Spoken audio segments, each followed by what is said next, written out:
Good morning to all of you. I hope that you are all doing well. This is me, Syed Shujatullah. Let us today discuss about the other areas of banking. As you know that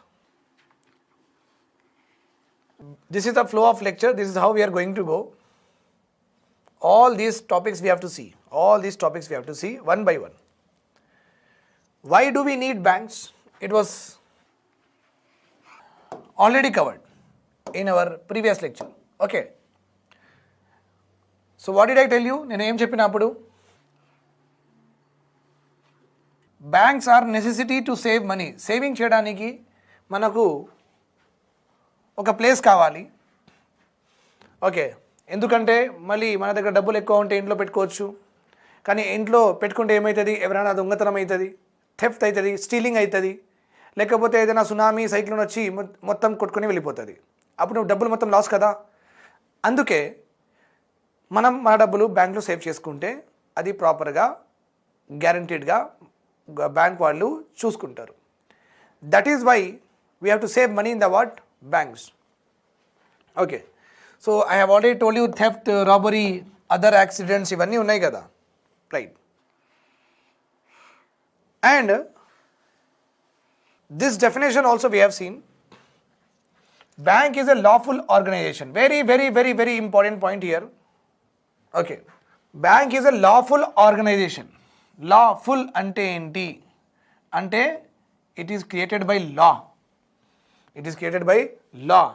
Ante entante మీరు మీ డబ్బులు బ్యాంక్లో పెడితే ఒకవేళ వాళ్ళు మీ డబ్బులతో ఏదైనా fraud చేస్తే మనకి కోర్ట్ నుంచి జస్టిస్ వస్తుంది. ఎందుకంటే banks are created through law. It means accountability is ensured. ఠీకే అండి. Bank is a lawful organization which accept deposits. Okay, and that deposits can be withdrawn on demand. మీకు బ్యాంకింగ్ గురించి ఏదైనా క్వశ్చన్ వస్తే mains ఎగ్జామ్లో ఇది మాత్రం దింపేయాలండి. కాపీ పేస్ట్ ఇంట్రొడక్షన్ రాయాలి. ఒక 2-3 లైన్స్ తక్కువ చేసుకోవచ్చు, కానీ దిస్ ఈజ్ యువర్ ఇంట్రొడక్షన్. ఒక రెడీమేడ్ ఇంట్రొడక్షన్ నేను ఇస్తున్నాను, అట్లనే ఫాలో అయిపోండి. ఠీకే. So bank is a lawful organization which accept deposits. That deposits can be withdrawn on our demand. మనకు ఎప్పుడు కావాలంటే అప్పుడు మనం డబ్బులు విత్డ్రా చేసుకోవచ్చు. And not only the bank accept deposits, bank loan కూడా ఇస్తుంది మనకు. Loans. And loans are given to ఎవరు? Loans are given to individuals also. Loans are given to business houses also. అంటే T1కి కూడా లోన్ ఇస్తారు, రైట్ ఆర్ రాంగ్? టాటా వాళ్ళకు కూడా loan ఇస్తారు, మనకు కూడా వెహికల్ లోన్ ఇస్తారు, హౌసింగ్ లోన్ ఇస్తారు. సో ఒక ఇండివిజువల్స్కి కూడా లోన్ ఇస్తారు, ఒక ఇన్స్టిట్యూషన్స్కి కూడా లోన్ ఇస్తారు. Remember this point here. Okay, జనరలైజ్గా మనం చూడాలంటే banks are those institution that accepts deposit from general public. మన దగ్గర నుంచి డబ్బులు తీసుకుంటారు, దానికి మనం డిపాజిట్ చెప్తాం. ఎందుకు తీసుకుంటారంటే వాళ్ళు లెండింగ్, ఇన్వెస్ట్మెంట్ చేయడానికి, నీడీ బారోవర్స్కి, బిజినెస్ వాళ్ళకి డబ్బులు కావాలి కదా, వాళ్ళకు ఇవ్వడానికి. అండ్ మన డబ్బులు repayable on our demand.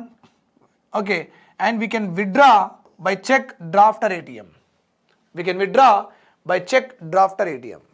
Now ఇక్కడ మీరు చూడండి, ఒక ముతూట్ ఫైనాన్స్ పిక్చర్ ఉందండి. Okay, fine.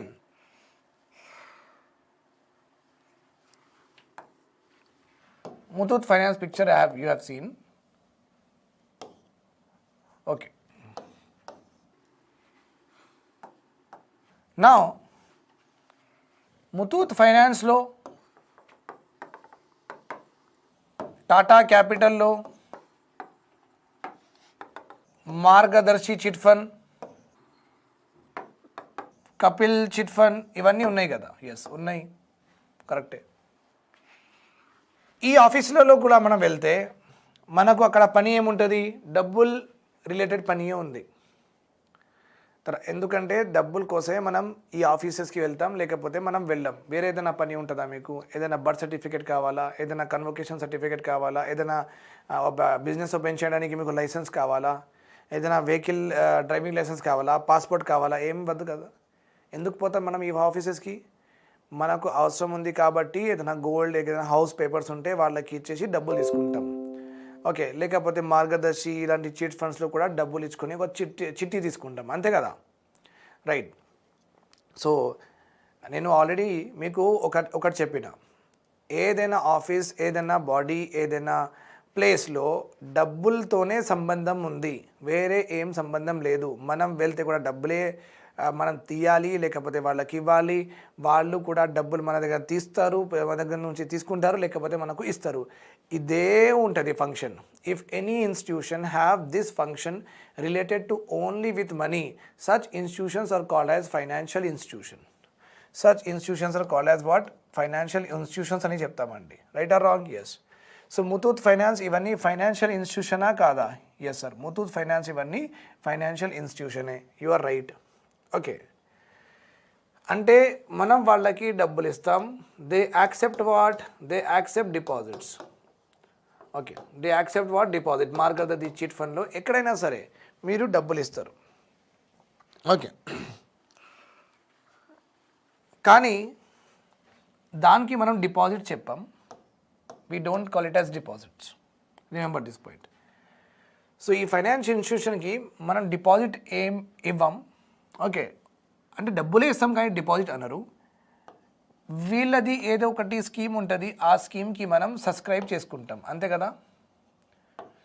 ఆ స్కీమ్కి మనం సబ్స్క్రైబ్ చేసుకుంటాం అంటే ఆ స్కీమ్ వాళ్ళది, మనం తీసుకొని డబ్బులు ఇస్తాం వాళ్ళకి. సరే, వీళ్ళు ఈ డబ్బులతో ఏం చేస్తారు? క్వశ్చన్ ఉంది కదా. వీళ్ళు ఈ డబ్బులతో లోన్ ఇస్తారు. Loan. What they will do? They will give what? Loans. So మన దగ్గర నుంచి వాళ్ళ స్కీమ్లో మనం పెడితే వాళ్ళు ఆ డబ్బులు లోన్లో ఇచ్చుకుంటారు. Okay, fine. This is one point here. So ఇది ఒక ఫైనాన్షియల్ ఇన్స్టిట్యూషన్ ఉంది, అది డిపాజిట్స్ యాక్సెప్ట్ చేయట్లేదు. డిపాజిట్స్ యాక్సెప్ట్ చేయడం అంటే ఒక మీ పేరు మీద ఒక సేవింగ్స్ అకౌంట్ అయినా సరే, ఒక కరెంట్ అకౌంట్ అయినా సరే, లేకపోతే ఒక ఫిక్స్డ్ డిపాజిట్ అకౌంట్ అయినా సరే, ఇది ఈ పేర్లు ఉండాలి. ఈ పేర్లు ఉండవు కదా. ఓకే, ముతూట్ బ్యాంక్ మీకు ఒక సేవింగ్స్ అకౌంట్ ఓపెన్ చేస్తుంది, లేకపోతే మార్గదర్శి అలాంటి ఒక పాలసీ నెంబర్, ఏదో ఒకటి అకౌంట్ నెంబర్ అని ఇస్తారు, కానీ సేవింగ్స్ అకౌంట్ అని ఇవ్వరు. రైట్. సో వీళ్ళు డిపాజిట్స్ యాక్సెప్ట్ చేయరు, మా దగ్గర నుంచి ఒట్టిగా ఒక స్కీమ్లో డబ్బులు తీసుకుంటారు, కానీ ఆ డబ్బులు వాళ్ళు లోన్లో సర్క్యులేట్ చేస్తారు, రొటేట్ చేస్తారు అన్నమాట. అంటే బ్యాంకింగ్లో మన బ్యాంక్ ఉంది కదా, నార్మల్ బ్యాంక్, ఎస్బీఐ బ్యాంక్ లాగా వాళ్ళకి లోన్ ఫంక్షన్ ఉంది, కానీ డిపాజిట్ ఫంక్షన్ లేదు. ఓకే, ఇంకా వీళ్ళకి ఇంకొక ఫంక్షన్ లేదు. ఇంకొక ఫంక్షన్ ఏముందంటే, ఓకే, మనం ఎస్బీఐలో డబ్బులు డిపాజిట్ చేస్తే మనం ఏటీఎం కార్డ్ ఈవినింగ్ అయినా సరే, 2 o'clock అయినా సరే, 10 o'clock అయినా సరే, రేపు అయినా సరే, ఎల్లుండి ఎప్పుడైనా మనం ఏటీఎం పెడితే మన అకౌంట్ నుంచి మనకు డబ్బులు వస్తాయి, ఒకవేళ ఉంటే. Right or wrong? వీళ్ళు అలాంటి ఏదైనా ఫెసిలిటీ మీకు ఇస్తారా? ఓకే, రీపేయబుల్ ఆన్ డిమాండ్ అలాంటి ఏదైనా ఫెసిలిటీ ఇస్తారా? ఇవ్వరు. Right or wrong? ఇవ్వరు. రైట్. అంటే ఇది కూడా ఒక ఫైనాన్షియల్ ఇన్స్టిట్యూషన్, అంటే డబ్బులతోనే సంబంధం ఉంది. మన నార్మల్ ఎస్బీఐ, ఆంధ్ర బ్యాంక్ కూడా ఫైనాన్షియల్ ఇన్స్టిట్యూషన్ ఓన్లీ. ఆ ఇన్స్టిట్యూషన్లో కూడా, ఆ బ్యాంక్లో కూడా ఫైనాన్షియల్ ఇన్స్టిట్యూషన్ ఉంది. అది కూడా మన బ్యాంక్స్ అండ్ ఇవి అన్నీ కూడా ఫైనాన్షియల్ ఇన్స్టిట్యూషనే. కానీ బ్యాంక్ డిపాజిట్ యాక్సెప్ట్ చేస్తుంది, ఓకే, లోన్ కూడా ఇస్తుంది, ఇంకా రీపేయబుల్ ఆన్ డిమాండ్ ఏటీఎం కార్డులు, చెక్ బుక్లు అన్నీ ఇస్తాయి. వీళ్ళు ఏం చేస్తున్నారంటే, వీళ్ళు కూడా ఒక ఫైనాన్షియల్ ఇన్స్టిట్యూషనే, కానీ వీళ్ళు లోనే ఇస్తున్నారు. They are not taking anything. Deposit accounts operate చేయట్లేదు వాళ్ళు మనకు, ఇంకా వాళ్ళ దగ్గర ఏటీఎం కార్డ్స్ ఉండవు, వాళ్ళు మనకు చెక్స్ ఇవ్వరు. So they cannot give you money on your demand. Right or wrong? ఇప్పుడు డిమాండ్ చేస్తే ఆ డబ్బులు నాకు ఇచ్చేసేరా, అది డిమాండ్ అనమాట. వీళ్ళకి ఆ ఫంక్షన్ లేదు. సో కొన్ని ఫంక్షన్స్ ఉన్నాయి, కొన్ని ఫంక్షన్ లేదు. Remember this point. Okay, one more thing. Okay, మన ఎల్ఐసి ఉంది కదా, ఎల్ఐసి హౌసింగ్ లోన్స్ ఇస్తుంది, కానీ డిపాజిట్ మాత్రం ఏం తీసుకోదు, అంటే డబ్బులే తీసుకోదు మన దగ్గర నుంచి. But they will give what, housing loans they will give. Me salary slip, me pay slip చూసి వాళ్ళు ఒట్టిగా లోన్స్ ఇస్తారు కానీ డిపాజిట్స్ తీసుకోరు. ఓకే, ఇంకొకటి చూడండి, పోస్ట్ ఆఫీస్. మన పోస్ట్ ఆఫీసెస్ ఉన్నాయి కదా, వీళ్ళు సేవింగ్స్ అకౌంట్, బ్యాంక్ లాగా savings account, current account, FD account, recurring deposit account, ఇవన్నీ వాళ్ళు జనరల్గా కరెంట్ అకౌంట్ ఉండదు. ఓకే, సో సేవింగ్స్ అకౌంట్ ఇంకా fixed deposit are recurring deposit ఇలాంటి అకౌంట్స్ పోస్ట్ ఆఫీస్ వాళ్ళు ఓపెన్ చేస్తారు. మీరు వెళ్ళి అడగండి, ఓపెన్ చేస్తారు. పోస్ట్ ఆఫీసెస్ కూడా సేవింగ్స్ అకౌంట్స్ ఓపెన్ చేస్తారు. ఓకే, కానీ వీళ్ళు లోన్ ఇవ్వలేరు. ఒక్కటి ఎలా ఉందంటే డిపాజిట్స్ తీసుకోదు, లోన్ ఇస్తుంది ఓన్లీ. ఇంకొకటి ఎలా ఉందంటే డిపాజిట్ తీసుకుంటుంది, లోన్ ఇవ్వదు. Are you getting my point here? కానీ ఎల్ఐసి కూడా ఒక ఫైనాన్షియల్ ఇన్స్టిట్యూషనే, ఇంకా పోస్ట్ ఆఫీస్ కూడా ఒక ఫైనాన్షియల్ ఇన్స్టిట్యూషనే, రెండు ఫైనాన్షియల్ ఇన్స్టిట్యూషనే. కానీ ఒకటేముందంటే ఓన్లీ డిపాజిట్ తీసుకుంటుంది, ఇంకొకటి ఏముందంటే just giving what, loans. Okay, ఇంకా ముతూట్ వాళ్ళందరూ ఉన్నారు, వాళ్ళు డిపాజిట్స్ కొంచెం డిపాజిట్ తీసుకుంటారు, కొంచెం లోన్ ఇస్తారు, కానీ వాళ్ళు రీపేబుల్ ఆన్ డిమాండ్ చేయలేరు.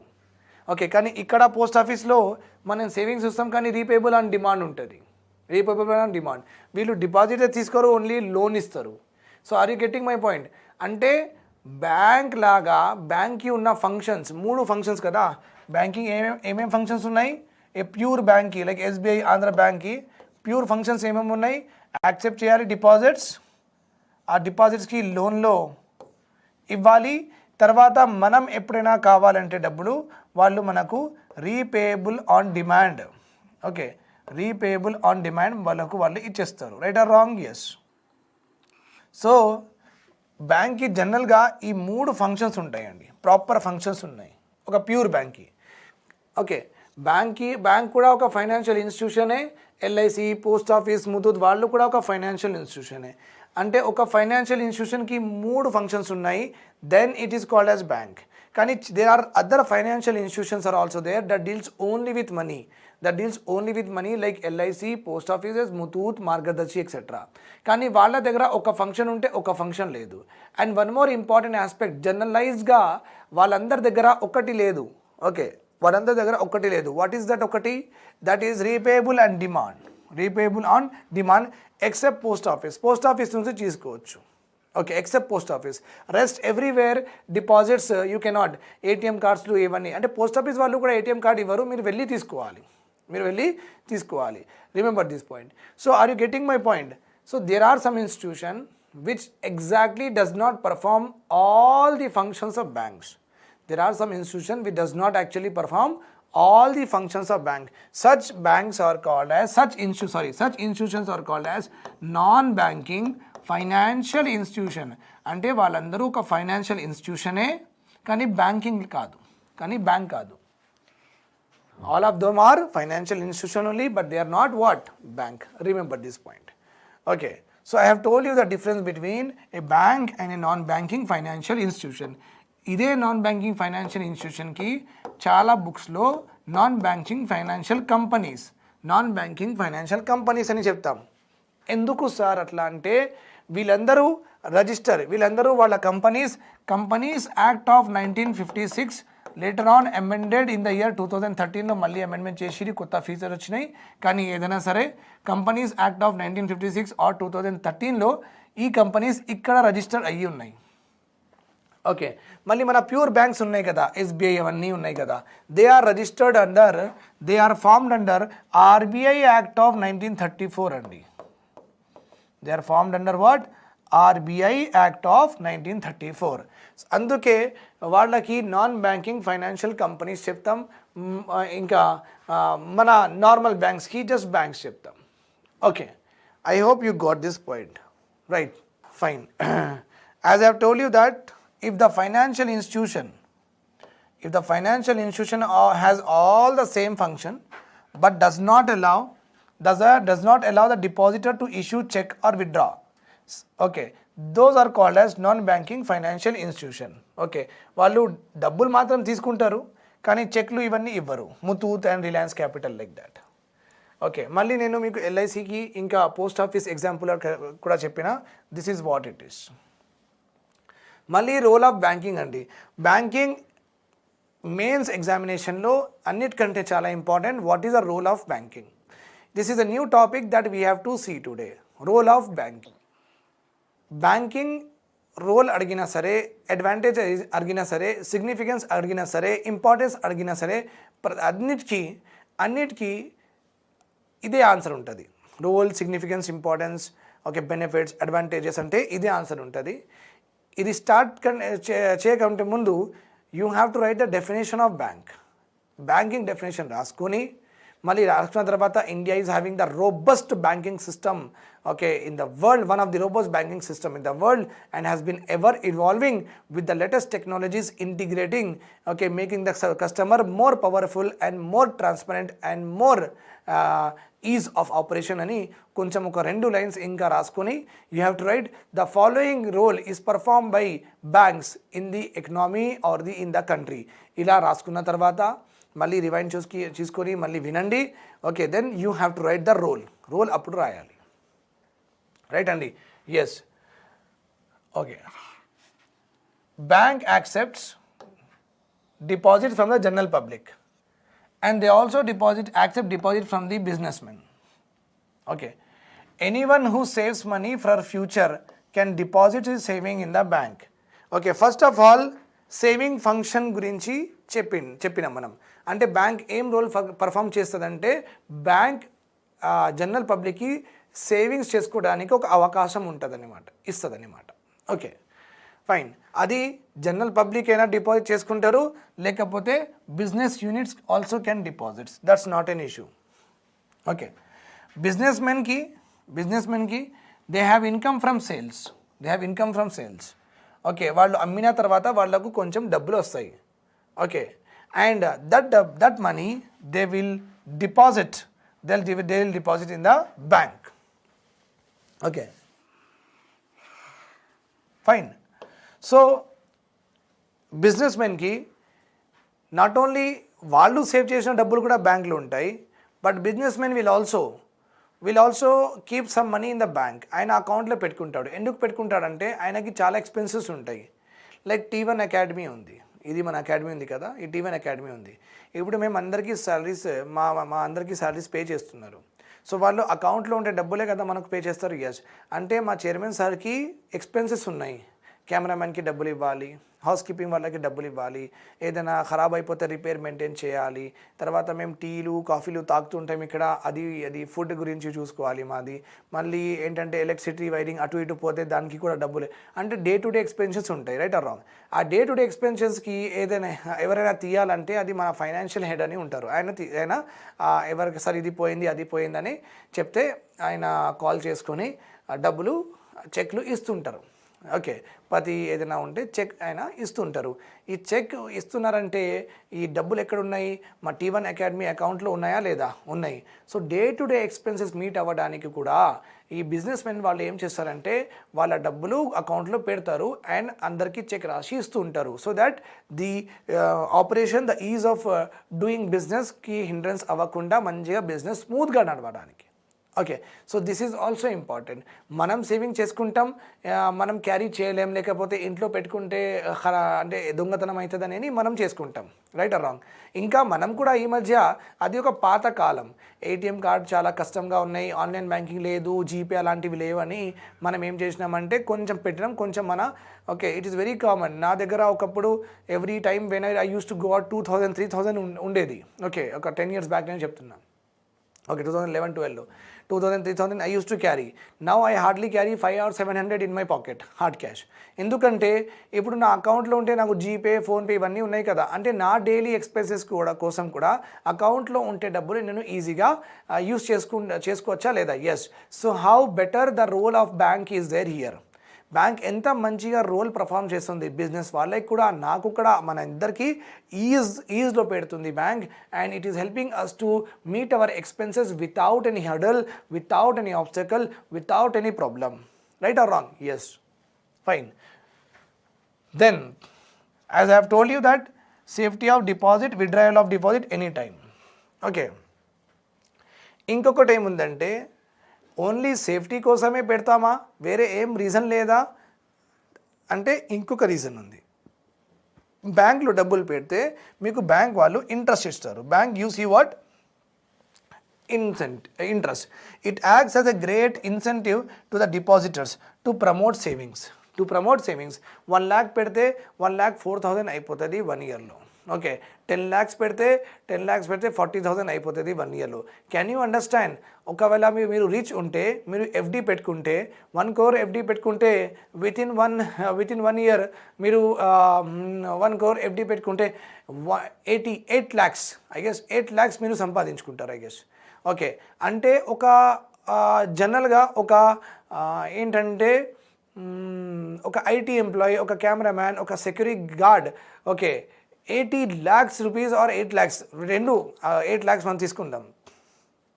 ఓకే, ఎఫ్డి ఎంత నడుస్తుంది? 1 lakhకి 8% అంటే 8,000, 10 lakhకి 8% అంటే 80,000, 1 crore-కి 8% అంటే ఆబ్వియస్లీ 1 crore-కి 8% 8 lakhs అండి 1 crore-కి. సో మీరు వినండి, ఇది ఎంత ఇన్ఈక్వల్గా ఉంది ఇక్కడ. How unequal it is the society. ఎట్లా డబ్బులున్న వాళ్ళకి ఎంత ఇంక్లైన్ ఉంది చూడండి. ఇప్పుడు మీ దగ్గర నా దగ్గర అనుకోండి, నా దగ్గర 1 crore ఉన్నాయి. నేను 1 crore అంటే నేను చాలా ఒక సెలబ్రిటీ, చాలా పెద్ద బిజినెస్ మ్యాన్ అనమాట. నేను 1 crore rupees యాక్సిస్ బ్యాంక్లో పెట్టుకున్నా, 1 crore rupees నేను హెచ్డిఎఫ్సిలో పెట్టుకున్నా, 1 crore అన్నింటిగా పెట్టుకున్నా, right? So and every 1 crore every నాకు ఇయర్ తర్వాత 8 lakhs rupees as a interest వస్తుంది ఎఫ్డి. 8 lakhs అయితే సో ఎవ్రీ బ్యాంక్లో నాకు అట్లీస్ట్ మినిమం 1 crore పెడితే 8 lakhs వస్తే ఒక నార్మల్ ఇంజనీర్ శాలరీ 15,000 12,000 అంటే 30,000 ఉంటే కూడా పర్ మంత్, అంత మంచి శాలరీ ఉంటే కూడా నాకు జస్ట్ ఫిక్స్డ్ డిపాజిట్తో డబ్బులు వస్తాయి. ఆయన 65 days 12 hours పని చేస్తున్నాడు. ఒక డాక్టర్ అంటే ఇంకా దరిద్రం అయిపోయింది ఈ మధ్య, డాక్టర్కి చాలా డబ్బులు తక్కువ ఇస్తున్నారు. ఓకే, సో ఒక డాక్టర్కి కూడా శాలరీ 25,000 30,000 అలా ఇస్తున్నారు. Okay, you can understand that. ఒక డబ్బులున్న వాళ్ళు 1 crore rupees అలా ఎఫ్డీలో పెట్టుకుంటే ఒక 2-3% 365 days పని చేసినట్లుగా డబ్బులు వాళ్ళకు ఫ్రీ వస్తున్నాయి. మన దగ్గర ఏముంది అండి ఫిక్స్డ్ డిపాజిట్. మనం ఫిక్స్డ్ డిపాజిట్ ఎంత చేసుకుంటాం? 2 lakhs fixed deposit, 5 lakhs fixed, మహా అయితే అలా చేసుకుంటాం. ఇంకా 15 lakhs కూడా ఫిక్స్డ్ డిపాజిట్ చేసుకుంటే దానిలో వేసుకుంటూ ఉండాలి. మీ దగ్గర ఎప్పుడైనా మీ చేతితో 5 lakhs ఉన్నాయా? ఉండవు, హార్డ్ క్యాష్. సో మనం ఎలాంటి ఇంట్రెస్ట్ మళ్ళీ లోన్స్ ఇస్తున్నప్పుడు వాళ్ళ డబ్బులే సర్క్యులేట్ చేయట్లేదు కదా. ఏదైనా బ్యాంక్ లోన్ ఇస్తున్నప్పుడు నా డబ్బులు కూడా ఉన్నాయి, మీరు తక్కువ సంపాదిస్తున్నారు కానీ మీ సేవింగ్స్ కూడా 1 లక్ష 2 లక్షలు ఉన్నాయి కదా, మీ సేవింగ్స్ కూడా ఉన్నాయి, నా సేవింగ్స్ కూడా ఉన్నాయి, వేరే వాళ్ళది సేవింగ్స్ కూడా ఉన్నాయి. అందరికీ కలిసి బ్యాంక్ లోన్ ఇస్తుంది. కానీ ప్రాఫిట్ అందరికీ అన్నిటికంటే ఎవరికి ఎక్కువ వస్తుంది? నాకు ఎక్కువ వస్తుంది. మళ్ళీ మీరు చెప్పచ్చు, సార్ అది కరెక్టే కదా సార్, నేను తక్కువ ఇస్తున్నాను, నాకు డబ్బులు వచ్చినాయి, ఆయన ఎక్కువ ఇస్తున్నాడు, ఆయన ఎక్కువ వచ్చినాయి అంటే ఇట్లా అంటే డబ్బులున్న వాళ్ళదే ఉంది కదా మొత్తం ఇక్కడ. Understood my point? So you have to understand this. That is another matter, that is ఒక కాంట్రవర్షియల్ ఇష్యూ అనమాట. సో దట్ మీకు నాలెడ్జ్ ఉండాలి, సొసైటీ ఎలా నడుస్తుంది, ఎలా ఇంక్లైన్ ఉంది, మనం ఇలాంటి ఇష్యూస్ ఎట్లా తీయాలి, ఇవన్నీ మీకు ఒక ఆఫీసర్ అయిన తర్వాత ఇవన్నీ ఇంపార్టెంట్. మీ దగ్గర అవగాహన ఉండాలి. ఎప్పుడైనా ఫోరమ్స్లో, కాన్ఫరెన్సెస్లో, మీటింగ్లు వెళ్ళినప్పుడు ఇవన్నీ మాట్లాడుకోవచ్చు. ఇంకా అప్పుడు మాట్లాడుకుంటూ నా పేరు చెప్పండి, సార్ మనకు చెప్పారని చెప్పండి. ఓకే, మళ్ళీ అక్కడ సార్ అని చెప్పకండి, సార్ అని చెప్పాలి. Right. Then bank also grant loans and advances to the farmers, traders, businessmen for productive purposes. అంతే కదా అండి, చాలా మందికి బ్యాంక్ హెల్ప్ చేస్తుంది. Okay, bank is giving loans to farmers, traders, right? Okay, traders and businessmen for productive purposes.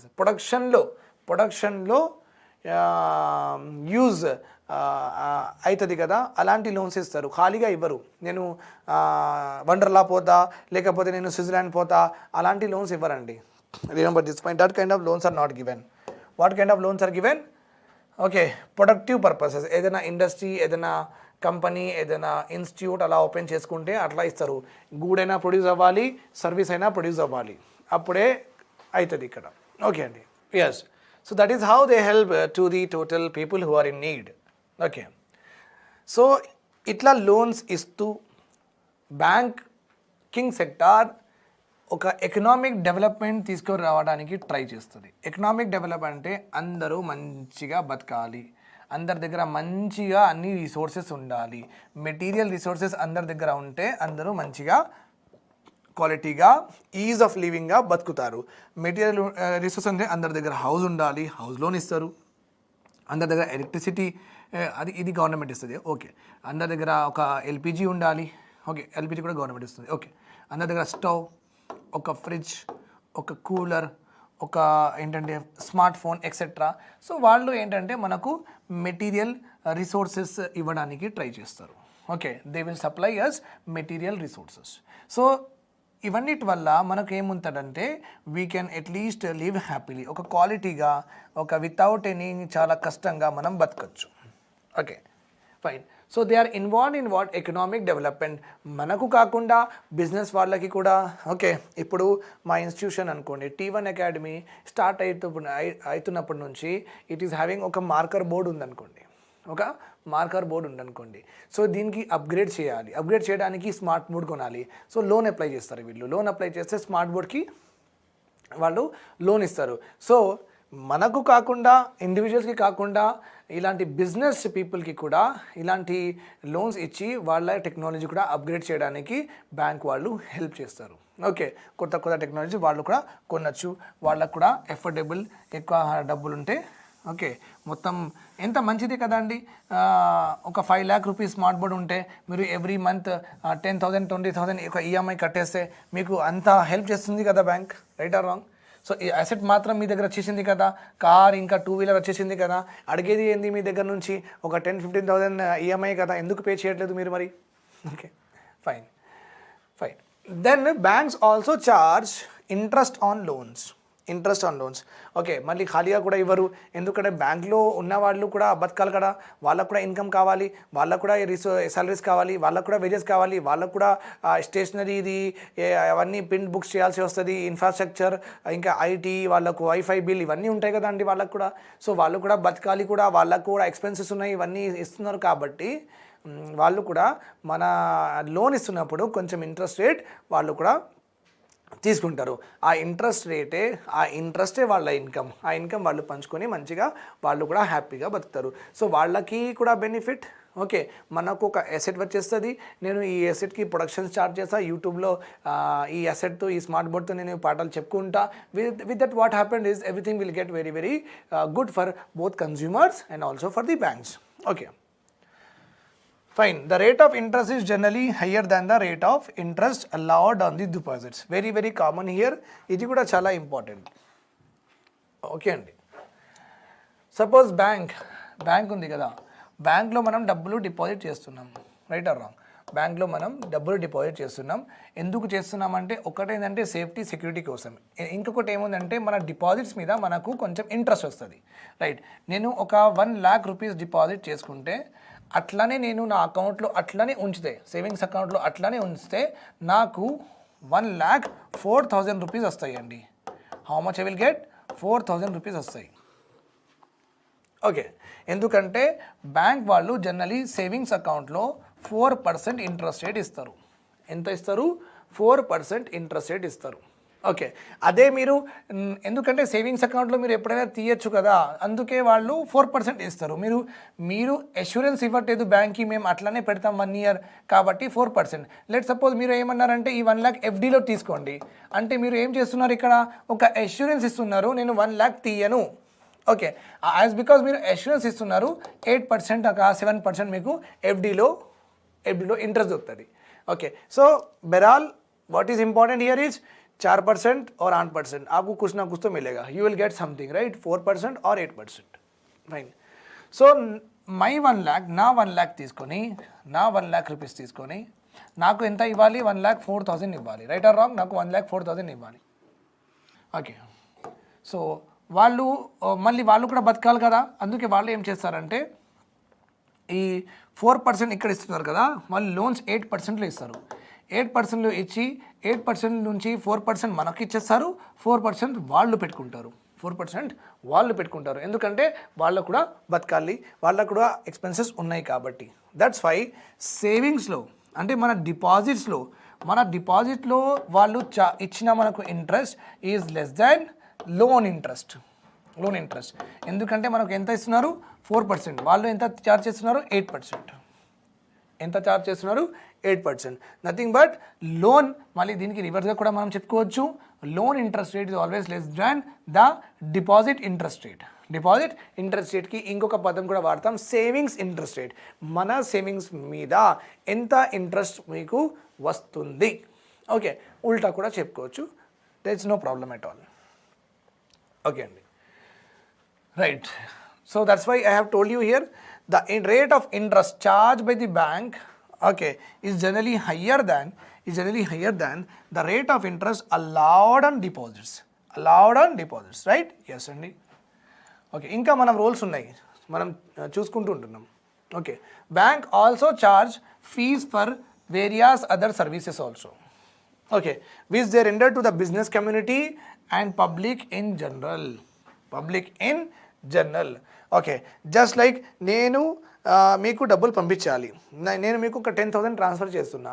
10,000 మీద మీరు ఎప్పుడైనా transfer చేస్తున్నప్పుడు చూడండి 10,000 5 రూపీస్, 10,000 6 రూపీస్ అలా రాసి ఉంటుంది, రైట్? సో 6% అంటే 6 రూపీస్ వాళ్ళది ట్రాన్స్ఫర్ చేయడానికి వాళ్ళు తీసుకుంటున్నారు ఇన్కమ్ 6 రూపీసే. Are you getting my point? Okay, so bank వాళ్ళు కూడా అపార్ట్ ఫ్రమ్ ఇంట్రెస్ట్ రేట్ వాళ్ళు కొన్ని మనకు సర్వీసెస్ ఇస్తారు, ఆ సర్వీసెస్కి కొంచెం డబ్బులు కూడా చార్జ్ చేస్తారు. ఓకే, మనకి నేను ఆల్రెడీ చెప్పినా మీకు, okay, already I have told you that నేను మీకు డబ్బులు ట్రాన్స్ఫర్ చేస్తే 10,000 కాదు, 10,000 5 రూపీస్, 10,000 10 రూపీస్ అలా వెళ్తాయి. ఎందుకు? ఆ ఎక్స్ట్రా అమౌంట్ ఉంది కదా, బ్యాంక్ వాళ్ళు నా దగ్గర నుంచి ఈ ట్రాన్స్ఫర్ చేయడానికి ఆ సర్వీస్ ఇస్తున్నారు కాబట్టి వాళ్ళు డబ్బులు తీసుకుంటారు. అదే బిజినెస్ కమ్యూనిటీ కూడా కొన్ని సర్వీసెస్ ఇస్తారు. ఓకే, T1 అకాడమీలో కోవిడ్ ఉందనుకోండి, T1 అకాడమీలో ఇవన్నీ స్పేస్ ఉంది కదా, ఇది 5 lakhs rupees per month rent ఉంది. కోవిడ్లో ఏమైందంటే 4-5 months ఓకే బంద్ ఉంది. ఓకే, ల్యాండ్ ఓనర్ డబ్బులు అడుగుతున్నాడు, right or wrong? That could be one reason. Or else ఇప్పుడు నోటిఫికేషన్స్ లేవు, ఎక్కువ పిల్లలు రావట్లేదు, సో ఇవన్నీ మెయింటైన్ చేయడానికి డబ్బులు లేవు. అంటే మాకు శాలరీస్ అంటే మేము సర్వీస్ ఇస్తున్నాం కానీ అంత అడ్మిషన్స్ లేవు అనుకోండి. So what is happening here, sir దగ్గర, మా చైర్మన్ సార్ దగ్గర డబ్బులు తక్కువ అయిపోతాయి. ఓకే, తక్కువ అయిపోతే అప్పుడు బ్యాంక్ ఆయన రెస్క్యూ చేయడానికి వస్తుంది. ఎట్లా వస్తుంది అంటే బ్యాంక్ ఏం చెప్తుందంటే, సార్ మీ ఇన్స్టిట్యూట్ చాలా రెప్యూటెడ్ ఇన్స్టిట్యూట్ ఉంది హైదరాబాద్లో, సో మీరు టెన్షన్ పడకండి, కొంచెం క్యాష్ క్రెడిట్స్ ఉంది కదా, మీకు మేము ఒక ఓడి అకౌంట్ ఇస్తాం. ఏం అకౌంట్ ఇస్తాం? ఓడి, ఓవర్ డ్రాఫ్ట్ అకౌంట్ ఇస్తాం. అందులో మీకు ఎప్పుడైనా 5 lakh రూపీస్ ఉంటాయి, అది మేము మీకు ఇస్తున్నాం. మీకు ఎప్పుడైనా ఇలా షార్ట్ టర్మ్ మిస్ మేనేజెస్ ఉన్నాయి, నోటిఫికేషన్ ఇంకా రాలేదు, అలాంటి ఏది బంద్ ఉన్నాయి, రైట్స్ అయిపోయినాయి, సో కొంచెం నడిపించలేదు అంటే అప్పుడు అందరికీ మెయింటైన్ చేయాలి కదా, బిజినెస్ మీది మొత్తం వైండప్ అవ్వదు కదా, మీరు అంత మంచిగా బిజినెస్ చేస్తున్నారు, అంత మంచిగా ప్రాఫిట్ తీసుకుంటున్నారు, అంత క్వాలిటీ ఎడ్యుకేషన్ ఇస్తున్నారు కాబట్టి మాకు మీకు చాలా మంచి రిలేషన్ ఉంది, సో మీకు మేము ఒక ఓడి అకౌంట్ ఇస్తాం. కానీ అందులో ఏముందంటే సార్, కొంచెం మీరు ఎప్పుడైనా ఓడి అకౌంట్ నుంచి డబ్బులు తీస్తే కొంచెం ఎక్స్ట్రా ఇంట్రెస్ట్ రేట్ ఇవ్వాలి, ఎందుకంటే మేము మీకు ఎమర్జెన్సీలో పనికి వస్తున్నాం అన్నమాట. ఓకే, సో అలా కొన్ని సర్వీసెస్ ఎక్కువ ఇచ్చి కూడా బ్యాంక్ డబ్బులు ఎర్న్ చేస్తుంది. జనరల్గా బ్యాంక్ లాట్ ఆఫ్ స్టూడెంట్స్కి వాళ్ళకి ఎట్లా తెలుసు, బ్యాంక్ అంటే వాళ్ళు ఇంట్రెస్ట్ సంపాదిస్తారు అదే ఎత్తుకుంటారు. That is not the case. Bank also charge fees and charges, user charges, and also some other what I say is money on various services they give. Remember this. Okay. Then inkemundi? Already we have discussed interest received on loans is more than interest allowed on deposits. We are done with it. Kani interest is the main source of income andi to the bank. Chala important for the preliminary exam. Which one of the following constitute the largest share of income to the bank? First option interest rate, second option fees and charges, third option okay locker accounts etc. ఏదైనా అడగచ్చు వాళ్ళు. Okay, it encourages savings. It encourages what? Savings habit among most people and thereby makes funds available for productive uses. Remember this point here. Okay Andy, right, thereby makes funds available for productive use. Got it? Okay, savings habit among the people and thereby makes funds available for productive use. Okay, savings habit ఎందుకు, మనం save ఎందుకు చేసుకోవాలి? Okay, very important. మీ salary 10,000 ఉంటే మీరు 10,000 మొత్తం ఈ month మొత్తం ఎక్స్పెండిచర్ చేసేస్తారా? చేయరు కదా. ఓకే, ఏదైనా రేపు ఏదైనా ఎమర్జెన్సీ రావచ్చు, ఎవరికైనా బుఖార్ రావచ్చు, ఏదైనా ఎవరికైనా ఫీవర్ రావచ్చు, ఏదైనా అవ్వచ్చు కదా. సో మీరు ఏం చేస్తారంటే కొంచెం డబ్బులు మీ శాలరీలో సేవ్ చేసుకుంటారు to meet your emergency situations. Okay, ఈ సేవింగ్స్ బ్యాంక్ దగ్గర మనం డిపాజిట్ చేస్తాం అండ్ ఈ సేవింగ్స్ మీదనే investment of the country will be dependent. Generally ఇండియాలో ఎకనామిక్ గ్రోత్ అవ్వాలంటే, అంటే ప్రొడక్షన్ కెపాసిటీ పెరగాలంటే, అంటే కొత్త ఇండస్ట్రీస్ కొత్త కంపెనీస్ రావాలంటే అది సేవింగ్స్ వల్ల వస్తాయి. సేవింగ్స్ లెడ్ ఇన్వెస్ట్మెంట్ ఉంది మన దగ్గర. ఏముంది? Savings led investment. ఎందుకంటే చాలా తక్కువ మంది దగ్గర చాలా డబ్బులు ఉన్నాయి, చాలా మంది దగ్గర చాలా తక్కువ డబ్బులు ఉన్నాయి. సో ఈ డబ్బులు సరిపోవు. ఆ తక్కువ డబ్బులు చాలా మంది దగ్గర ఉంది కదా, ఆ డబ్బులతో మనం ఎక్కువ ఇండస్ట్రీస్, ఎక్కువ ర్యాపిడ్గా ఎకనామిక్ గ్రోత్ చేయలేం. అందుకే మన సేవింగ్స్ బ్యాంక్లో వెళ్తే మనలాంటి వాళ్ళకి చాలా లోన్స్ వస్తే మేము కూడా జిలబీ షాప్, ఇంకా హార్డ్వేర్ షాప్, ఇంకా సర్వీస్ సెంటర్ ఇలా పెట్టుకుంటాం, ఎకనామిక్ గ్రో అవుతుంది. Right, understood my point here. So generally savings habits are very very important. Okay, to save our same from very vulnerabilities అంటే ఏదైనా ఎమర్జెన్సీ సిచ్యువేషన్, ఏదైనా హెల్త్ ఎమర్జెన్సీ వచ్చేస్తుంది, ఇంట్లో ఏదైనా వచ్చేస్తుంది, ఒక మ్యారేజ్ ఉంది, ఓకే, ఏదైనా సరే. To protect ourselves from unforeseen situation and ensure a dignified life. నేను సేవింగ్ చేయలేదనుకోండి, నేను మళ్ళీ సేవింగ్ చేయలేదంటే సపోజ్ ఎమర్జెన్సీ సిచ్యువేషన్ వచ్చేసింది, నేను ఇప్పుడు ఫ్రెండ్కి వెళ్ళి అరే డబ్బులు ఇరాబాయ్, ప్లీజ్ రాబాయ్, డబ్బులు ఇరాబాయ్, వాళ్ళకి మెసేజ్ చేసి వీళ్ళకి మెసేజ్ చేసి నేను కొంచెం చిన్నగా అయిపోయి వాళ్ళకి అడగడం ఎంత తప్పు? రైట్, కొంచెం సేవింగ్ చేసుకుంటే, అంటే సేవింగ్ చేసుకున్న తర్వాత సడన్గా పెద్ద ఎమర్జెన్సీ ఉంటే ఇట్ ఈస్ ఓకే, అర్థమవుతుంది. కానీ ఫుడ్ గ్రెయిన్ కోసం, ఇంకా రేషన్ కోసం, ఇంటి నడిపించడానికి కూడా మీరు సేవింగ్ చేసుకోవట్లేదంటే మళ్ళీ you are asking to each and every one is not right. ను so savings is very important. మీకు ఒక లైఫ్కి డిగ్నిటీ ఉంటుంది సేవింగ్ చేసుకుంటే. ఏదైనా ఎమర్జెన్సీ సిచ్యువేషన్ వస్తే మీరు బెగ్గింగ్ చేయాల్సిన అవసరం ఉండదు. Right or wrong? That is the importance of what savings. Generally, banks act as a intermediary. Okay, banks act as a intermediary. మధ్యలో ఉంటుంది బ్యాంక్. ఓకే, డబ్బులు ఎక్కువ ఉన్న వాళ్ళ దగ్గర నుంచి డబ్బులు తీసుకుంటుంది, డబ్బులు తక్కువ ఉన్న వాళ్ళకి డబ్బులు ఇస్తుంది bank. That's all. It acts as a intermediary between the people who are having the surplus money and the people who are having what? Okay, less money. People who are having surplus money and those who are requiring money. Requiring money is nothing but less money. Okay, మళ్ళీ you know that bank facilitates business transactions only, okay, through receipts and payments by checks instead of currency. Very very important, very important. ఇప్పుడు T1 academy ఉంది కదా, ఇప్పుడు sir మాకు salary pay చేయాలి, అవందరికీ salary కలిపి 8 lakhs. So 8 lakhs hard cash తీసుకొని ఆయన కూర్చోలేరు కదా, అందరికీ తీసుకొని నీది 10,000 నీది 50,000 అట్లా ఉండదు కదా. సో ఒక బిజినెస్ నడిపించడానికి బ్యాంక్ మనకు ఒక సహాయం చేస్తుంది అన్నమాట, ఈజీనెస్ ఇస్తుంది. ఓకే, వాళ్ళు మనకు చెక్ బుక్ ఇస్తారు, ఆ చెక్ బుక్తో అందరి పేరు మీద చెక్ బుక్ రాసిస్తారు మా ఫైనాన్షియల్ హెడ్, అందరికీ ఈజీగా ఆ చెక్ మేము డిపాజిట్ చేసుకుంటాం, మాకు మా డబ్బులు వచ్చేస్తాయి. Right or wrong? This is also important. ఇంకేమో ఉంది, ఇది శాలరీస్.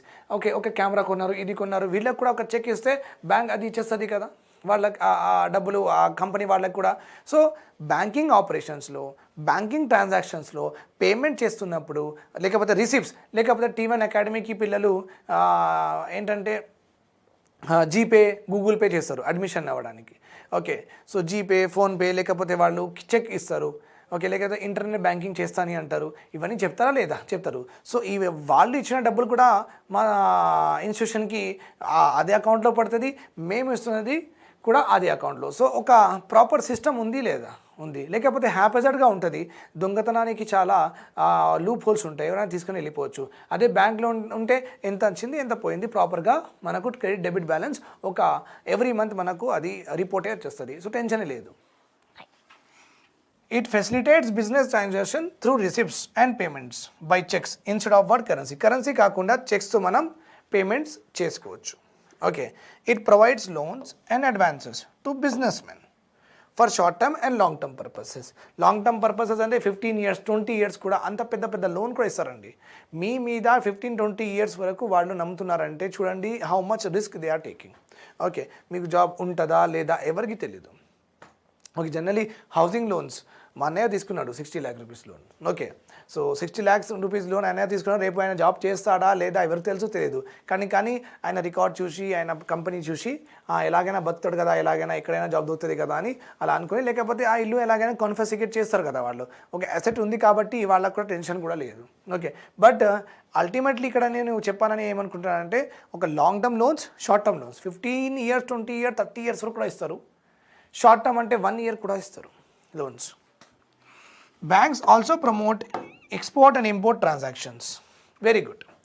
ఓకే బ్యాంక్ వల్లనే నేను ఇప్పుడు అడాబ్ ఫోటోషాప్ సాఫ్ట్వేర్ కావాలి, రష్ ప్రీమియర్ సాఫ్ట్వేర్ కావాలి, టిక్టాక్ మ్యాథ్స్ ట్యాగ్ ఇవన్నీ ఉన్నాయి కదా, ఇవన్నీ కావాలి.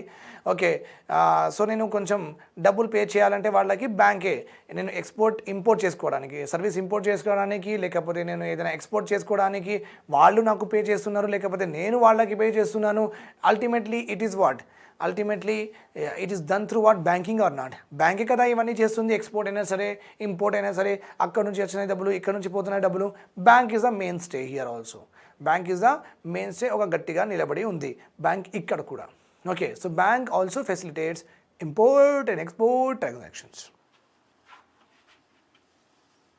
Okay now so are you able to see how many role and significance and importance of banks we are writing? That's why this is a full-fledged answer for the mains examination. Please remember this point. It helps in national development. Banks helps in national development. Nation ki mottam develop cheyadaniki banks generally help chestaru.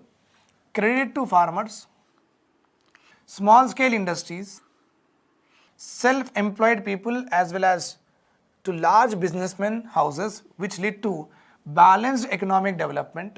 Okay self employment కోసం నాకు కూడా ఇస్తారు loan. నేను ఒక hardware shop, లేకపోతే ఒక bakery, లేకపోతే ఒక ఇన్స్టిట్యూట్ నేను పెట్టుకోవడానికి సెల్ఫ్ ఎంప్లాయ్మెంట్. స్మాల్ స్కేల్ ఇండస్ట్రీకి, చిన్న ఇండస్ట్రీస్కి డబ్బులు ఇస్తారు. It helps in raising the standard of living of the people in general by providing loans for purchase of what, consumer durables. Okay that I have already told you. Consumer durables ఇవన్నిటికి కూడా they will give what, loans. Okay and automobiles, education loans ఇవన్నీ ఇస్తూ ఉంటారు. So ఓవరాల్గా మీరు చూడాలంటే bank every ఆస్పెక్టో, every క్రైటీరియాలో, ఎవ్రీ సెక్టార్లో, ప్రతి ఏంటంటే రేంజ్, ఎవ్రీ యాక్టివిటీలో మనకు సాయం చేస్తుంది అనమాట. To raise our stand of living also, to raise our stand of living. Therefore banking is an important auxiliary to the trade. ఏదైనా బిజినెస్కి బ్యాంకింగ్ అది ఆక్సిలరీ అంటే ఇప్పుడు ప్లేన్కి ఇంజన్ ఎట్లా, బైక్కి ఫ్యూల్ ఎట్లా, ట్రేడ్ బిజినెస్ మెన్స్కి బ్యాంకింగ్ అట్లా. Okay that is called as what, auxiliary. అది లేకపోతే అది జరగదు. It does not only provides money for the production of goods and services, but also it facilitates the exchange between the buyer and seller. Buyer and సెల్లర్కి కూడా కొంచెం మంచిగా transaction చేయడానికి bank help చేస్తుంది అనమాట. Banks are also under the control of government, hence they enjoy the trust and confidence of the people also. Remember this point. బ్యాంక్స్లో మనం అంతా ఎందుకు నమ్ముతున్నామంటే they enjoy the trust of people and confidence. ఇంకా వాళ్ళు కూడా ఎందుకు మనకు డబ్బులు ఇస్తున్నారంటే వాళ్ళకు కూడా ఒక లాతో ఫామ్ అయింది కదా, నేను ఒకవేళ డబ్బులు మీకు పే చేయలేదంటే వాళ్ళకు కూడా, వాళ్ళు నా ఇల్లు తీసుకోవచ్చు, నా దగ్గర ఉన్న గోల్డ్ కూడా అమ్ముకోవచ్చు, ఏదైనా చేసుకోవచ్చు. సో ఒక లా ఉంది, ఒక గవర్నమెంట్తో వచ్చిన ఆర్గనైజేషన్ కాబట్టి మీకు ఏదైనా ప్రాబ్లం ఉంటే మీరు కూడా జస్టిస్ తీసుకోవచ్చు. వాళ్ళకు కూడా ఏదైనా మీరు లోన్ పే చేయలేదంటే వాళ్ళకు కూడా జస్టిస్ వాళ్ళు కూడా తీసుకోవచ్చు. Right, so that is very very important. Bank and people both enjoy trust and confidence on each other because banks are promoted by government and they are also having what, statutory backing. వాళ్ళది ఒక లాతో create అయిన organisation కాబట్టి. Okay banks depend on a great deal on the public confidence. Without public confidence banks cannot survive. Okay కొత్త bank open అయింది అనుకోండి, వెళ్ళి మీరు savings అకౌంట్లు, ఫిక్స్డ్ ఎఫ్డీలు అవన్నీ, సేవింగ్స్ అకౌంట్ మాత్రం ఎవరైనా చేసుకుంటారండి, అందులో ఏముంది. కానీ ఎఫ్డీలు 10 lakh రూపీస్ ఎఫ్డీలు చేసుకుంటారా? ఇప్పుడు కొత్త బంధన్ బ్యాంక్ వచ్చింది, 10 lakh రూపీస్ ఎఫ్డీ చేసుకుంటారా? చేయరు, పోయి మళ్ళీ ఎస్బీఐలోనే చేస్తారు. ఎందుకంటే మీకు ఎక్కువ కాన్ఫిడెన్స్ ఉంది. Okay so that is the reason bank enjoy what, confidence of the people. If the confidence goes, okay ఎవరిదైనా అకౌంట్ నుంచి సడన్గా డబ్బులు వెళ్ళిపోయినాయి, ఆయన ట్విట్టర్లో లేకపోతే ఇన్స్టాలో అట్లా రాసేసిండు, మొత్తం ఏం చేస్తారు, అందరు పోయి మొత్తం డబ్బులు తీసేస్తారు. Right or wrong? ఎందుకు? బికాస్ బ్యాంక్కి కావాల్సింది పబ్లిక్ కాన్ఫిడెన్స్ బ్యాంక్లో లేదంటే బ్యాంక్ నడవదు, bank will not run. Okay అండి. Yes, fine. ఇంపార్టెంట్ మనం చూద్దాం ఏంటి ఇక్కడ. Will see some accounts in the bank and will try to differentiate them. Okay అండి. సేవింగ్స్ అకౌంట్ ఉంది మన దగ్గర, బ్యాంక్ దగ్గర savings account, savings account, current account, fixed deposit account, RD, recurring deposit అండి. రికరింగ్ అన్నీ చెప్తా మీకు. Just hold your heart and your breath. చాలా చాలా ఇంపార్టెంట్. ఇక్కడ మనం రాస్తున్నాం criteria.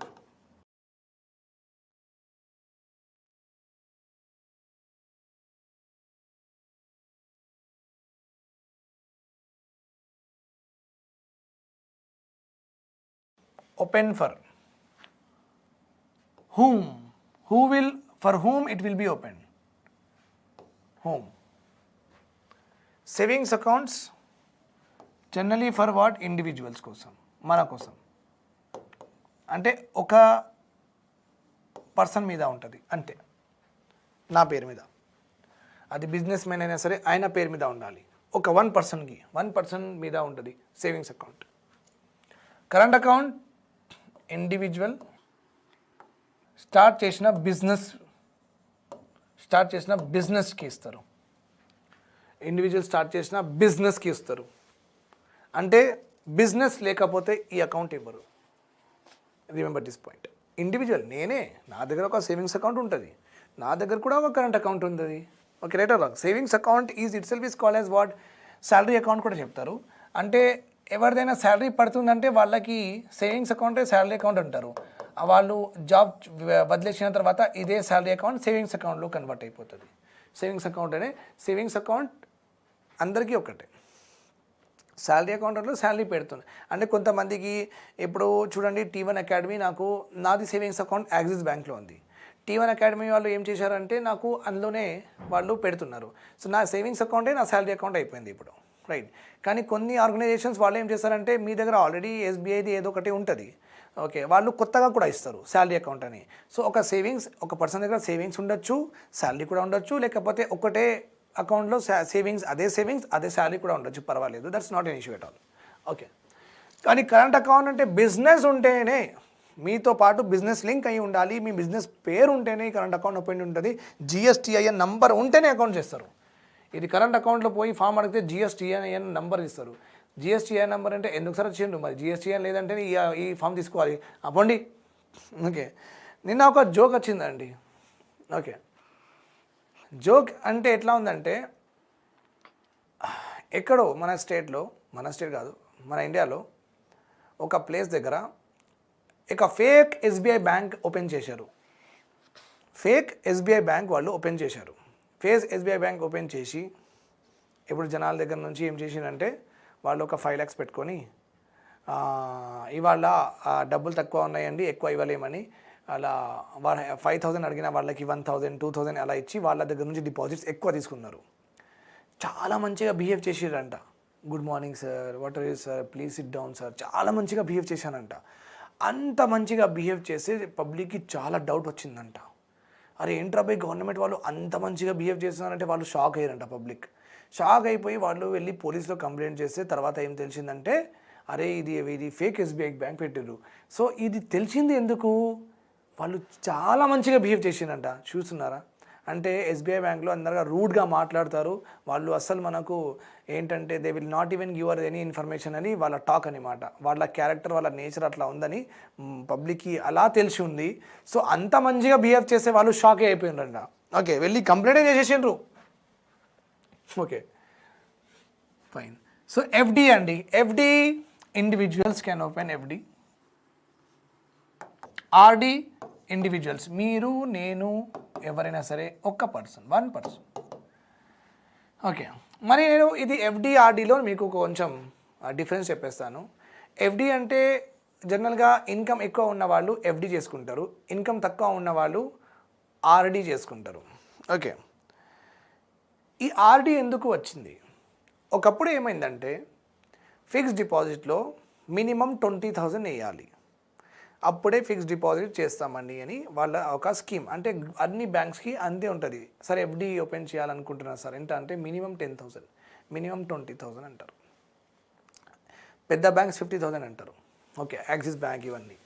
Now you remember here, savings అకౌంట్లో డబ్బులు ఎంత వస్తాయి మనకు, ఇంట్రెస్ట్ రేట్ ఎంత 4%. ఎఫ్డీలో ఎక్కువ ఇస్తారు 7 and 8%. అంటే డబ్బులున్న వాళ్ళు వాళ్ళ డబ్బులు ఎఫ్డీలో పెట్టుకోవచ్చు. ఒక డైలీ వేజ్ లేబర్, ఒక అడ్డాలో పనిచేస్తున్న వాడు వాళ్ళు అడ్డాలో పనిచేస్తున్న వాళ్ళు వాళ్ళది శాలరీ ఒక 500-600 పర్ డే ఉంది. ఆ శాలరీలో 500-600 పర్ డే ఉన్న శాలరీలో వాళ్ళ ఎక్స్పెన్సెస్ మొత్తం తీసిన తర్వాత వాళ్ళ దగ్గర మిగిలదు అసలు. ఓకే, మిగిలితే కూడా వాళ్ళ దగ్గర ఎప్పుడు 15,000 20,000 జమ అవుతుంది. ఎప్పుడు వాళ్ళు ఎఫ్డీకి ఒక బెనిఫిట్ తీసుకుంటారు, అంత పెద్ద ఇంట్రెస్ట్ రేట్ కదా అందులో, ఎప్పుడు తీసుకుంటారు. అంటే చాలా బయాస్గా ఉంది కదా.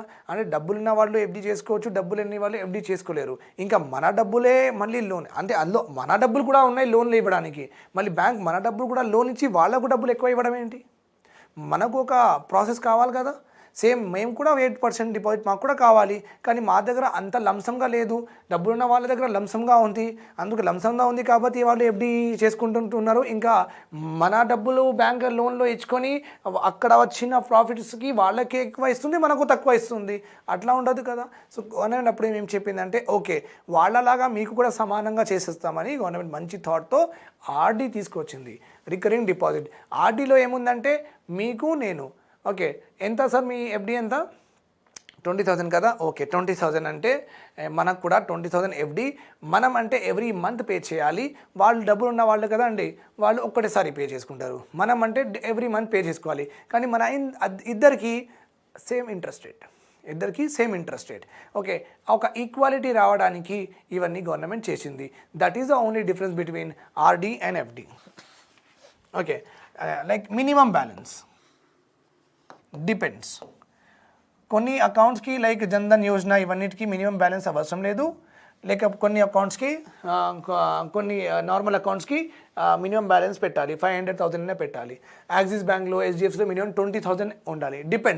Depends whether it is a private bank or whether it is a public bank, whether it is a government sponsored స్కీమ్లో ఓపెన్ అయిందా బ్యాంక్, లేకపోతే normal account.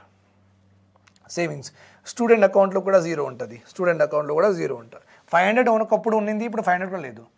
Current account minimum compulsory అండి, minimum compulsory.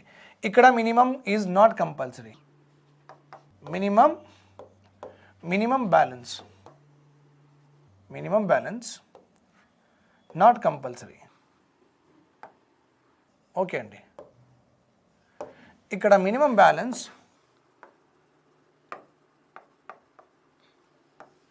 Compulsory. Okay, FD minimum compulsory, RD minimum compulsory. Okay అండి. Okay, మళ్ళీ maximum balance no upper limit, ఎంతైనా పెట్టుకోవచ్చు. No upper limit, ఎంతైనా పెట్టుకోవచ్చు. సేమ్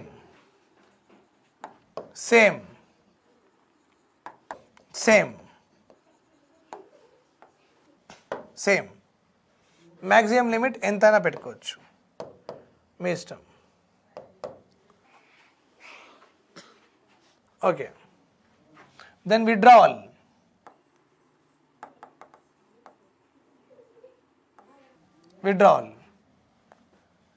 ఎనీ టైం విత్డ్రా చేసుకోవచ్చు. Okay, current account withdrawal any time. Okay, fixed deposit on maturity only.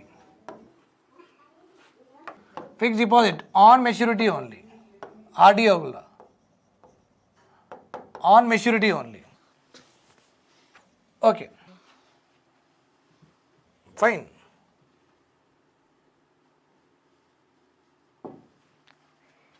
Then we are having what?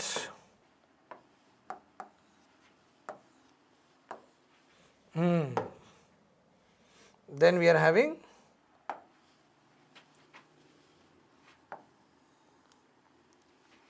withdrawal by either savings అకౌంట్లో మీరు check ఎవరికైనా ఇవ్వచ్చు, ATM card or internet banking transfer చేసుకోవచ్చు. Same ఇక్కడ కూడా మీకు check దొరుకుతుంది కరెంట్ అకౌంట్లో, వాళ్ళు ఏటీఎం కార్డ్ ఇస్తారు, అన్నీ ఇస్తారు. ఇక్కడ no ATM card, no cheque, nothing. ఇక్కడ కూడా సేమ్, ఏమి ఇవ్వరు. ఇక్కడ ఇస్తారు, సేవింగ్స్ కరెంట్ అకౌంట్లో ఇస్తారు, అక్కడ ఇవ్వరు. Okay, fine. తర్వాత ఇంట్రెస్ట్ రేట్స్ ఎట్లా ఉంటాయి? సేవింగ్స్ అకౌంట్లో lower than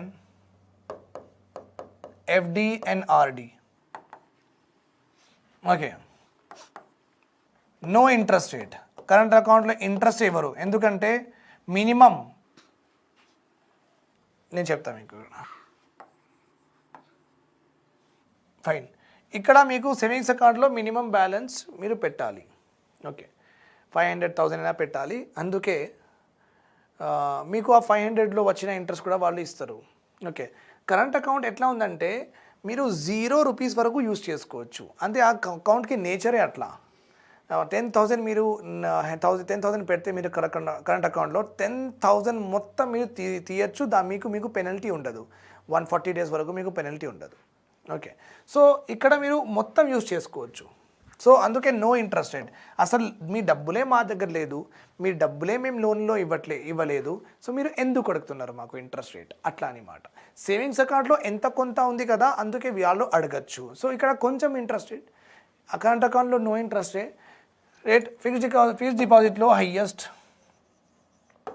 this is also highest, depends on bank. Same depends on bank, A bank అంటే ఇంకా బ్యాంక్ డిపెండెంట్. కానీ higher than savings account and current account. Same higher than savings account and current account. ఎందుకంటే కోటక్ వాళ్ళు 8% ఇస్తారు, SBI వాళ్ళు తక్కువ ఇస్తారు. అట్లా we cannot say, it depends on the bank how much they are giving. మన చేతిలో లేదు ఇది. ఓకే, వాళ్ళ చేతిలో ఉందండి. ఓకే,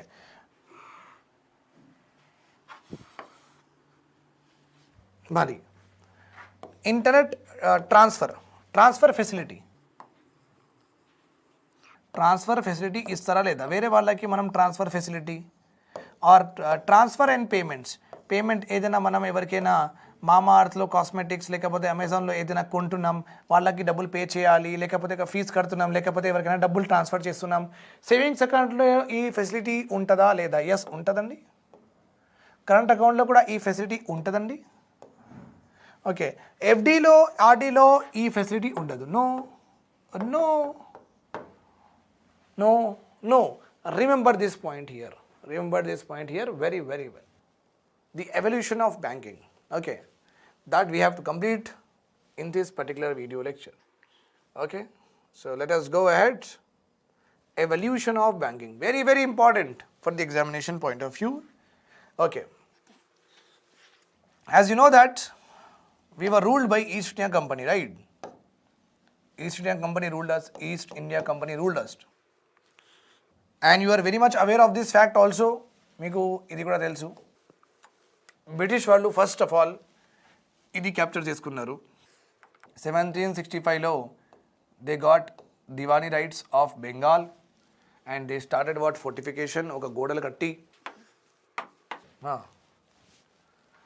ఇలా గోడలు కట్టి మంచిగా లోపల ఆఫీస్ పెట్టుకొని ఉన్నారు.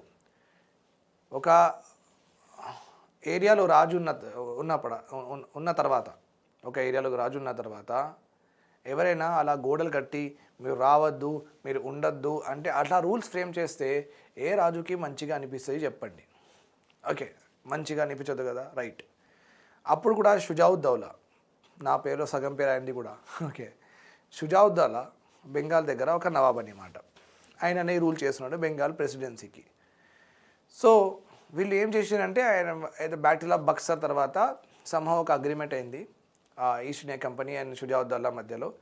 సరే మీరు రైట్ కలెక్ట్ చేసుకో అంటే you are given right to collect revenue, మీరు రెవెన్యూ కలెక్ట్ చేసుకోండి ఏ ఏరియా నుంచి అని చెప్పిండ్రు. ఆ అగ్రిమెంట్ అయింది. కానీ వీళ్ళు అట్లా గోడలు కట్టి రూల్స్ ఫ్రేమ్ చేస్తున్నారు, ఆయనకి నచ్చలేదు షుజావుద్దౌలాకి. ఇంకా చాలా రీజన్స్ ఉంటాయండి, అది మీరు హిస్టరీలో చదువుకుంటారు. I'm just telling you the overview కూడా కాదు, జస్ట్ ఒక explanation to link what it is. So ఏమైంది మళ్ళీ వాళ్ళు ఇట్లా గోడలు కట్టడం స్టార్ట్ చేసి వాళ్ళు రూల్స్ ఫ్రేమ్ చేస్తే ఈ రాజుకి నచ్చలేదు. ఓకే, మళ్ళీ వాళ్ళ మధ్యలో ఏమైందంటే ఒక వార్ అయిపోయింది. అయిపోయిన తర్వాత Britishers first occupied what Bengal తర్వాత వాళ్ళు మద్రాస్కి అక్యుపై చేసిండు. ఆర్కాట్, టిపు సుల్తాన్, మైసూర్ అవన్నీ అయిపోయినాయి. దెన్ ఈ వాళ్ళకి బాంబే, ఇది బాంబే ఇప్పుడు మహారాష్ట్ర, గుజరాత్ రెండు కలిపి బాంబే ఒకప్పుడు. ఓకే, ఆంధ్రప్రదేశ్ అండ్ తమిళనాడు కలిపి Madras. Okay, then here you are having what Mysore and little bit of మైసూర్లో కొంచెం కేరళ కూడా వచ్చింది, మద్రాస్లో కొంచెం కేరళ కూడా వచ్చింది.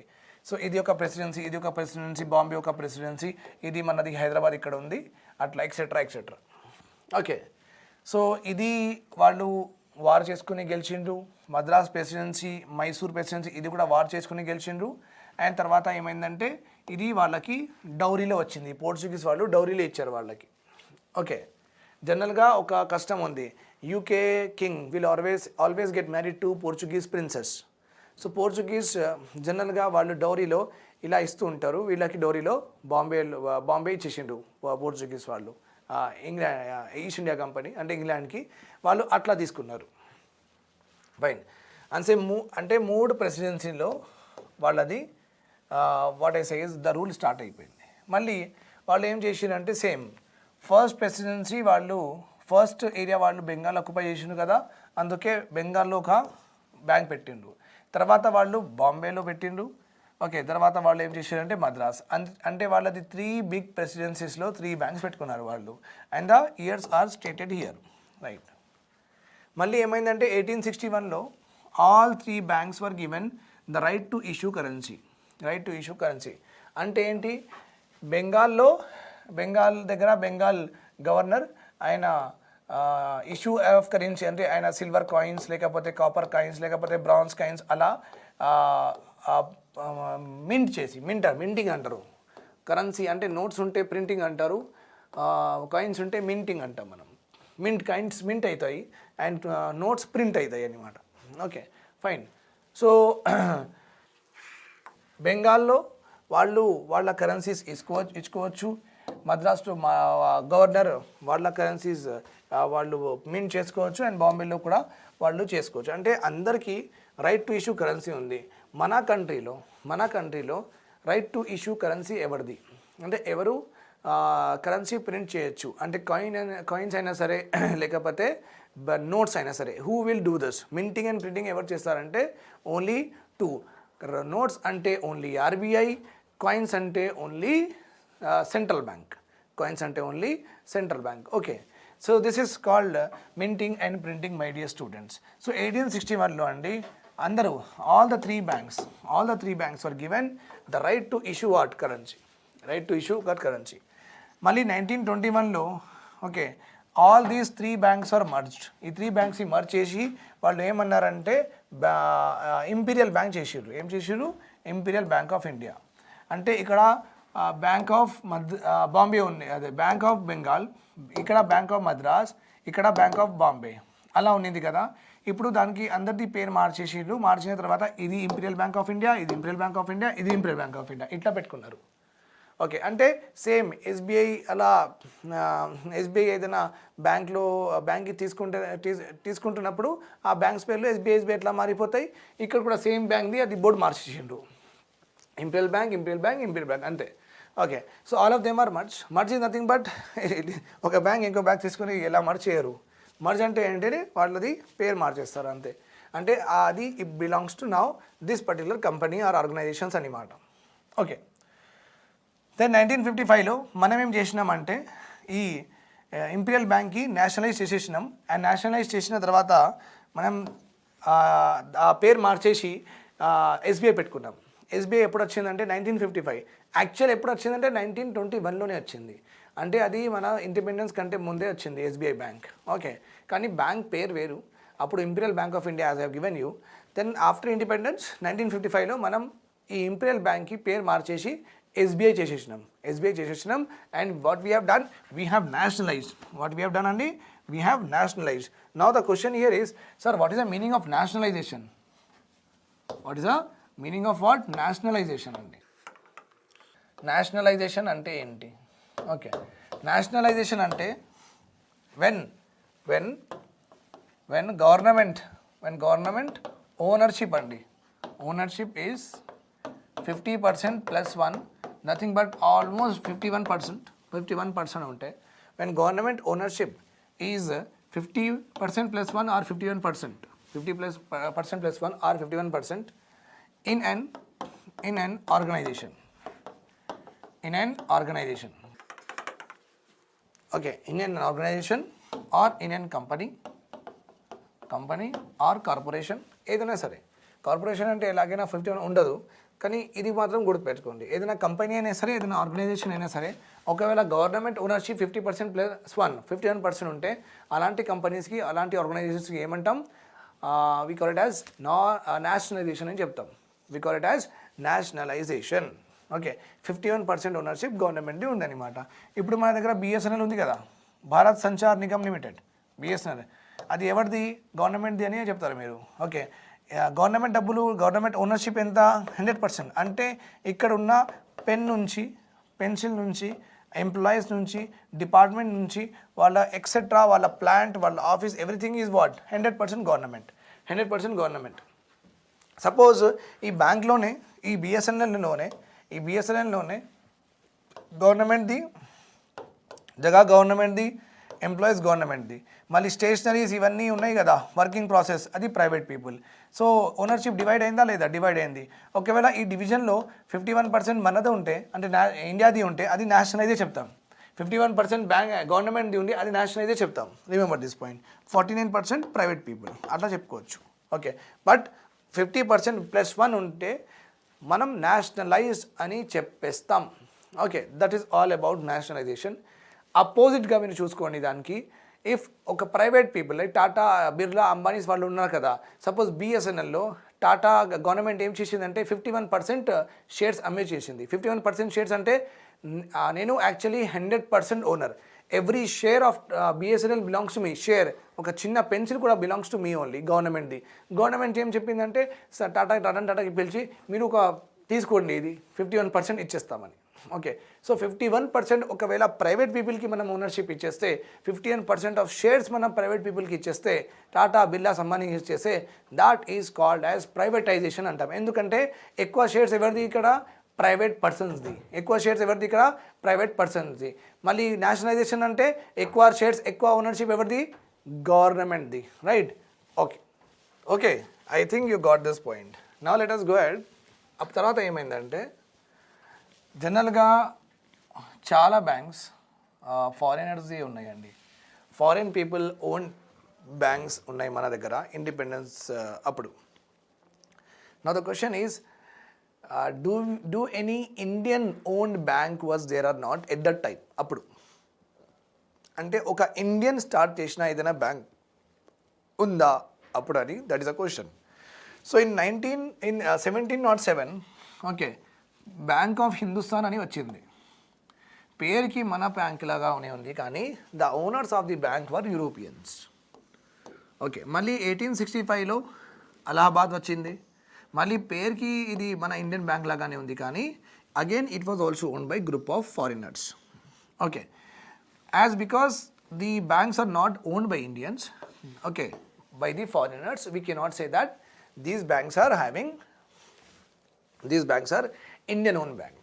So now at least do we have any Indian owned bank? Oka Indian start chesina edara bank undante 1894 lo first time vachindandi. Punjab National Bank vanchindi. Group of Indians. 1908 lo Bank of Baroda, Sirji Rao Gaikwad.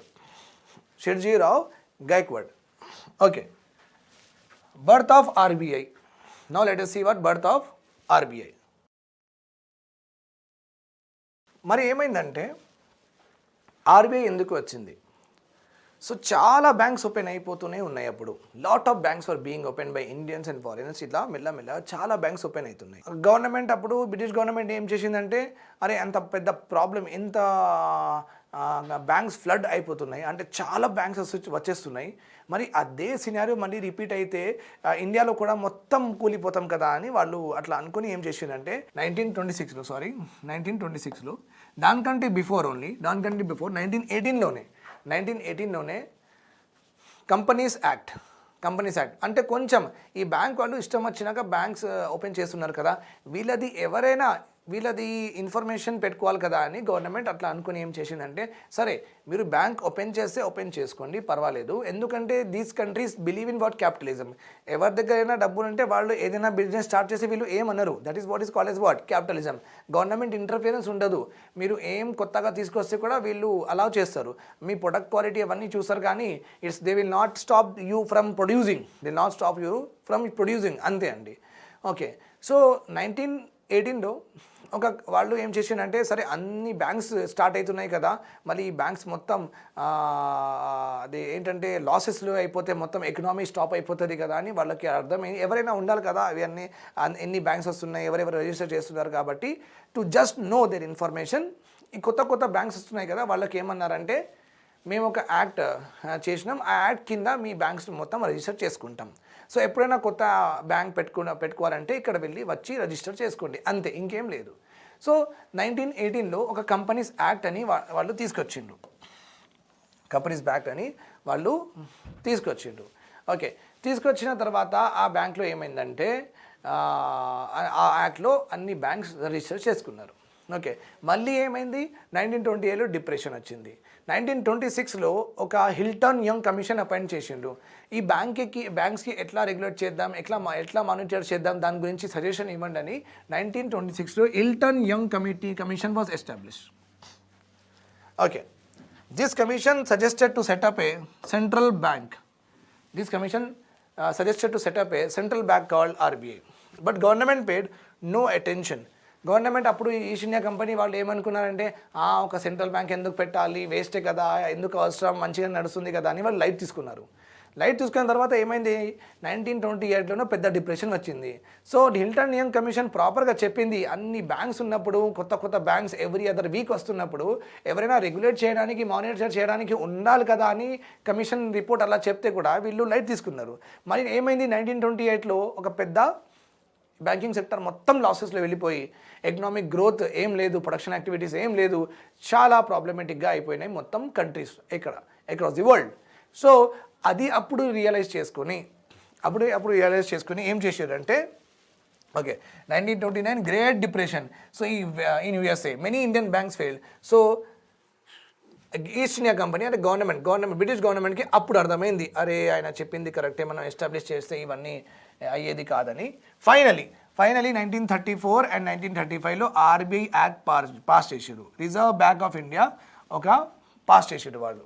Okay, మళ్ళీ ఈ bank నడవాలంటే ఈ బ్యాంక్లో కూడా డబ్బులు కావాలి కదా, ఈ బ్యాంక్లో కూడా ఆఫీసర్స్ ఉండాలి కదా, వీళ్ళకు కూడా ఎక్స్పర్ట్స్ ఉండాలి కదా, వీళ్ళు మంచి డిసిషన్ తీసుకోవడానికి స్కిల్ పీపుల్ ఉండాలి కదా, వీళ్ళకు ఒక ఆఫీస్ ఉండాలి, వీళ్ళకు స్టేషనరీ ఉండాలి, ఇవన్నీ ఉండాలి కదా. ఓకే, వీళ్ళకి టేబుల్స్ ఉండాలి, చైర్స్ కావాలి, ఇవన్నీ కావాలా లేదా?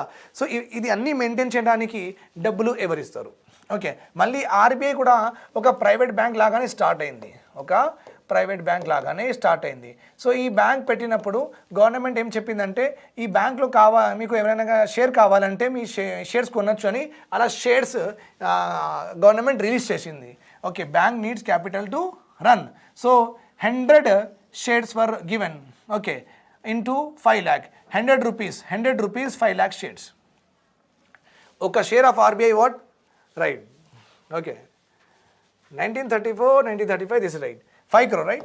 ఓకే, మళ్ళీ ఏమైందంటే ఇది గవర్నమెంట్ బ్యాంక్ లాగా కాదు, మళ్ళీ ఇది ఎట్లా వచ్చేసిందంటే, RBI మొత్తం ఒక ప్రైవేట్ పీపుల్ లైక్ మీరు నేను అందరూ షేర్స్ కొని మనం ఏం చేసినామంటే RBIకి పెట్టినట్టుగా ఒక ప్రైవేట్ బ్యాంక్ లాగానే ఎస్టాబ్లిష్ అయింది. అంటే ఒక రెగ్యులేటరీ బ్యాంక్ ప్రైవేట్ ఎట్లా ఉంటుంది, అది కొంచెం గమ్మత్తుగా ఉంది, right or wrong? So that is not possible. Understood my point here? Again a privately owned bank. Okay, కానీ on April 1st 1935 okay sir Osborne Smith appointed as the first chairman of RBI. First chairman of RBI. Okay remember this point. Who are the first chairman of అంటే who are the first chairman అంటే ఆయనదే. Okay who are the first Indian chairman అంటే our Indian person. After independence ఎవరు ఉన్నారన్నమాట. First chairman అంటే he is the person. First Indian chairman అంటే I am not able to recover the name of his person, but remember this point. First chairman అంటే ఆయన, first Indian chairman అంటే you just go through is the first RBI chairman, Indian RBI chairman, you will get it.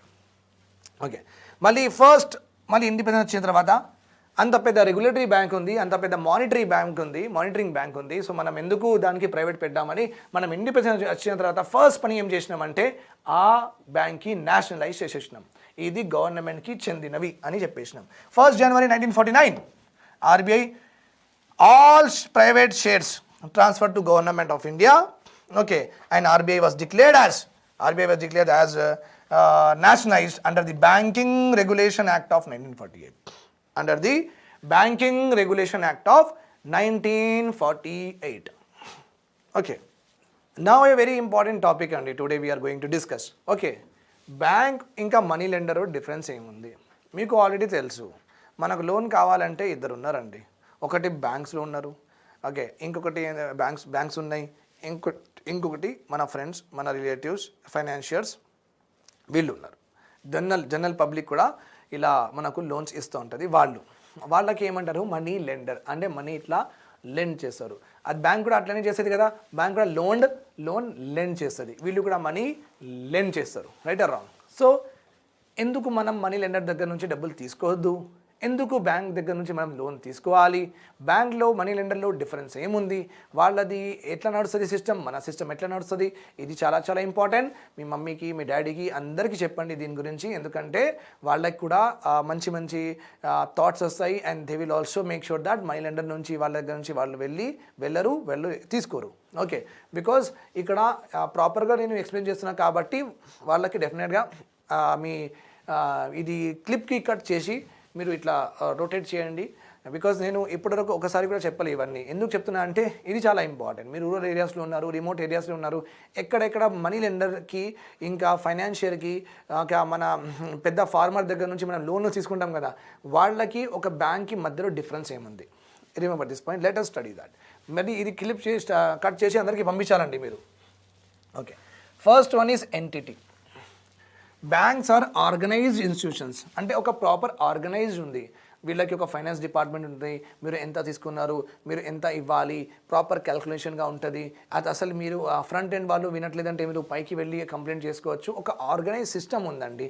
వాళ్ళు 9 o'clockకి వస్తారు, 5 o'clockకి పోతారు. ఇది మీ services వీళ్ళు మీకు promise చేసిండ్రు, మళ్ళీ మీకు ఇవన్నీ వీళ్ళు ఇస్తారు, మీరు ఇట్లా చేయాలి. ఒక సిస్టమ్ ఉంటుంది organised. Okay money lenders are generally individuals. ఇది ఆర్గనైజేషనే కాదు, ఫస్ట్ ఆఫ్ ఆల్ వీళ్ళు ఒక ఇండివిజువల్ మనుషులు. First one. మరి నేచర్ ఎలా ఉంది? నేచర్ బ్యాంక్స్లో ప్రొఫెషనల్స్ ఉంటారు, చదువుకున్న వాళ్ళు ఉంటారు. ఒకవేళ మీరు లోన్కి వస్తే కూడా ఏమంటారంటే sir come sir please sir రండి సార్ అని చెప్తారు. అట్లా okay what do you want sir అట్లా చెప్తారు. కావాలి సార్ మళ్ళీ ప్రాసెస్ చేస్తారు. మనకు ఎలా అన్డిగ్నిఫైడ్గా వాళ్ళు మనకు ఫీల్ అవ్వడానికి ఎవ్వరు అట్లా. అంటే ఇప్పుడు మనీ లెండర్ దగ్గర ఉంది, మనం ఒక మంచి డబ్బులున్న వాళ్ళ దగ్గర వెళ్ళి అయ్యా కొంచెం డబ్బులు ఇవ్వండి అయ్యా అలా కడితే ఉండయ్యా ఉండు అని అంటాడు ఆయన. మంచిగా మీరు ఇట్లా అంటే జనరల్గా ఇంట్లో ఇట్లా ఉంటారు. ఎప్పుడు ఆయన దగ్గర వెళ్ళి సార్ ఉండు స్నానం చేస్తున్నా, సాప్ తింటున్నారు, ఆగు, ఇట్లా ఉండి ఒక హాఫ్ అన్ అవర్ 1 hour అయిన తర్వాత ఆయన వచ్చి ఏం కావాలి, సరే ఈవినింగ్ రా అంటే మనకు కావాలన్నప్పుడు so let us go ahead. Nature professionals అందరూ చదువుకున్న వాళ్ళు ఉంటారు. ఓకే ఆ బ్యాంక్ అంటే మంచిగా ఒక స్కిల్స్ ఉన్నవాళ్ళు, ప్రొఫెషనల్స్ ఉన్నవాళ్ళు, డిగ్రీ సర్టిఫికేట్స్ ఉన్నవాళ్ళు, చదువుకున్న వాళ్ళు ఉంటారు.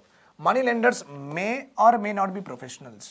ఓకే వాళ్ళకి అకౌంట్స్ తెలుసు, వాళ్ళకి ఇంట్రెస్ట్ ఇవ్వడం తెలుసు, కానీ వాళ్ళు MBA చేయలేదేమో, డిగ్రీస్ చేయలేదేమో. So there is a may be educated, may not be educated, అట్లా కూడా మొత్తం ఇల్లిటరేట్ కూడా ఉండొచ్చు. ఓకే అంటే అకౌంట్స్ అంటే ఖాతా చూసుకోవడానికి వచ్చు కానీ ఇంకేం రాదు. Okay that could also be a possibility. But you can find both, may or may not. Now it is against all of the money lenders కొంచెమైనా వాళ్ళకి ఎడ్యుకేషన్ ఉందేమో. ఓకే, యాక్టివిటీ అండి. Banking activities includes acceptance of deposits, giving loan. Okay, activities of money lenders అంటే వాళ్ళు deposits తీసుకోరు, okay, కానీ loans, hand loans, ఇవన్నీ loans ఇస్తారు. Only loans are given. Okay, deposits తీసుకోరు. డిపాజిట్స్ అంటే నాట్ లైక్ నేను అంటే మనం ఇల్లు పేపర్స్ పెట్టినాం సార్, గోల్డ్ పెట్టినాం, అలాంటి డిపాజిట్స్ అనట్లేదు. ఆ డిపాజిట్స్ అంటే మనం డబ్బులు అక్కడ పెట్టాలి, డబ్బులు పెట్టాలి, సేవింగ్స్ అకౌంట్స్ అంటే వాళ్ళు అట్లా తీసుకోరు, ఎలాగైనా మనం వాళ్ళకి ఇవ్వం. ఓకే, కానీ ఇక్కడ you can see that with regard to security, ఇంకొక లాస్ట్లో యాడ్ చేద్దాం మనం. With regard to security, 7th one, this is 8th one. With regard to security. Okay, with regard to security bank are like వీళ్ళు collaterals. Okay, security అంటే కొలెటరల్స్ వీళ్ళు కొన్ని దానిలో తీసుకుంటారు, ఎస్. ఓకే, కొన్ని దానిలో తీసుకోరు. Okay, remember this point. Personal loans ఇస్తే తీసుకోరు జనరల్గా, వేరాజ్ వేరే ఏదైనా ఉంటే ఎడ్యుకేషన్ లోన్, పర్సనల్ లోన్స్ ఉంటే తీసుకోరు. లైక్ కానీ వెహికల్ లోన్స్, ఇంకా వాట్ ఐ సే ఇస్ ఇక్కడ కూడా హౌసింగ్ లోన్స్కి కూడా పే స్లిప్స్ కంటే వాళ్ళు హౌసింగ్ లోన్స్ ఇక్కడ. ఓకే, సో కొలెటరల్స్ కొన్ని దానికి వాళ్ళు తీసుకుంటారు, అంటే మనం ఏదైనా పెట్టి వాళ్ళ దగ్గర నుంచి లోన్ తీసుకోవచ్చు, కొన్ని దానిలో వాళ్ళు తీసుకోరు. ఇంకా గవర్నమెంట్ స్కీమ్స్లో మ్యాక్సిమం కొలెటరల్స్ ఉండవు, అందుకే మన దగ్గర డబ్బులు ఉంటే మేము ఎందుకు పోతామండి గవర్నమెంట్ బ్యాంక్ దగ్గర లోన్ తీసుకోవడానికి, right or wrong? Yes. Okay, so మన గవర్నమెంట్ మన దగ్గర మీ ఇల్లు పేపర్స్ పెట్టండి, మీ గోల్డ్ పెట్టండి, మేము లోన్ ఇస్తామంటే మీరు కూడా వెళ్ళారు కదా, అది ప్రైవేట్ బ్యాంక్ లాగానే ఉంది మరి, అంటే అది మనీ లెండర్ లాగానే ఉంది, Margadarsi chit fund, Kapil chit fund లాగానే ఉంది, right or wrong? Yes. Okay, fine. కానీ ఇక్కడ 8th one సెక్యూరిటీలో కొలెటరల్ ఇంపార్టెంట్ అండి. కొలెటరల్, ఓకే, కొలెటరల్ నీ ఫార్మర్ ల్యాండ్ పెట్టు, నీ ల్యాండ్ ఎంత ఉంది అది పెట్టు, కొంచెమైనా పెట్టు, అప్పుడు డబ్బులు ఇస్తానని అంటాడు. ఇంకా 5,000 10,000 ఇవ్వరు, అడుగుడు కూడా. 1 lakh 2 lakhs అడితే ఆయన ఒట్టిగా ఇస్తాడా? ఇవ్వడు. ఓకే, నీ పేపర్స్ పెట్టిపో, మొత్తం లోన్ పే చేసిన తర్వాత మళ్ళీ తీసుకొని వెళ్తాడు. వితౌట్ ఎనీ కొలెటరల్ ఇవ్వడు. ఓకే, అదే తెలిసిన వాళ్ళు సార్ ఇస్తాడు సార్ 5,000 ఇస్తారు, 10,000 అనేది చిన్న ఇస్తారు, పెద్దగా అడగండి, అసలు ఇవ్వడు. ఓకే, ఇస్తే ఏదైనా పెట్టాల్సింది. Fine, remember this point. Clients, bank దగ్గర నుంచి ఎవరెవరు తీసుకుంటారు డబ్బులు? Bank meets the need of the people in general and business. అంటే మనకు ఇంకా బిజినెస్ చేయడానికి ఎవరైనా వాళ్ళకు కూడా కావాలంటే వాళ్ళకు కూడా లోన్ ఇస్తుంది. ఎవరు? Bank will take. Okay, money lender generally they will give to what? Agriculturists to the poor పీపుల్కి ఇచ్చి వాళ్ళ మనం ఎహసాన్ ఏం చేయట్లేదండి, ఒక రేంజ్లో ఇంట్రెస్ట్ రేట్ పెట్టి మనకు అక్కడ కూడా ఆగుతారు వీళ్ళు. ఓకే, జనరలీ వాళ్ళు పూర్ పీపుల్కి అగ్రికల్చర్కి లోన్స్ ఇస్తారు. లోన్స్ ఇవ్వడం కాదు, నేను ప్రాపర్గా చెప్పొచ్చు, ఎక్స్ప్లోయిట్ చేస్తారు. I'm not talking about in a generalise way. Maybe మీ రిలేటివ్, మీ ఫాదర్, మీ mother, they may also doing this kind of stuff. Okay, but నిజాయితీ వాళ్ళు కూడా ఉన్నారు. Good people are also there as a financial, bad people are also there. కానీ historically చూడాలంటే 99% bad పీపులే ఉన్నారు. 99% బ్యాడ్ పీపులే ఉన్నారు. ఆయన దగ్గర లేదంటే ఇంట్రెస్ట్. సరే, ఒక మంత్ ఆయన ఇవ్వలేదు అనుకోండి, ఆగుతారా? ఆగరు.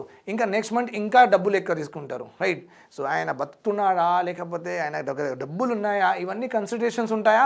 ఏం కన్సిడరేషన్ ఉండవు. డబ్బులు ఇవ్వు అని అంటారు, లేకపోతే పిల్లలకి పంపించి కూడా తీసుకుంటారు. Okay, security. Okay, banks accept tangible personal security, okay, against loans. Okay, I have told you that security తీసుకుంటారు. ఇదే పాయింట్ అండి, ఇదే point. Fine. Process of loan recovery ఎట్లా ఉంది? బ్యాంక్లో మీరు పే చేయలేదంటే కూడా కొంచెం వాళ్ళు మన మీద ఫ్లెక్సిబుల్గానే ఉంటారు. ఓకే, మనకు ఫోన్ చేస్తారు, సార్ పే చేయండి అని చెప్తారు, ఒక 1-2 months ఆగుతారు. కానీ మనీ లెండర్స్ ఒక్కసారి మీరు ఇంట్రెస్ట్ ఇవ్వలేదనుకోండి, ఇంటికి వచ్చేస్తాడు ఆయన. రెండో డేట్కి వచ్చేస్తాడు, 6th డేట్కి వచ్చేస్తాడు, 10th డేట్కి వచ్చేస్తాడు, సాగొట్టిపోతాడు, right or wrong? Money lenders nature అది. ఓకే, అట్లనే చేసి వాళ్ళు అంతా ఏమైపోయిందంటే చాలా వెల్త్ సంపాదించుకున్నారు. ఎప్పుడు హిస్టారికల్లీ కూడా ఇంట్రెస్టెడ్. బ్యాంక్ అంతా ఒక పర్సన్కి స్క్వీజ్ చేయదండి, అంతా బాధ పెట్టదు బ్యాంక్. ఓకే, వాళ్ళకి ఎంత ప్రాఫిట్ కావాలి అంతే తీసుకొని వాళ్ళు వదిలేస్తారు బ్యాంక్ వాళ్ళు. 12 to 18% మ్యాక్సిమం ఇంట్రెస్ట్ రేట్స్ ఉంటాయి. కానీ వీళ్ళు అన్రీజనబుల్ హై. ఓకే, ఒక 5,000 ఇస్తే పర్ డే 300 ఇవ్వాలంట, ఒక 1 lakh ఇస్తే per day 500 ఇవ్వాలంట, 1 lakh rupees loan ఇస్తే 150,000 లోన్ ఇస్తే పర్ డే 500 ఇవ్వాలంట. ఒక రేంజ్లో ఇంట్రెస్ట్ రేట్. ఓకే, మొత్తం ఎక్స్ప్లాయిటేషన్. డబ్బులు అందరికీ కావాలని వాళ్ళకి తెలుసు కదా, అందుకే వాళ్ళు ఇష్టం వచ్చినగా అన్రీజనబుల్ రేట్ పెడుతున్నారు పూర్ పీపుల్కి. ఓకే, అలా వాళ్ళు మొత్తం లూట్ చేస్తున్నారు. నా దృష్టిలో అంటే that is very very crime, that is like heinous crimes అనమాట. అది మర్డర్ లాగానే. ఒక ఇన్సాన్ది, ఒక పర్సన్ది, ఒక సోల్కి మీరు మర్డర్ చేస్తున్నారు. You are not less than a murder if you're doing that.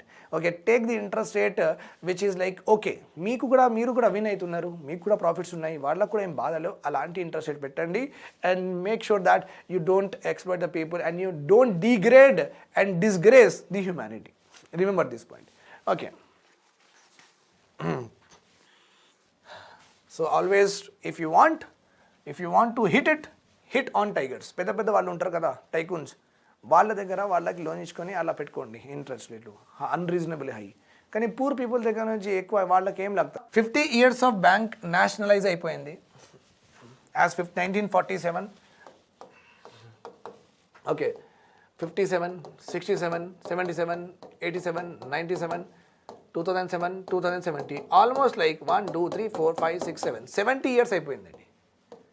70 years అయిపోయింది. ఓకే, కానీ let us understand 50 years only, because మనకు 50 years కావాలి. Okay, 50 years of bank nationalisation, what it means and why banks were nationalise. ఎందుకు banks nationalise అవ్వడానికి కారణం ఏముంది? Okay, that is important. Nationalise అంటే ఏంటి నేను చెప్పేసిన ఆల్రెడీ మీకు, కానీ ఎందుకు చేయాల్సి వచ్చింది చూడండి. అప్పుడు ఏమైందంటే ఈ బ్యాంక్స్ వాళ్ళు ఉన్నారు కదా, అప్పుడు అంటే మన ఇండిపెండెన్స్ ఉన్నప్పుడు మెనీ బ్యాంక్స్ వర్ దేర్ అండి. ఇండియాలో చాలా బ్యాంక్స్ ఉన్నాయండి. Many banks were there, no doubt at all. Many banks were there. Okay, understood. వీళ్ళు ఏం చేసిందంటే obviously maximum or what every bank is a private bank only. RBI ఒకటే government bank, private బ్యాంకే. ఇప్పుడు లెట్ సపోజ్ నేను అప్పుడు ఒక private bank, okay, నేను ఒక private bank Shujaat Bharat bank, SBB bank నాది ఉందనుకోండి ఇండిపెండెన్స్ ఉన్నప్పుడు. ఓకే, సో నా దగ్గర లోన్స్ కావాలని బిజినెస్ మెన్స్ వచ్చారు, డాక్టర్స్ వచ్చారు, చదువుకున్న వాళ్ళు వచ్చారు, పూర్ పీపుల్ వచ్చారు, ఇంకా ఫార్మర్స్ వచ్చారు. నేను లోన్ ఎవరికి ఇస్తా గుర్తుపెట్టుకోండి. నేను బిజినెస్ మెన్కి ఇస్తా, ఓకే, డాక్టర్స్కి ఇస్తా, ఇంకా గవర్నమెంట్ ఎంప్లాయీస్కి ఇస్తా. ఎందుకంటే వీళ్ళది ఒక ఫిక్స్డ్ ఇన్కమ్ వస్తుంది వీళ్ళకి. ఎవ్రీ మంత్ వాళ్ళది ఒక ఫిక్స్డ్ ఇన్కమ్ ఉంటుంది. Right or wrong? ఎస్, అంతే అండి, ఫిక్స్డ్ ఇన్కమ్ ఉంటుంది వాళ్ళది. ఫార్మర్ ఇన్కమ్ ఫిక్స్డ్ కాదు. ఎందుకు? అది రెయిన్ఫాల్ మీద ఆధారపడి ఉంటుంది. ఒక సైక్లోన్ సడన్గా వచ్చేస్తే మొత్తం ఇన్కమ్ వాళ్ళది మొత్తం క్రాప్ లాస్ అయిపోతుంది. సో ఫార్మర్కి ప్రాపర్గా అంటే పంట వస్తుందా లేదా అని అది మనం చెప్పలేము, జనరల్గా చెప్పలేమండి. అది ఈజ్ ట్రూవే. ఓకే, డ్రాట్ ఉండొచ్చు, ఏదైనా రావచ్చు. పూర్ పీపుల్, ఆర్టిసన్స్, ఓకే, ఒక కాబ్లర్, ఒక మెకానిక్, ఒక మౌజ్ వెండింగ్ పర్సన్, అట్లా వాళ్ళు ఉంటారు కదా, టీ స్టాల్ వాళ్ళకు కూడా ఇవ్వరు. ఎందుకు ఇవ్వరంటే వీళ్ళకి ట్రస్ట్ ఉండదు. అంటే వాళ్ళు ఇస్తారా లేదా, వాళ్ళకి అంత ప్రాఫిట్ వస్తుందా, మనకు మళ్ళీ వాళ్ళు పే చేసి వాళ్ళు బతకగలరా లేదా అని అవన్నీ ఆలోచించుకుంటారు. ఓకే, సో ఇక్కడ కూడా నేను డబ్బులు ఇస్తే ఫార్మర్కి లేకపోతే ఒక మెకానిక్కి, ఎలక్ట్రీషియన్కి నేను డబ్బులు ఇవ్వలేను. ఎందుకంటే వాళ్ళకి ఇన్కమ్ వాళ్ళది ఫిక్స్ లేదు, అన్సర్టైన్ ఇన్కమ్ ఉంది. ఎట్లా ఉంది ఇన్కమ్? అన్సర్టైన్ ఇన్కమ్ ఉంది. అంతే, వస్తే వస్తుంది, లేకపోతే రాదు. ఎందుకు రాబోయి నా డబ్బులు మొత్తం వాళ్ళకి ఇవ్వడం, నేను వీళ్ళకి ఇచ్చేస్తే వీళ్ళు ఎలాగైనా పే చేస్తారని నేను అనుకున్నా. Okay, so that is what happened అండి during the time of independence and before that also. All the banks, అంటే n number of banks were there at that time. They were giving only loans to what? Elite people only. Okay, posh people only, rich people only. Okay, ఇక్కడ చిన్న దుకాణదారులు, ration shop వాళ్ళకి అరే మేము ఇట్లా start చేస్తామంటే loan ఎవ్వరికి ఇవ్వలేదు, ఉమెన్కి అస్సలు ఇవ్వలేదు, ఒక హౌస్ వైఫ్ అని వాళ్ళకి ఇవ్వలేదు. ఓకే, సో అది ఇందిరాగాంధీకి నచ్చలేదండి. ఒక బ్యాంక్స్ అంటే ఒక important institutions to promote what growth and stand of living in the country. జనాలకి మంచిగా జరుగుతుంది బ్యాంక్స్ అంటే, రైట్ ఆర్ రాంగ్? ఓకే, అందరు లోన్ తీసుకొని ఫార్మర్స్ వాళ్ళు ఫార్మింగ్కి వెళ్ళొచ్చు, ఇంకా మనలాగా నాలాంటి వాళ్ళు ఇన్స్టిట్యూట్ పెట్టుకోవచ్చు, right or wrong? So you can understand. ఒక మెకానిక్ అయినా మెకానిక్ షాప్లో పని చేసి ఒక 5 years తర్వాత అది నేను కూడా ఒక మెకానిక్ షాప్ పెట్టుకుంటా కదరా భయ్, నాకు అన్నీ వచ్చు అని ఆయన ఆస్పిరేషన్కి గవర్నమెంట్ అంటే బ్యాంక్ వాళ్ళు ఒక పుష్ ఇస్తారు, ఒక రెస్పెక్ట్ చేస్తారు దానికి.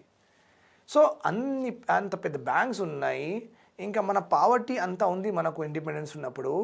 ఆ బ్యాంక్స్ ఎందుకు అండి మనకు అంటే పూర్ పీపుల్కి హెల్ప్ చేయట్లేదంటే ఇందిరా గాంధీజీకి చాలా కోపం వచ్చింది.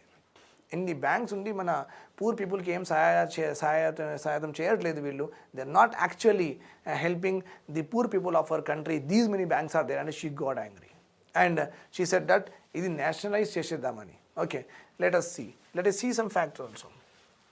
ఓకే, ఫైనాన్షియల్ ఎక్సర్సైజ్ అంటే నేషనలైజేషన్ 2 times అయింది. కొన్ని బ్యాంక్స్కి గవర్నమెంట్ నేషనలైజ్ చేసేది, ఇది మీ బ్యాంక్ కాదు మా బ్యాంక్ అని.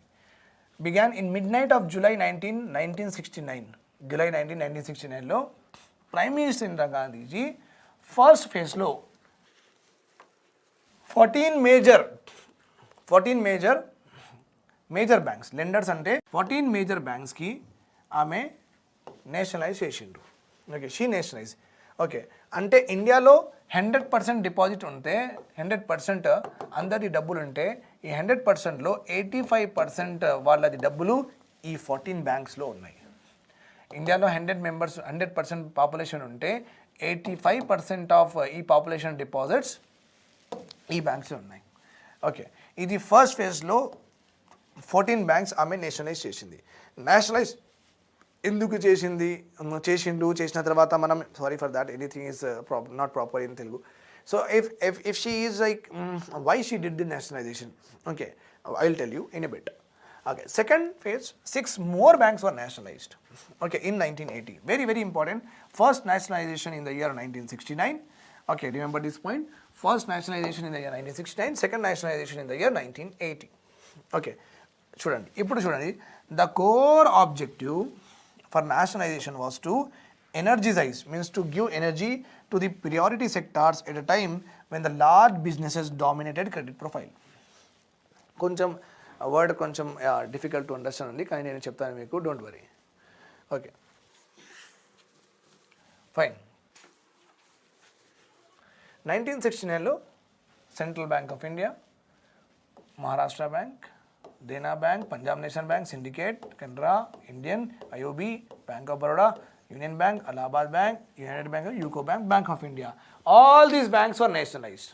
అంటే మనం ఇండియాకి డెడికేట్ చేసేసాం. ఇప్పుడు ఇండియాకి డెడికేట్ చేసేసినామంటే ఈ బ్యాంక్స్ ఇప్పుడు ఇండియాస్ డెవలప్మెంట్కి పని చేయాలి.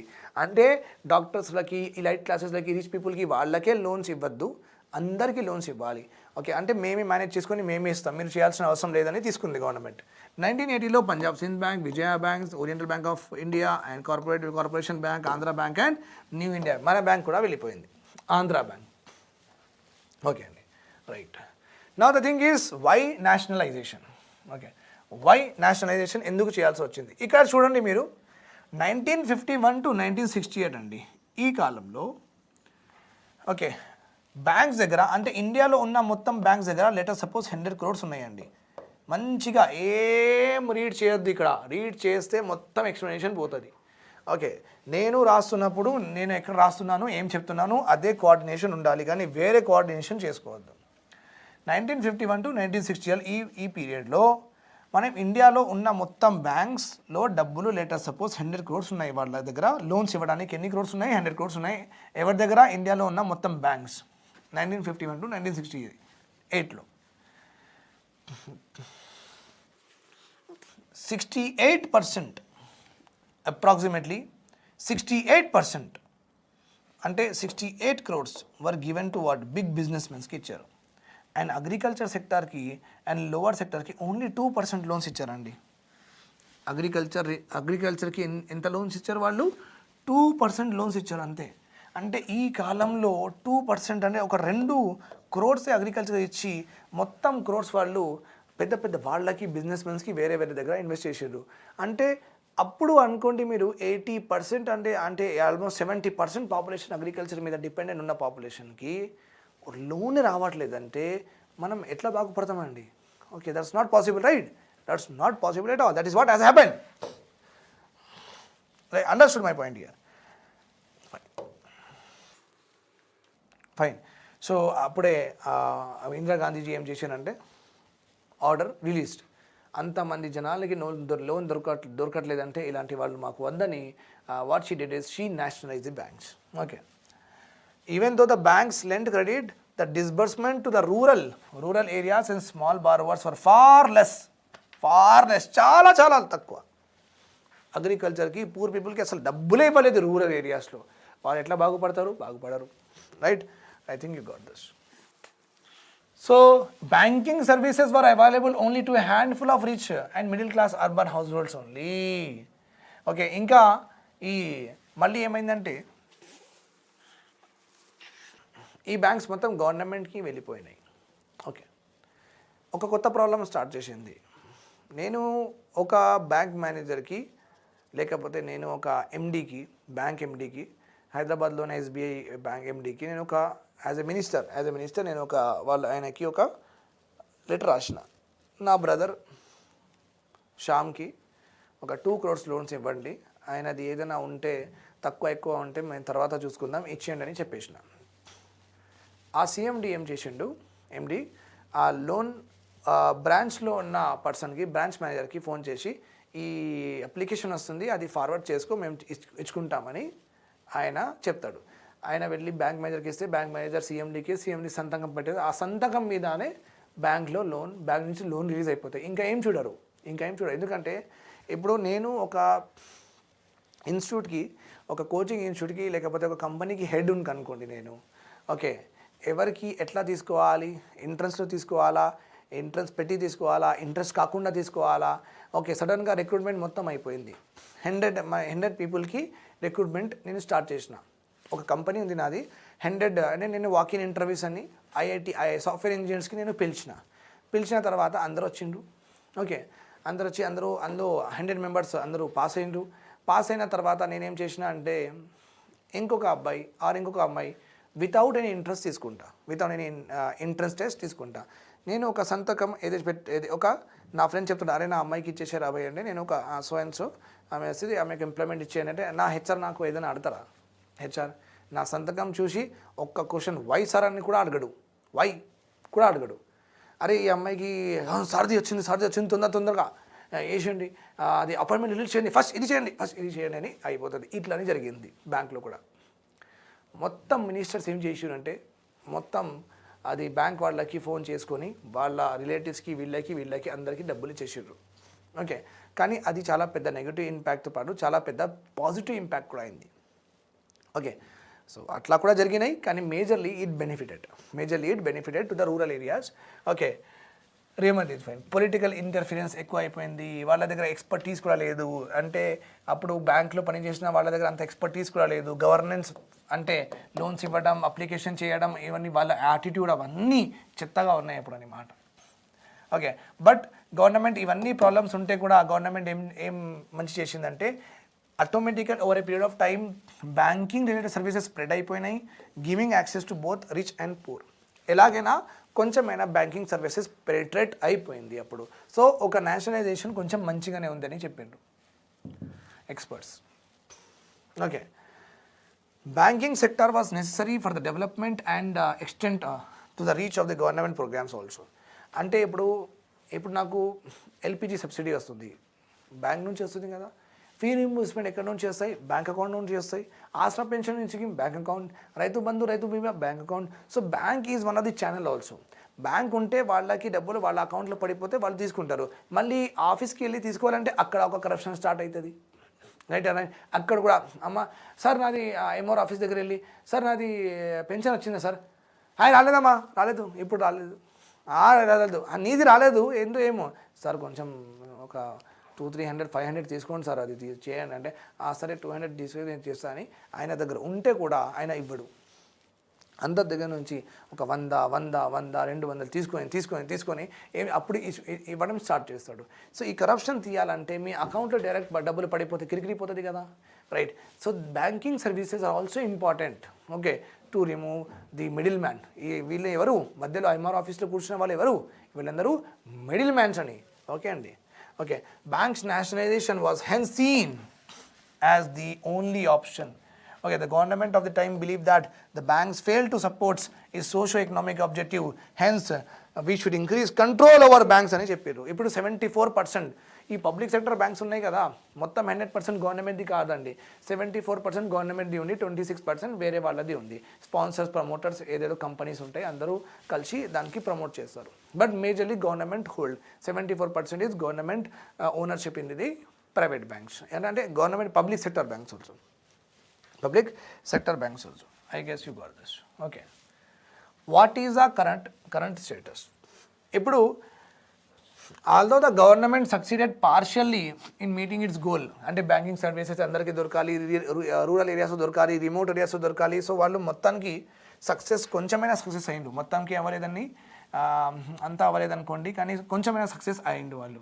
ఓకే, బట్ స్టిల్ ఇండియాలో many people lakhs access to even formal finance. ఇప్పుడు కూడా బ్యాంక్ నుంచి వచ్చిన లోన్స్ చాలా తక్కువై తీసుకుంటున్నారంట. రూరల్ ఏరియాస్, రిమోట్ ఏరియాస్ మళ్ళీ ఆ మనీ లెండర్ దగ్గర వెళ్తున్నారు, మళ్ళీ ఆ ల్యాండ్ లార్డ్ దగ్గర వెళ్తున్నారు, మళ్ళీ ఆ ఫైనాన్షియల్ దగ్గర వెళ్తున్నారు.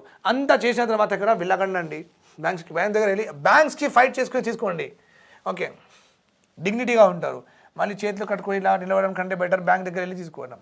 Okay, several state run banks have trailed rivals in technology. ఇంకా ఇది ఒక ప్రాబ్లం. అంతా చేసిన తర్వాత కూడా చాలామంది దగ్గర బ్యాంకింగ్ అకౌంట్ లేదు, వాళ్ళకి బ్యాంక్ నుంచి ఫైనాన్స్ రావట్లేదు. That is one problem. Another problem is మన పబ్లిక్ సెక్టర్ బ్యాంక్స్ ఉన్నాయి కదా, ఈ ఆంధ్ర బ్యాంక్, దీనికి యాక్సిస్ బ్యాంక్, ఐసిఐసిఐ బ్యాంక్కి టెక్నాలజీలో చాలా తేడా ఉందండి. ఓకే, వీళ్ళు ఇంకా పేపర్ మీద డిపెండ్ అయి ఉన్నారు, వాళ్ళు ఎక్కడో వెళ్ళిపోయిండ్రు. సో టెక్నాలజీగా రైవల్ అయిపోయిండ్రు. ఓకే, మనం చాలా మంచి చేయట్లేదు. Okay, state run banks have trail అంటే వాళ్ళు కిందికి పోతున్నారు, అండ్ ప్రైవేట్ సెక్టర్ బ్యాంక్స్ వాళ్ళు పైకి వెళ్తున్నారు. ఇట్లా దేనిలో టెక్నాలజీ ప్రైవేట్ సెక్టర్ బ్యాంక్స్ చాలా మంచిగా వాడుతున్నారు, గవర్నమెంట్ బ్యాంక్స్ చాలా తక్కువ వాడుతున్నారు. Okay, although government has gone for liberalization, the lenders are saddled with majority of bad loans and starved of capital. మళ్ళీ బ్యాడ్ లోన్స్ అంటే ఎన్పిఏ అండి. యాజ్ ఇది కూడా మనం డిస్కస్ చేద్దాం. లోన్ వాళ్ళు ఇచ్చిన తర్వాత కూడా చాలామంది లోన్ రిటర్న్ చేయట్లేదు. గవర్నమెంట్ అందరికీ మంచిగా చేయాలి, అందరికీ బాగుపడాలని గవర్నమెంట్ చాలా స్కీమ్స్ లాంచ్ చేసేసి రాజీవ్ రిన్ యోజనలో, ఇందిరా ఆవాస్ యోజనలో ఇల్లు కట్టడానికి, ఎడ్యుకేషన్కి చాలా లోన్స్ ఇచ్చింది గవర్నమెంట్. ఓకే, ఎడ్యుకేషన్ లోన్ అంటే 4 years గవర్నమెంటే కడుతుంది, 4 years తర్వాత మీకు జాబ్ వచ్చిన తర్వాత మీరు కట్టాలి, అందుకే గవర్నమెంట్ ఇస్తుంది. కానీ వీళ్ళు ఏం చేసిందంటే చాలామంది అట్లా కట్టలేదు. సో గవర్నమెంట్ బ్యాంక్కి చాలా లాసెస్ వచ్చినాయి, చాలా లోన్స్ పర్ఫామ్ చేయలేదు. అందుకే నాన్ పర్ఫార్మింగ్ లోన్స్ ఎక్కువ అయిపోయినాయి. Also called as what non performing assets కూడా చెప్తాం. సో ఇది థర్డ్ ప్రాబ్లం ఉంది. Okay, reduction of equity ownership and capital infusion. Okay, మళ్ళీ దానికి అర్థమేముంది, ప్రైవేట్ సెక్టార్కి కొంచెం ఇక్కడ స్పేస్ ఇవ్వాలి. ఓకే, అంత గవర్నమెంట్ ఉంటే చాలా మంచిగా పర్ఫామ్ చేయట్లేదు కదా, ప్రైవేట్ సెక్టార్కి కూడా ఇన్వాల్వ్ చేద్దామని ప్రైవేట్ సెక్టార్కి షేర్స్ ఇచ్చినాం మనం. 74% కాకుండా మనం ఏం చేసాం, 100% ఉంది కదా ఓనర్షిప్, 74% ఉంది ఇప్పుడు. సో 26% ఓనర్షిప్ ఎవరిది ఉంది ఇప్పుడు, ప్రైవేట్ సెక్టార్. సో వాళ్ళు కూడా ఉంటే మేనేజ్మెంట్ డిసిజన్స్ మంచిగా తీసుకుంటారు, వాళ్ళు ప్రాఫిట్ ఒక ప్రొఫెషనల్ వేగా ఆలోచిస్తారు. So one of the way forward to make our bank better is little bit privatisation చేద్దాం. ఒక 20-24% ప్రైవేట్ పీపుల్కి మేనేజ్ చేయమని చెప్దాం. ఇంకా వాళ్ళకి క్యాపిటల్ ఇన్ఫ్యూజన్స్ అంటే బ్యాంక్కి డబ్బులు పెడదాం, బ్యాంకులో డబ్బులు వేద్దాం అనమాట. గవర్నమెంట్ అందుకే ఎప్పుడైనా బడ్జెట్ ఉన్నప్పుడు చూడండి, government will generally give capital. Budget Nirmala madam budget చదువుతున్నప్పుడు బ్యాంకింగ్ పబ్లిక్ సెక్టర్ బ్యాంక్స్కి మేము 20,000 crores ఇస్తున్నాం అలా ఆమె అనౌన్స్ చేస్తూ ఉంటుంది. అది ఎందుకు, వీళ్ళ దగ్గర డబ్బులు లేవు కాబట్టి గవర్నమెంట్ వాళ్ళకి డబ్బులు ఇచ్చి, సరే మళ్ళీ ముద్రా స్కీమ్, మళ్ళీ ఆసరా పెన్షన్ స్కీమ్, మళ్ళీ ఈ స్కీమ్, మళ్ళీ ఆ స్కీమ్లో మీరు ఇస్తుండండి డబ్బులు అని. సో గవర్నమెంట్ ఇవ్వడం కూడా చాలా important. Right. Directly this particular topic will come into the examination. Okay. The question will be like this. The question will be like this in the mains examination. What is the role of RBI? Discuss its functions elaborately. Okay. So when you get a question like this, first of all, please do write RBI origin etla ayindi. The RBI stands for Reserve Bank of India. It is a central bank of our country established under the RBI Act of 1934. It was previously called as Imperial Bank of India by the merger of three presidency banks of Bombay, Madras and Kolkata. Okay. The first chairman of this RBI bank was Sir Osborne Smith. Initially it was a private bank. Later on, government of India has bought all the shares of this bank and dedicated it to the nation, or you can say and nationalized. So ఈ introduction మీరు రాయాల్సిందే. Okay, if you are missing anything here, please go back, rewind చేసుకొని మళ్ళీ మీ పేపర్లో A4 size పేపర్లో introduction అలా రాసేయండి. రాసిన తర్వాత the following are the roles and functions of central bank of India అని మీరు పెట్టుకోవాలి. Okay, right. The first one we are going to discuss is Central Bank or RBI. It was established on April 1st, 1935 in accordance with the provision of RBI Act of 1934. Okay. Reserve Bank of India established in the year 1935. Act came in the year 1934. అంటే పార్లమెంట్లో pass చేసిండు ఎప్పుడు act. Papers ఉంటాయి కదా, A4 size పేపర్లో RBI గురించి మొత్తం రాసేసిండు. Okay, ఈ ఫంక్షన్స్ ఉంటుంది, ఒక గవర్నర్ ఉంటారు, ఇంకా డెప్యూటీ గవర్నర్స్ ఉంటారు, వీళ్ళు ఇట్లా చేస్తారు, వీళ్ళ ఫంక్షన్స్, ఇవన్నీ ఒక పేపర్ మీద మొత్తం రాసేసి పార్లమెంట్లో అది ఇచ్చి, ఓకే, పార్లమెంట్ వాళ్ళందరూ దానికి ఓకే చెప్పిన తర్వాత ఆర్బీఐ యాక్ట్ ఆఫ్ 1935, 1934 మళ్ళీ బిల్కి ప్రెసిడెంట్ దగ్గర పంపించి అక్కడ సంతకం తీసుకొని సరే స్టార్ట్ చేద్దామని చెప్పిండు. సో యాక్ట్ ఎప్పుడు వచ్చిందంటే 1934లో వచ్చింది. ఆ బిల్డింగ్ ఎప్పుడు వచ్చిందంటే ఆ బిల్డింగ్ 1935లో వచ్చింది. Okay, so always remember, act తొందరగా ఫస్ట్ పాస్ అవుతుంది, తర్వాత బిల్డింగ్ లేకపోతే ఆఫీస్ అవన్నీ వస్తాయి. అవన్నీ అంటే బిల్డింగ్ ఆఫీసెస్ ముందు రావు. దెన్ ఇఫ్ యూ చిన్న అనాలిసిస్ ఎప్పుడైనా ఇలాంటి రెండు అరే 1934 లేకపోతే 1935 అలాంటి కన్ఫ్యూజన్స్ పిల్లలకి ఎక్కువ ఉంటుంది. ఓకే, అందుకే మనరేగా యాక్ట్ కూడా అట్లనే అంటారు. మనరేగా యాక్ట్ కొంతమంది 2006 అంటారు, కొంతమంది 2005 అంటారు. యాక్ట్ వచ్చింది 2005, ఎన్ఫోర్స్ అయింది 2006 నుంచి. So there is always a confusion. So don't worry, act ముందు వస్తుంది, తర్వాత ఏదైనా డేట్ ఉంటే రాసుకోవచ్చు, ఏదైనా ఇయర్ ఉంటే రాసుకోవచ్చు. That's not an issue. As I have told you already, the Reserve Bank of India is a privately owned bank, okay, because it was nationalized in the year 1949. Mundu, before it was a privately owned bank, later on it was nationalized in 1949. Now present status of Reserve Bank of India ela undante, RBI is fully owned by the government of India. RBI is fully owned by the government of India ante entante అక్కడ ఉన్న staff, RBI staff government of ఇండియానే recruit చేస్తుంది. వాళ్ళకి salaries కూడా government of India ఇస్తుంది. వాళ్ళ stationery, current bill, water bill అవన్నీ కూడా గవర్నమెంటే అసిస్టెన్స్ ఇస్తుంది. అండ్ వాళ్ళు ఎట్లా నడపాలి, వాళ్ళ ఫంక్షన్స్, రూల్స్ ఎక్సెట్రా అవన్నీ కూడా, of course independency is there, that is another matter. కానీ ఇవన్నీ గవర్నమెంట్ విల్ డూ ఎవ్రీథింగ్, గవర్నమెంటే చేస్తుంది ఇవన్నీ. Okay, understood my point here. And that's why we call it as what, complete, అంటే to completely owned by, that's why we call it as completely owned. Okay, it is a bank. Reserve Bank of India kuda oka bank andi. Reserve Bank of India also a bank. It is a bank which is entrusted with functions of guiding and regulating, very very important, guiding and regulating the banking system of a country. నేను red కలర్లో బోల్డ్గా అంటే red కలర్లో ఏమేమి చేసినా నేను, that is very very important for the examination. If you are having no time to write the black ones, just write the red ones, that is also enough. So with the help of RBI bank will help the total banking system. They will guide, they will supervise, they will monitor, they will regulate, everything they will do. Okay, such a bank does not deal with the general public. Very very important, very very important అండి. జనరల్గా if you see, fine. So generally what happens here is banking is of two types. Okay, బ్యాంకులు రెండు రకాలుగా ఉంటాయి. Majorly I'm saying one is retail banking. Okay, another one is central bank. Central bank you know RBI. Okay, the basic difference between other banks.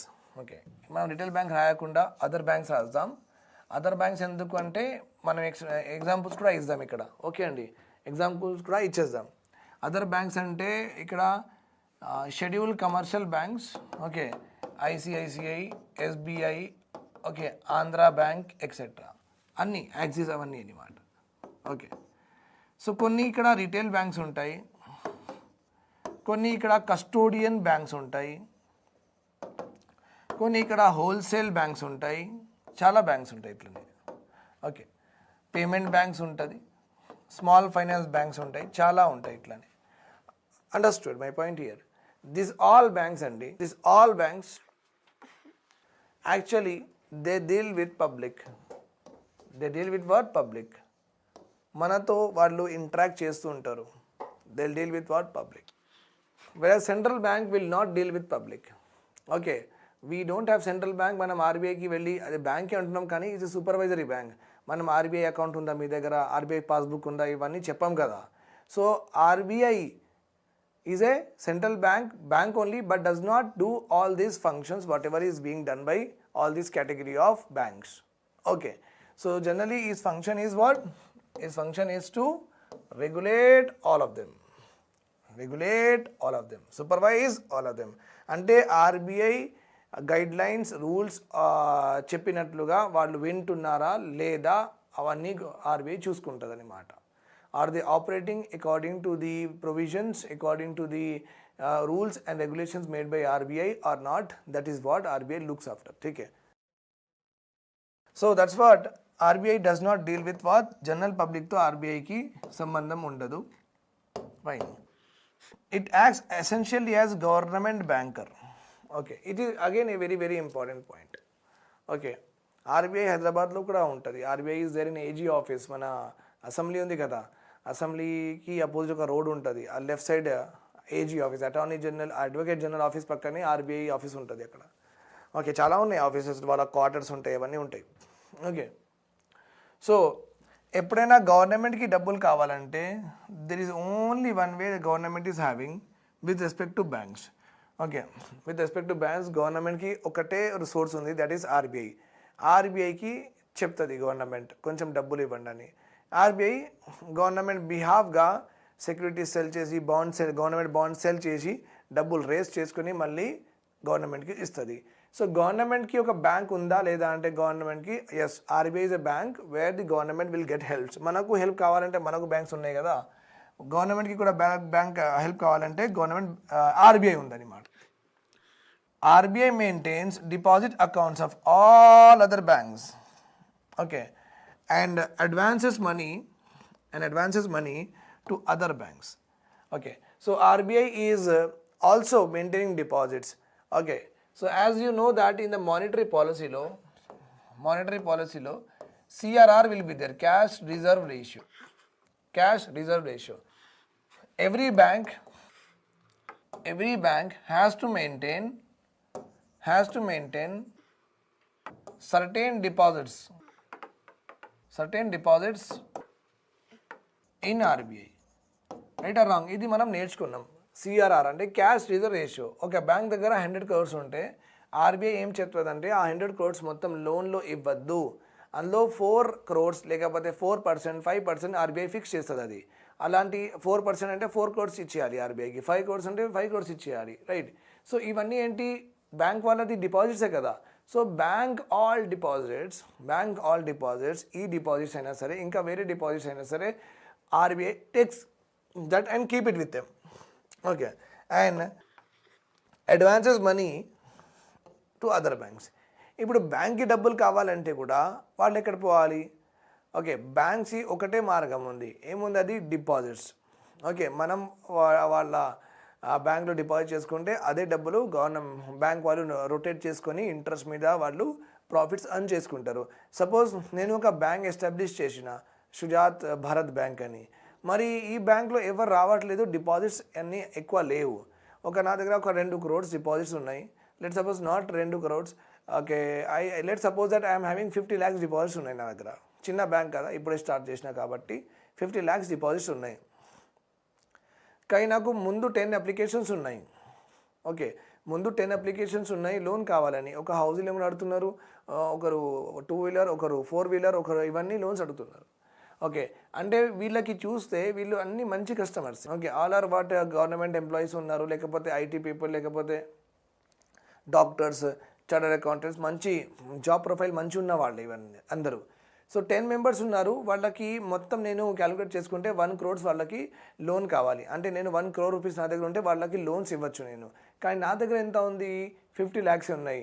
నాకు ఇంకా 50 lakhs కావాలి కదా, నాకు ఎవరిస్తారు మరి? ఓకే, డిపాజిట్స్ రావట్లేదు, జనాలు ఇవ్వట్లేదు డబ్బులు. ఇప్పుడు నాకు సడన్గా 10 అప్లికేషన్ వచ్చేసినాయి ఇక్కడ. అందరికీ చూస్తే క్రెడిట్ వాళ్ళు మంచి కస్టమర్సే, ఎలాగైనా ఇచ్చేస్తారు, పర్వాలేదు, సిబిల్ స్కోర్ అన్నీ మంచిగానే ఉన్నాయని నాకు ఇవ్వాలని ఉంది. కానీ నా దగ్గర డబ్బులు లేవు కదా. సో అప్పుడు ఆ పరిస్థితిలో నేను ఆర్బీఐకి చెప్పచ్చు. ఓకే, ఫోన్ చేసి చెప్పండి, లేకపోతే వాళ్ళకు ఒక పోర్టల్ ఉంటుంది, ఆ పోర్టల్లో మీరు డబ్బులు రాసేస్తే డైరెక్ట్గా మీ అకౌంట్లో, మీ బ్యాంక్ అకౌంట్లో వచ్చేస్తాయి డబ్బులు. Okay, so RBI in the sense ఎప్పుడైనా బ్యాంక్కి డబ్బులు కావాలంటే కూడా ఆర్బీఐ హెల్ప్ చేస్తుంది. That's why RBI is also called as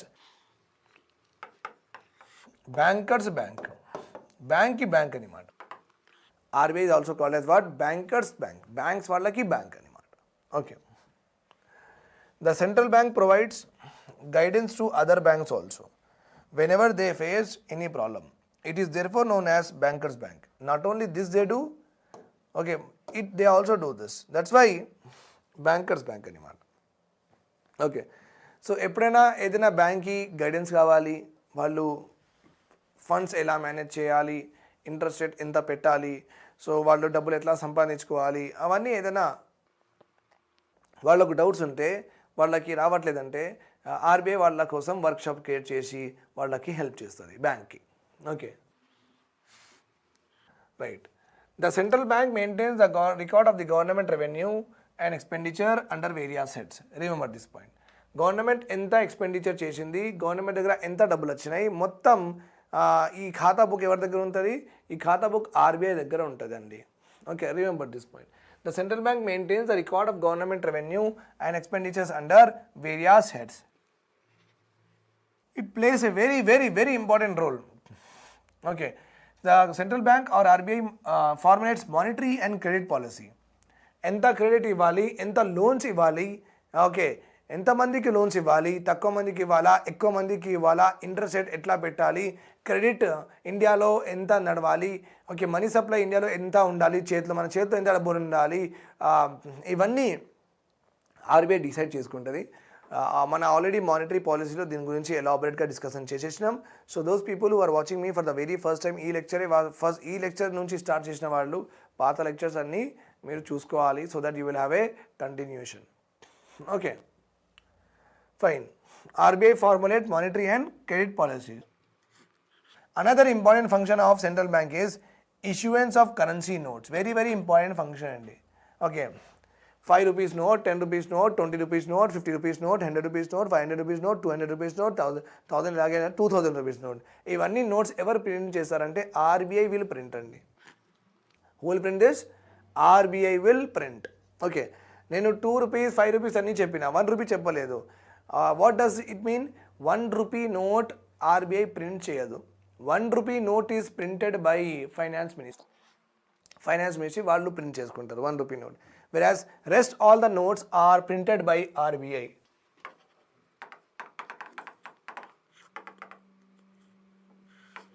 only 1 rupee note by finance ministry.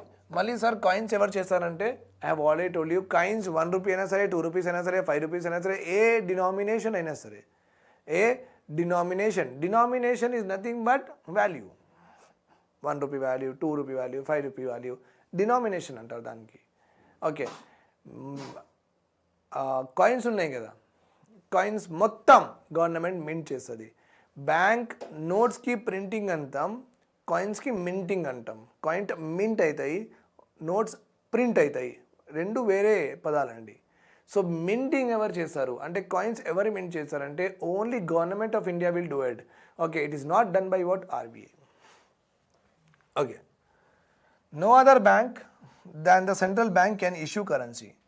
ఒకవేళ ఇఫ్ ఆర్బీఐ తప్ప వేరే ఏదైనా బ్యాంక్ కరెన్సీ ఇష్యూ చేసుకొని ఓకే ఆ కరెన్సీ డిపాజిట్స్ కొత్త దానికి అందరికీ ఇచ్చేసి ఓకే మీరు దీంతో కొనండి మేము ఉన్నాం కదా మేము చూసుకుంటామని అలా చెప్తే బ్యాంకింగ్ లైసెన్స్ క్యాన్సిల్ చేస్తుంది గవర్నమెంట్, అది RBI. So no other bank can issue currency apart from central bank. మన ఈ లెక్చర్లోనే బ్యాంకింగ్లోనే మనం చూసినాం బ్రిటిష్ వాళ్ళు ఫస్ట్ బ్యాంక్ ఇక్కడ పెట్టారు కోల్కతాలో, తర్వాత బాంబేలో, తర్వాత మద్రాసులో. Right or wrong? Okay, so ఈ సీక్వెన్స్లో వాళ్ళు క్యాప్చర్ చేశారు కాబట్టి ఈ సీక్వెన్స్లో వాళ్ళు బ్యాంక్స్ కూడా పెట్టారు. సో అప్పుడు నేను ఒక పాయింట్ చెప్పిన మీకు. What is that point? I told you that every bank was given power to issue currency. Every bank was given power to issue currency. Okay. Presidency bank, Kolkata presidency bank, Bombay presidency bank, Madras presidency bank, ఈ 3 banks వాళ్ళు కొత్త అంటే print చేసుకునే currency అందరికీ ఇవ్వచ్చు.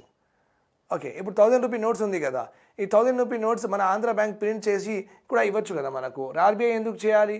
Okay, so SBI కూడా print చేసి ఇవ్వచ్చు మనకు. ఆ టెక్నాలజీ వాళ్ళకి కూడా ఇచ్చేస్తే ఎట్లా ప్రింట్ చేయాలి వాళ్ళకి కూడా చెప్పేస్తే వాళ్ళు చేసి మనకు ఇచ్చేస్తారు కదా. కానీ అట్లా కాదు. Okay, with that what will happen, it will create totally chaos అయిపోతుంది. ఇంకా ప్రింటింగ్ అని పవర్ చాలామంది దగ్గర వెళ్ళిపోతుంది. ఇంకా అక్కడ ఉన్న వాళ్ళకి ఎట్లా చేస్తున్నారో అన్నీ తెలిసిపోతుంది, లూప్ హోల్స్ వెళ్ళిపోతాయి. అంతమందికి తెలిసిన తర్వాత సెక్యూరిటీ ఉండదు, ఫేక్ నోట్స్ రావడం స్టార్ట్ అయిపోతుంది. సో దట్ ఈస్ వై ఆర్బీఐఏ it will take into consideration. వాళ్ళే చేసుకుంటారు ఇవన్నీ. Regulate the issue of bank notes. Bank నోట్స్లో గాంధీజీ మధ్యలో రావాలా, లేకపోతే ఇక్కడ రావాలా, లేక ఇంకా ఫ్యూచర్స్ ఏమేమి ఉన్నాయి.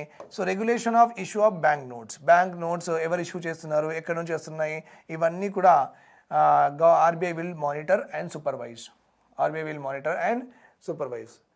Another very very important function, this function డెఫినెట్గా ఎగ్జామ్లో రాయాలి. ఓకే, డెఫినెట్గా రాయాలి. RBI helps to maintain price stability. Okay, and try to attain what? Economic growth. Try to attain economic growth. Price stability is nothing but, my dear students, it is inflation only. It is inflation. So RBI major పని ఏముంది? ఇన్ఫ్లేషన్కి ఎక్కువ అవ్వకుండా చూసుకోవడం, ఇంకా economic growth తక్కువ అవ్వకుండా చూసుకోవడం. ఈ 2 పనులు మనం ఆర్బీఐకే ఇచ్చినాం. Okay, in addition, foreign exchange rates are also determined by the central bank. Foreign exchange rates అంటే ఫారెన్ కరెన్సీకి మనం ఎక్స్చేంజ్ చేస్తున్నప్పుడు రేట్ ఎంత, that is called as foreign exchange rate.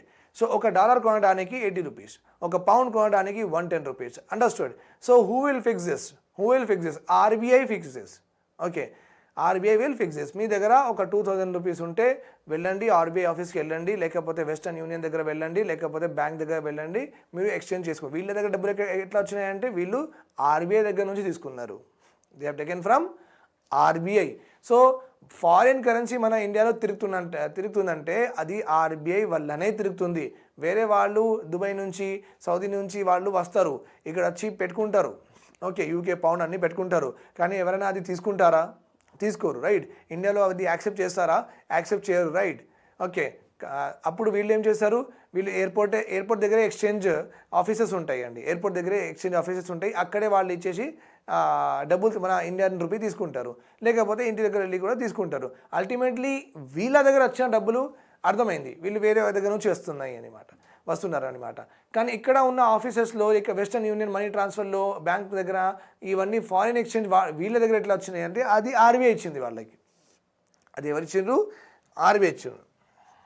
Remember this. Foreign rates are also determined by the central bank. RBI formulates monetary policy. Okay, very very important policy. Monetary policy is nothing but money supply policy. Okay, already we have discussed in our last class. Please go through it. Okay, the preamble of Reserve Bank of India ఇలా ఉందండి. Preamble అంటే reserve bank of India మనం వాళ్ళ ఆఫీస్లో వెళ్తే ఒక frame ఉంటుంది, ఫ్రేమ్లో ఒక పేపర్ ఉంటుంది. దిస్ ఈజ్ మా విజన్ అనమాట, ఇది మా ఆబ్జెక్టివ్ అనమాట, అట్లా ఉంటుంది అనమాట. What is that actually? Okay, keeping of reserves with a view to secure monetary stability in India. Okay, RBI డబ్బులు పెట్టుకోవాలి, ఇండియన్ రూపీ పెట్టుకోవాలి, సో దట్ ఎప్పుడైనా మనీ సప్లై తక్కువ ఎక్కువ ఉంటే ఆర్బీఐ ఆ డబ్బులతో ఇన్ఫ్లేషన్ కంట్రోల్ చేసుకోవచ్చు అనమాట. ఓకే, ఇన్ఫ్లేషన్ అయినా సరే డిఫ్లేషన్ అయినా సరే. Operate the currency and credit system of the country. Money related, currency related ఎంత తిరుగుతుంది, ఎంత ఉంది, అవన్నీ కూడా ఆపరేషన్, మొత్తం ఆపరేషన్. బ్యాంక్ వాళ్ళ దగ్గర ఎంత డబ్బులు ఉండాలి, జనాల దగ్గర ఎంత డబ్బులు ఉండాలి, లోన్స్ ఎంత ఇంట్రెస్ట్ రేట్లో అమ్మాలి, అవన్నీ కూడా ఆర్బీఐ చూసుకోండి. అంటే కరెన్సీ, క్రెడిట్ అంటే ఎప్పుడైనా అర్థం చేసుకోండి లోన్ సిస్టంలో మొత్తం ఆర్బీఐ ఇన్వాల్వ్మెంట్ ఉంది. ఉందండి. Okay, then have a modern monetary policy framework. అంటే మానిటరీ పాలసీ మోడర్న్ అంటే వేరే కంట్రీస్లో కూడా సెంట్రల్ బ్యాంక్స్ ఉన్నాయి, వాళ్ళు కూడా మానిటరీ పాలసీ వాళ్ళు కూడా ఫార్ములేట్ చేస్తున్నారు. వాళ్ళ మానిటరీ పాలసీకి చూసుకొని వీళ్ళు కూడా అప్డేట్ చేసుకుంటూ ఉండాలి. ఒక స్టాండర్డ్, ఇంటర్నేషనల్ స్టాండర్డ్స్ మెయింటైన్ చేయాలి. That is only called as what, modern monetary policy. ఏదైనా లీవ్ పోల్స్ ఉంటే మానిటరీ పాలసీలో అవన్నీ తీసేయాలి. అండ్ ఒక progressive approach has to be adapted. Progressive approach should be adopted.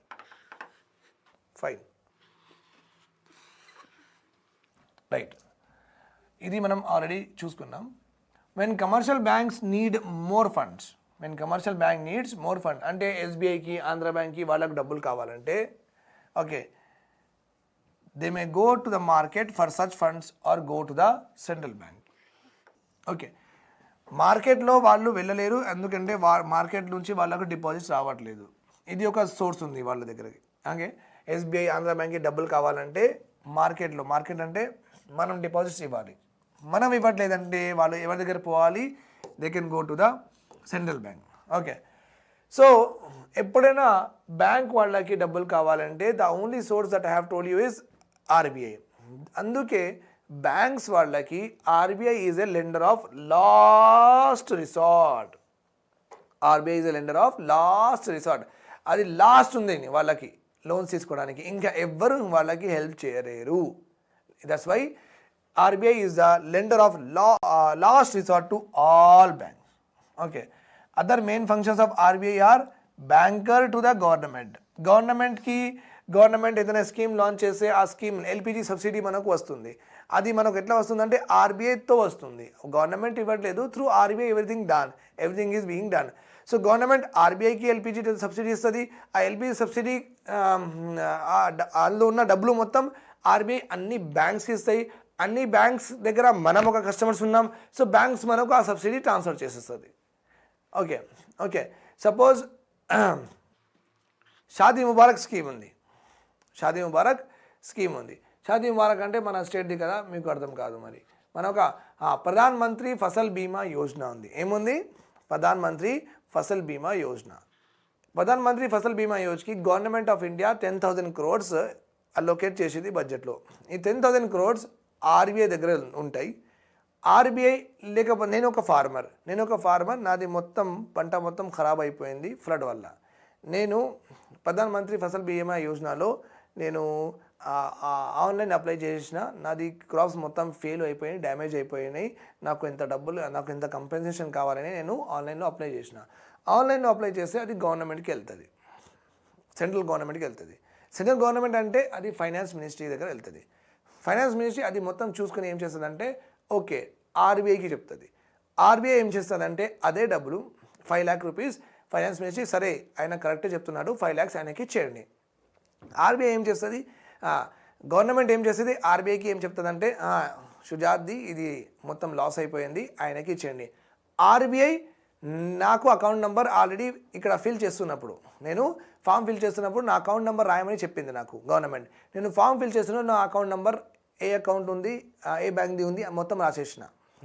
RBI ఏం చేస్తుందంటే నాకు 5 lakh rupees రావాలి కదా, ఆర్బీఐ నా అకౌంట్ ఉన్న బ్యాంక్కి డబ్బులు పంపించేస్తుంది, వాళ్ళు నాకు పంపించేస్తారు. దిస్ ఈజ్ ఎవ్రీ స్కీమ్కి ఇట్లానే తిరగడం ఉంటుందండి. Remember this point here. Okay, And RBI is one of the very important, it plays very important role for the foreign exchange management and control. For the foreign exchange management and control, RBI plays a very, very, very, very important role. Okay అండి, dollar ఎంత రావాలి, okay, and pound ఎంత తిరగాలి మన కంట్రీలో with respect to term of loans. Term of loans. They are 3 kinds of loans are there అండి.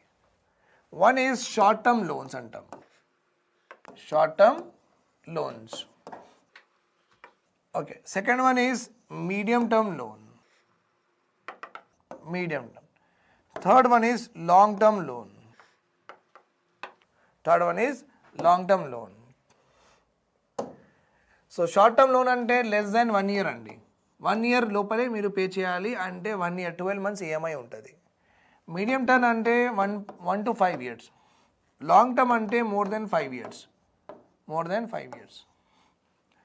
These are 3 types of loans given by the banks. Usually term ఇంతే ఉంటుంది, దానికంటే ఎక్కువ ఉండదు, తక్కువ కూడా ఉండదు. Now why? Uses ఏముంది, జనరల్గా ఎందుకు ఇస్తారు? Short term loans are given to the farmers అయినా సరే, నేనైనా సరే, for what purpose? Working capital అంటే డైలీ ఎక్స్పెన్సెస్ కోసం, వర్కింగ్ క్యాపిటల్ డైలీ ఎక్స్పెన్సెస్ కోసం. ఓకే. వేజెస్ అంటే లేబర్కి వేజెస్ ఇవ్వడానికి. ఓకే. ఎలక్ట్రిసిటీ బిల్ అవన్నీ పే చేయడానికి. ఓకే. కొంచెం రా మెటీరియల్ కొనడానికి, సీడ్స్ ఇవన్నీ కొనడానికి. సో జనరల్గా short term loans are given for this purpose. Okay. Long term loans are given for buying of machinery. Medium టర్మ్లో బయింగ్ ఆఫ్ మషినరీ. ఒక tractor అయినా సరే, మీరు ఒక కార్ తీసుకుంటే కూడా 5 years ఉంటుంది, అట్లా కొంచెం పెద్ద. ఓకే. మీడియం టర్మ్లో. లాంగ్ టర్మ్ లోన్ అంటే ఒక పెద్ద అసెట్ కొంటున్నారు, ప్రాపర్టీ. అంటే హౌస్ అంటే more than 5 years ఉంటుంది, 15 years 20 years ప్రాపర్టీ. ల్యాండ్, ఒక అగ్రికల్చర్ ల్యాండ్ కొంటున్నారు, అగ్రికల్చర్ ఎక్స్పాన్షన్ చేస్తున్నారు, ఉన్న అగ్రికల్చర్ ల్యాండ్కి పెంచుతున్నారు. ఓకే. అలాంటి బిగ్ ఇన్వెస్ట్మెంట్స్ ఉంటాయి కదా. ఆర్ హెవీ మెషినరీ, చాలా పెద్ద హెవీ మెషినరీ, ఒక జేసీబీ సిమెంట్ మెషినరీ, అలాంటి పెద్ద క్రేన్స్ బుల్డోజర్స్ అవన్నీ ఉంటాయి కదా, అది కొంటున్నప్పుడు ఆ పెద్ద లోన్స్ ఇస్తారండి. Okay. There are 3 important types of loans available with the bank. Types of loans. Then we will also see types of banks also. We will also see the difference between commercial banks and cooperative banks, so on and so forth. The lectures goes in this way, right? So types of loans, one on the basis of types of loan, one on the basis of term. Okay. Another one is on the basis of type. One is term, another one is term. With regard to loans on the basis of term, we have completed in my last lecture. Please watch it. Okay. Just before the last video of this, before this lecture, you are having the last 5-10 minutes are dedicated to this types of loans only. Right. Now we'll study about the types of loan. This is on the basis of time. This is on the basis of concept. Right. Okay, sir. Fine. So one is secured loan. Secured. What is it? One is secured loan. Secured loan is one where an individual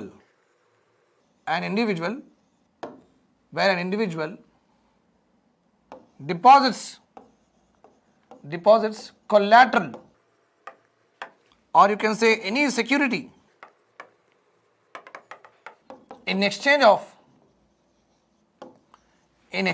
loan. This is called as secured loans. Okay. Now here you will see there are 2 parties are there. One is Mr. X.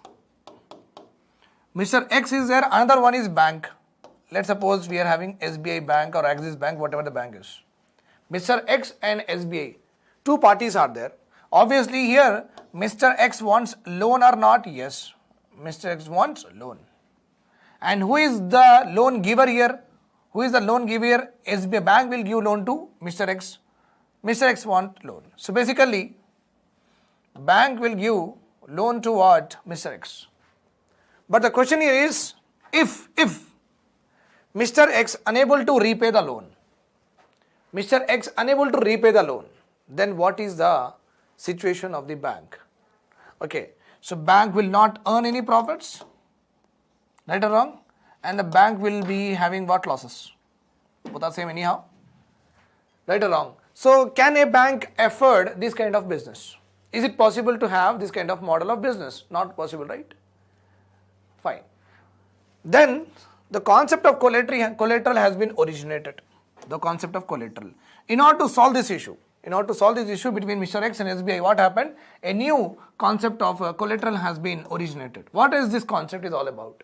This concept is Mr. X should deposit either his house papers, okay, or can give some gold or any bonds or any government RBI approved securities.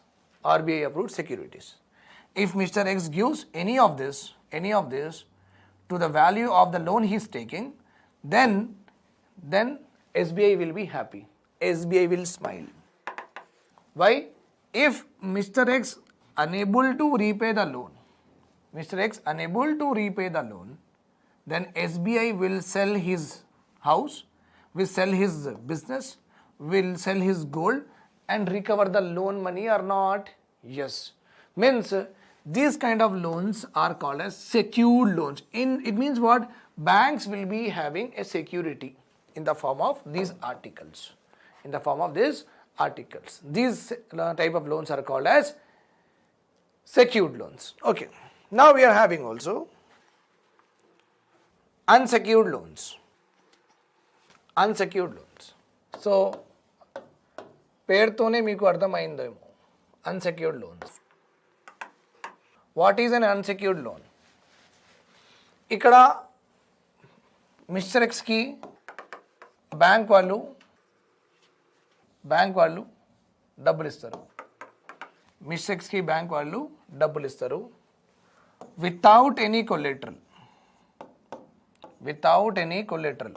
ఏం ఇల్లు papers, gold, shares, bonds, papers అవన్నీ deposit చేయాల్సిన అవసరం లేదు. Okay, this is enough. Without any collateral. Okay, bank will give loans to mister X without any collateral. Okay, example credit card. Bank మనకు credit card ఇస్తున్నప్పుడు ఏదైనా అడుగుతుందా? అడగట్లేదు. Right or wrong? So bank మనం credit card ఇస్తున్నప్పుడు suppose the credit card limit is 50,000 or 2 lakhs, whatever it is. Okay, so this is given without any collateral, right? Without any collateral and without any security, right or wrong? Yes. అంతే కదా అండి, security ఏం తీసుకోవట్లేదు, but we're getting what? Credit card మాత్రం వస్తుంది. These are called as unsecured loan. Generally secured loan will be given to anyone. ఎందుకంటే ఇక్కడ bank వాళ్ళకి లాస్ ఏం లేదు కదా. వై? బికాజ్ తీసుకున్న వాళ్ళు ఇల్లు పేపర్స్ అయినా సరే, గోల్డ్ అయినా సరే, బాండ్స్ అయినా సరే, షేర్స్ డిపాజిట్ చేస్తున్నారు బ్యాంక్లో. సో ఎవరికైనా ఇస్తుంది బ్యాంక్. అవి ఆర్టికల్స్ వాళ్ళకి ఇస్తే చాలు, government will give. Unsecured loans అందరికీ ఇవ్వరండి. Unsecured loans will be given to only credit worthy customers. అంటే మీకు క్రెడిట్ అంటే మీ మొబైల్లో ఎవరైనా డబ్బులు మీకు ట్రాన్స్ఫర్ చేస్తే, డబ్బులు పంపిస్తే what kind of message you will get? ఎలాంటి మెసేజ్ వస్తుంది మీకు? యువర్ అకౌంట్ ఈస్ క్రెడిటెడ్, అంటే డబ్బులు వచ్చినాయి. క్రెడిట్ మీన్స్ డబ్బులు వస్తాయి, డెబిట్ మీన్స్ డబ్బులు పోతాయి. ఓకే, సో క్రెడిట్ అంటే మీకు డబ్బులు ఇవ్వడానికి మీరు వర్తీ ఇండివిజువల్ ఉన్నారా లేదా? That is called as credit worthy customers. మీకు నేను డబ్బులు ఇవ్వాలంటే, మీకు నేను క్రెడిట్ ఇవ్వాలంటే మీరు వర్తీ ఉన్నారా లేదా? That is called as credit worthy customer. దానికి క్రైటీరియా ఏముంది? ఈ క్రెడిట్ వర్తీ కస్టమర్కి మనం ఎలా ఐడెంటిఫై చేయాలి? How to identify? బ్యాంక్ ఎలా ఐడెంటిఫై చేస్తుంది ఇలాంటి మనుషులకి? ఫస్ట్ వన్ ఓకే ప్రొఫెషన్ బట్టి. First one what? ప్రొఫెషన్ బట్టి. Okay one is doctors, okay chartered accountants, software engineers, okay mutual funds అంటే organised employees, formal employment, organised employees వాళ్ళకి, permanent employees వాళ్ళకి, ఒక ఆర్గనైజేషన్లో పర్మనెంట్గా పనిచేస్తున్న వాళ్ళకి నాకు ఇవ్వరు బికాస్ నేను క్రెడిట్ వర్తి కస్టమర్ కాదు ఇన్ ఫ్రంట్ ఆఫ్ ఎస్బీఐ. ఎందుకంటే నాకు పే స్లిప్స్ ఉండవు, నాకు ఐటీ రిటర్న్స్ నేను ఫైల్ చేస్తాను కానీ that is government will not take into consideration. ఎందుకంటే అది సిఏకి చెప్పి ఎట్లా అయినా మేనేజ్ చేసుకోవచ్చు అని వాళ్ళు అంతా కన్సిడర్ ఏం చేయరు. నా ఐటీ రిటర్న్స్ బేసికల్లీ వాళ్ళు కంపెనీ చూస్తారు, నాకు పే స్లిప్స్ చూస్తారు, అది నా దగ్గర లేదు. డాక్టర్స్, చార్టర్డ్ అకౌంటెంట్ అంటే ఆర్గనైజ్ సెక్టార్లో ఇంకా ప్రొఫెషన్ చూసి ఇస్తారు. లేకపోతే కొంచెం ఇండస్ట్రియలిస్ట్కి ఇస్తారు. ఓకే ఇండస్ట్రియలిస్ట్ ఆల్రెడీ బిజినెస్ ఉన్న వాళ్ళ కోసం కొంచెం ఇస్తారు, ఎవరికైనా ఇస్తారు. Okay but on the basis of some criteria. Profession అయినా సరే, వాళ్ళు ఇన్ఫ్లుయెన్షియల్ పర్సన్ అయినా సరే in the society, Allu Arjun అయినా సరే, ఓకే తమన్నా అయినా సరే, అలాంటి ఇన్ఫ్లుయెన్షియల్ పర్సన్స్ ఉంటే కూడా వాళ్ళకి ఎలాగైనా వీళ్ళు ఇస్తారు కాబట్టి వాళ్ళకి ఏం సెక్యూరిటీ లేకుండా కూడా ఇస్తారు. Okay that is called as credit worthy customers. ఒక ఇన్కమ్ సోర్స్ పర్మనెంట్గా ఉండాలి మీకు, ఇంకా ఆ సోర్స్ ఒక ఆర్గనైజేషన్ నుంచి, ఒక మంచి కంపెనీ నుంచి రావాలి, that is called as what? Credit worthy customer. So unsecured loans will be given to this people only, ఎందుకంటే వాళ్ళు డిఫాల్ట్ చేయరు. whereas secured loans will be given to what? Anyone. Understood my point here? Yes. Okay. The next type of loans we are having here is mortgage loans. What kind of loans we are having? Mortgage loans. Okay. Generally, this kind of loans are given basically in real estate. Real estate లో ఎక్కువ ఇస్తారండి ఇవన్నీ. Okay mister X ఒక జీవీకే1 ఉంది కదా బంజారాహిల్స్లో, జీవీకే1 కట్టాలనుకుంటున్నాడు. ఇట్లా ఆయన దగ్గర డబ్బులు తక్కువ ఉన్నాయి, short fall 1 crore is there, another 1 crore will. So mister X will go to what? SBI. Okay so SBI వచ్చి అరే మంచి లొకేషనే, మాల్ అంటే ఎలాగైనా నడుస్తుంది కాబట్టి ఎస్బీఐ ఇంకా మిస్టర్ ఎక్స్ ఇద్దరు కలిసి ఈ జీవీకే1కి డెవలప్ చేస్తారు. అంటే they will erect that particular మాల్కి ఎరెక్ట్ చేస్తారు, మాల్కి కన్స్ట్రక్ట్ చేస్తారు. ఓకే ఇంకా ఏముందంటే అంటిల్ మిస్టర్ ఎక్స్ మొత్తం డబ్బులు పే చేయరు, అప్పటి వరకు ఎస్బీఐ ఓనర్షిప్ మీద ఇది ఉంటుంది మాల్. Okay the moment mister X డబ్బులు పే చేసేస్తే మొత్తం ఆ షార్ట్ ఫాల్ ఎంత లోన్ తీసుకున్నారు అంత లోన్ పే చేసేస్తే ఈ బిల్డింగ్ మొత్తం మినిస్టర్కి ఇచ్చి ఎస్బీఐ వెళ్ళిపోతుంది. That is called as mortgage. Okay మన వెహికల్ ఉంది కదా, టూ వీలర్ వెహికల్ జనరల్గా చాలామంది లోన్లో తీసుకుంటారు, 4-wheeler కూడా లోన్లో తీసుకుంటారు. లోన్లో తీసుకున్న తర్వాత ఆర్సీ ఉంది కదా, రిజిస్ట్రేషన్ సర్టిఫికేట్, ఆర్సీ కార్డు ఉంది కదా, దానికి వెనుక చూస్తే hypothecated to SBI bank, HDFC bank ఇలా రాసి ఉంటుంది. అంటే ఈ బండి మీది కాదు, ఈ బండి ఆ బ్యాంక్ది ఉంది, మీరు డబ్బులు మొత్తం పే చేసేయండి, మీ ఈఎంఐస్ మొత్తం పే చేసేయండి, మళ్ళీ వెళ్ళి అప్లై చేసుకుని వాళ్ళు ఒక సర్టిఫికేట్ ఇస్తారు, ఆ సర్టిఫికేట్ తీసుకొని మళ్ళీ ఆర్టీ ఆఫీస్కి వెళ్ళాలి, అక్కడ సబ్మిట్ చేసేసి అది తీసేసి మన పేరు రాస్తారు అక్కడ. Right. So these kind of loans are called as mortgage loans అండి. మనం ఏదైనా కాంబినేషన్లోనే ఈ జీవీకే1 కూడా mister X and SBI loan, vehicle loan కూడా నా డబ్బులు కూడా ఇంకా బ్యాంకే.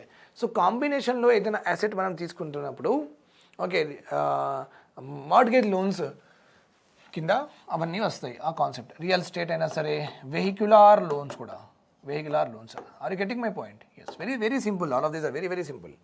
Okay now see mortgage loans we're having. No little bit మనం ఇట్లా చూసుకుందాం. ఓకే, ఒక ట్యాబులర్ ఫామ్లో చూసుకుంటే అయిపోతుంది, కిరికిరిపోతుంది అనమాట. ఓకే, మెయిన్ ఇంపార్టెంట్ డెఫినేషన్స్ ఏం రాయను, but let us just see important points. Okay, కొత్త పాయింట్స్ చూసేద్దాం ఇక్కడ. Secured loans with regard to risk, with regard to bank risk. Okay, very less, okay, high, here also less.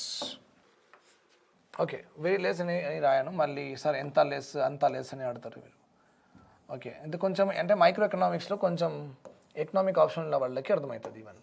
Very less, high less, so మనం అది చదవట్లేదు కదా, light, right, less, bank risk less.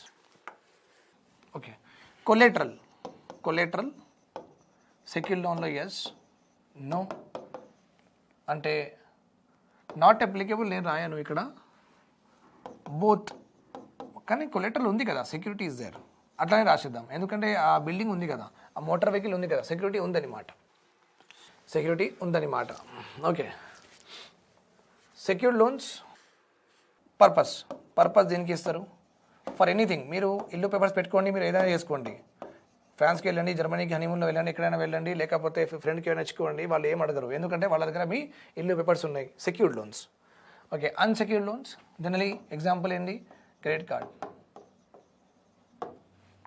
Okay, credit card. And mortgage loans purpose for business, business or for any utilities like 2-wheeler 4-wheeler like that, utilities. Real estate, real estate అన్నమాట. Majorly business కూడా కాదు, real estate రాసేద్దాం. Perfect, perfect is what? Real estate. Okay, fine. Unsecured loan is okay, mortgage is okay, that is also done, that is also done, collateral is also done. So anything I have missed here? So not missed here anything, I guess. Fine. So this is important for your understanding. These three kinds of loans are given by the banks, right? Okay. So that is what it is there here basically. Commercial banks, as I have told you, short-term loans they will give. They'll give what? Short-term loans. They'll give medium and long. Then I have explained you about secured loan gurinchi nenu meeku cheppina. Okay. Then I have told you also about unsecured loans. Picture teeskochu meeru. You can take the picture of this. Okay. Fine. So screenshot teeskondi. Unsecured loans I have told you. See, unsecured loans లో నేను credit cards చెప్పిన, ఇది cards. ఇంకా కొన్ని examples ఉన్నాయి చూడండి. Lines of credit, okay, corporate bonds, bank overdraft, bank overdraft, line of credit, bank overdraft. Okay, now line of credit means what? Line of credit అంటే, line of credit, what is the meaning of line of credit?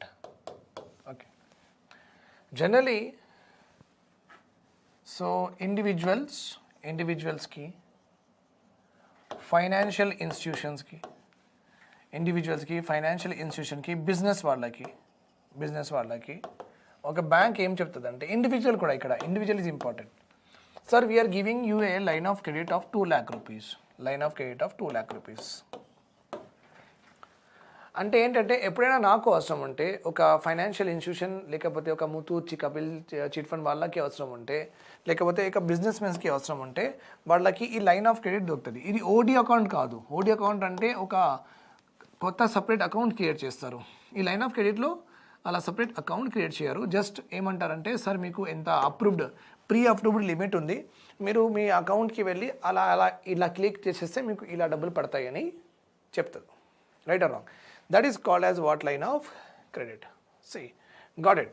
Yes. Now the important thing here, my dear student, is generally you will see this in Bajaj Finance. Okay, Bajaj Finance sir. So ikkada na annayaki atla credit of line undi, line of credit undi. ఆయన ఒక click చేస్తే 5 lakhs rupees ఆయన అకౌంట్లో పడిపోతాయి. Okay, so that is called as line of credit. అది ఓడి account కాదు, line of credit can be given to any individual. Can be given to any individual. So ఇది కూడా నా అన్నయ్యకి వాళ్ళు ఇస్తున్నారు కదా, వాళ్ళు ఏదో కొలేటరల్ తీసుకుని ఇవ్వట్లేదు. They not taking with any collateral, వాళ్ళు ఒట్టిగానే ఇస్తున్నారు. Right or wrong? Yes. So unsecured loans అట్లనే ఇస్తారు కదా, unsecured loan without any collateral ఇస్తారు.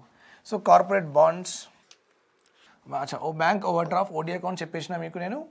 ఇంకా lines of credit also I have told. Another form of unsecured loan is corporate bonds. Corporate bonds, corporate bonds కొని మనం డబ్బులు దానిలో invest చేస్తాం. Okay, so what will happen, whether they increase they loss cannot be known. అంటే ఆ company మంచి perform చేసే డబ్బులు వస్తాయి, మంచి పర్ఫామ్ చేయలేదంటే డబ్బులు రావు, అది కూడా అన్సెక్యూర్డ్, అది కూడా unsecured. Then I told you about mortgage. Generally I told you purchasing property related ఉంటుంది. And I have also given you the example of 2-wheeler 4-wheeler. So ఇవన్నీ చెప్పేసిన మీకు. Then how is the structure of RBI, మన మొత్తం banking system ఎలా ఉంది. Okay, first one is the major, the nodal, the apex bank. Okay, the superior bank of our country is what? RBI. It is called as what? Apex Bank అని చెప్తాం మనం. Apex banks, so RBI దగ్గర RBI Actలో, RBI Act of 1934లో, just like మన కాన్స్టిట్యూషన్లో schedule 1, schedule 2, schedule 3 ఎట్లా ఉన్నాయి, RBI Actలో కూడా యాక్ట్ ఫీచర్స్ మొత్తం ఒక షెడ్యూల్స్ రాసి ఉన్నాయి. Schedule 1, schedule 2, schedule 3. Schedule 1 deals with appointment of governor, schedule 2 deals with functions of governor, schedule 3 deal with organisation structure of governor, అట్లా ఉంటాయండి. ఓకే, షెడ్యూల్స్ అంటే ఒక బిల్ రాయడం, ఒక యాక్ట్ రాయడం. ఓకే, ఫీచర్స్ రాయడం, ఆ ఆర్గనైజేషన్కి, ఆ పర్టికులర్ బిజినెస్కి ఒక ఫీచర్స్ రాయడం. That is only called as what? Schedule. Right or wrong? Yes.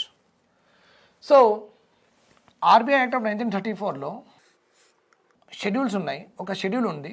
అక్కడ ఒక బ్యాంక్ వాళ్ళకి, bank should register itself in that schedule. అది 2nd షెడ్యూల్ అయినా సరే, 3rd షెడ్యూల్ అయినా సరే, 4th షెడ్యూల్ అయినా సరే, ఏదైనా కానీ ఒక షెడ్యూల్ ఉంది. ఆ షెడ్యూల్లో ఒక బ్యాంక్ పేరు ఉంటే, ఆ షెడ్యూల్లో ఒక బ్యాంక్ రిజిస్టర్ అయ్యి ఉంటే, okay, such banks are called as schedule banks. Such banks are called as schedule banks. ఒకవేళ ఆ షెడ్యూల్లో బ్యాంక్ పేరు లేదు, బ్యాంక్ రిజిస్టర్ అయిందని అక్కడ లేదంటే, such banks are called as unscheduled banks. ఇలాంటి బ్యాంక్సే లేవు, so not a topic of concern. Unscheduled banks లేవు అనమాట. మళ్ళీ schedule banks are of 2 types, commercial banks and cooperative banks. Commercial banks and cooperative banks will look after them in limit, don't worry. మళ్ళీ commercial బ్యాంక్స్లో both public sector banks కూడా ఉన్నాయి, government banks కూడా commercial, and private sector bank కూడా ఉన్నాయండి.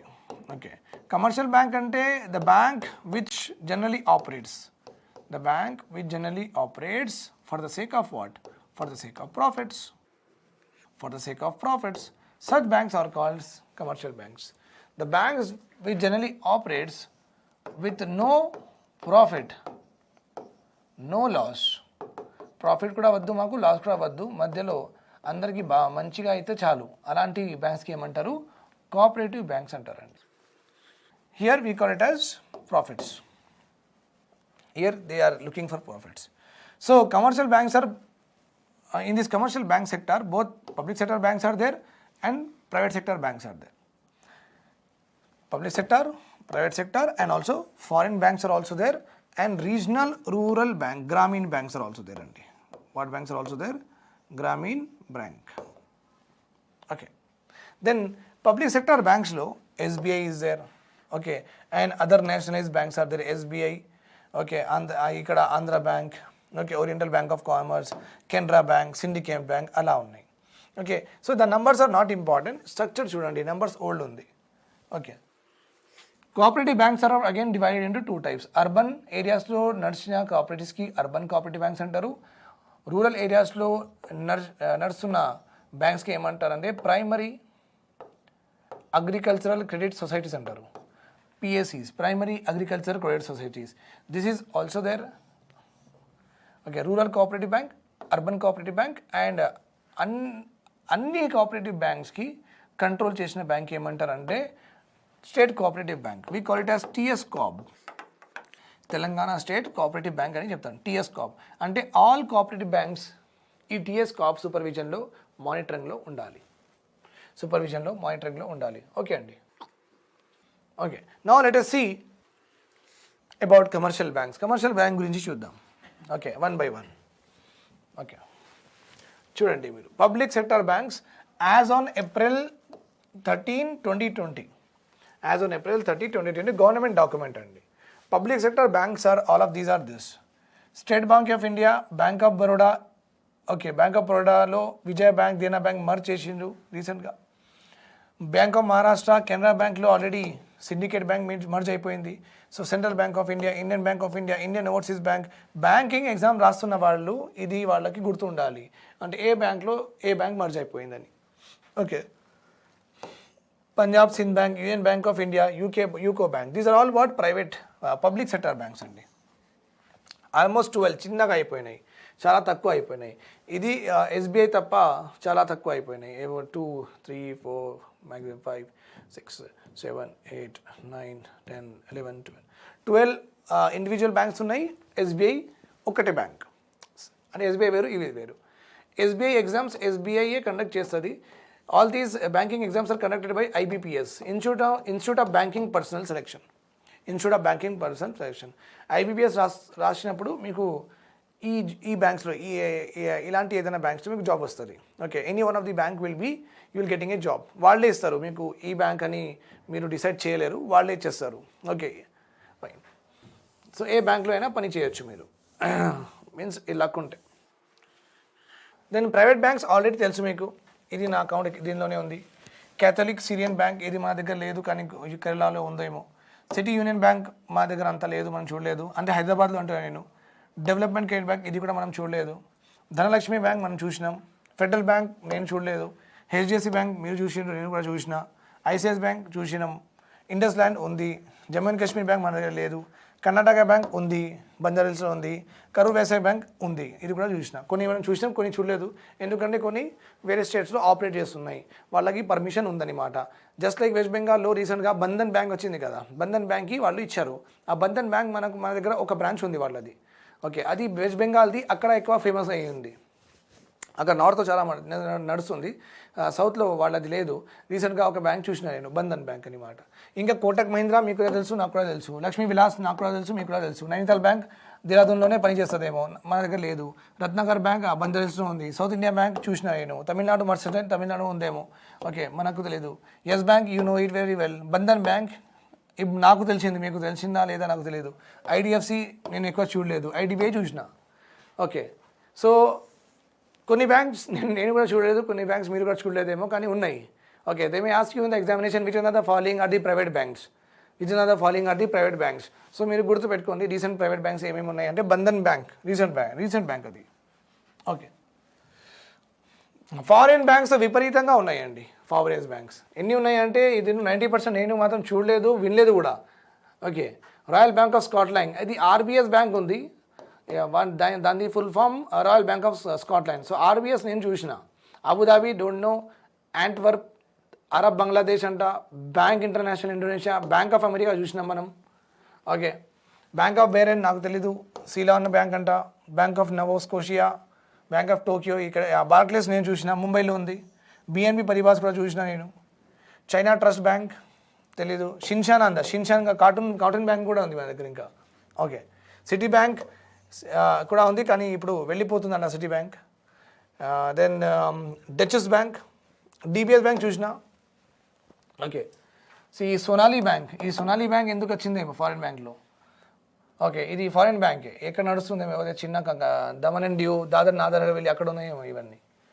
UBS, American express మీకు కూడా తెలుసు, నాకు కూడా తెలుసు. First rand banks, bank of united overseas bank, credit సబర్ బ్యాంక్ అంట. Rabo bank, national Australia bank, Woori bank, DBS, Hong Kong. HSBC చూసినాం, హెచ్ఎస్బిసి చూసినాం, foreign bank HSBC. JP Morgan కూడా చూసిన నేను, చూడలేదు. ఊరీ బ్యాంక్ అసలు చూడలేదు. దోహా బ్యాంక్ ఢిల్లీలో ఉంది, ఇది ఢిల్లీలో ఉంది, Doha bank. So you can see that there almost like 44 foreign banks are there. 44 foreign banks are there. Generally ఈ బ్యాంక్స్ మొత్తం ఎలైట్ సెక్షన్స్కి పనిచేస్తాయి.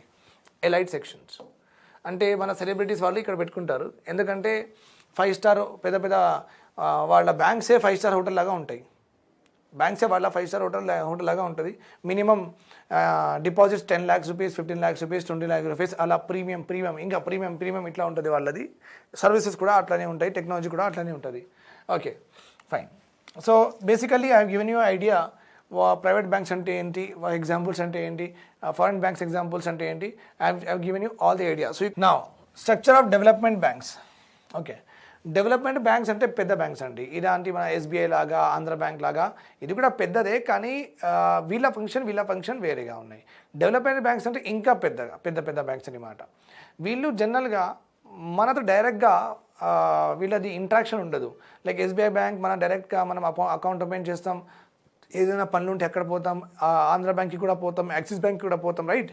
So these banks are different from that banks. Development banks are very big banks and generally they operate all India level. They operate what? All India level. Structure of development bank, and they generally work for the development of the country. Country ki development kosam untaru kani individual development, business development kosam undaru, which is actually the function of what? Commercial banks. Okay, mundu chusina banks lo. Okay.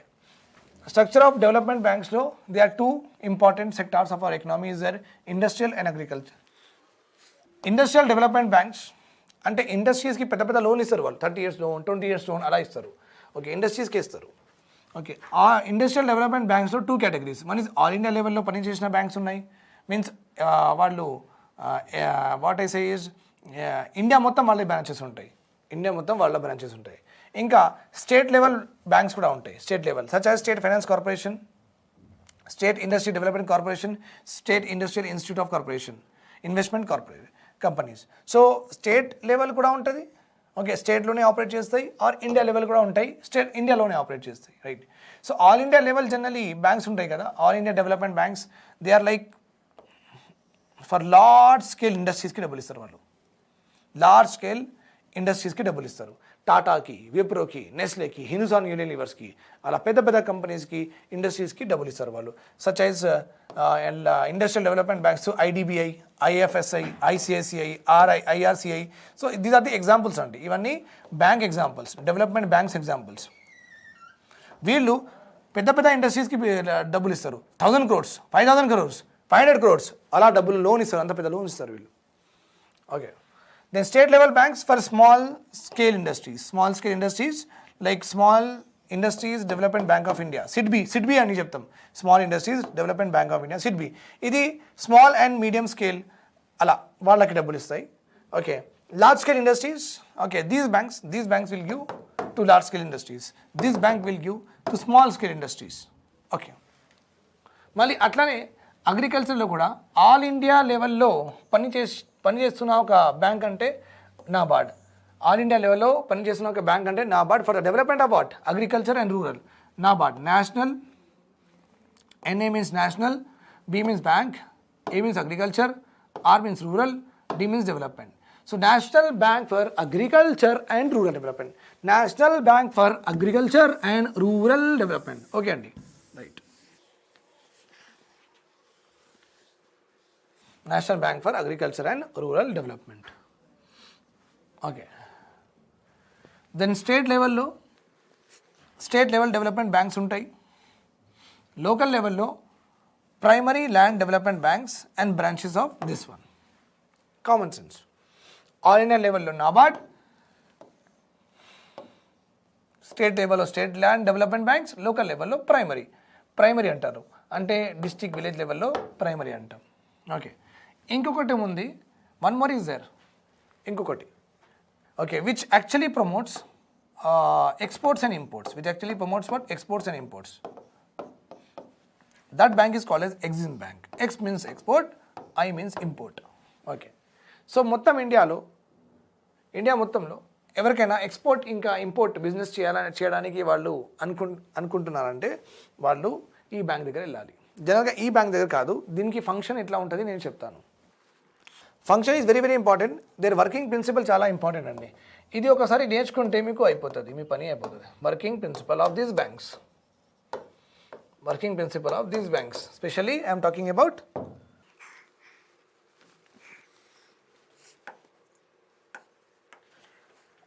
National housing Bank, NHB అని చెప్తాం, SIDBI, Small Industries Development Bank of India, NABARD, National Bank for Agricultural Development.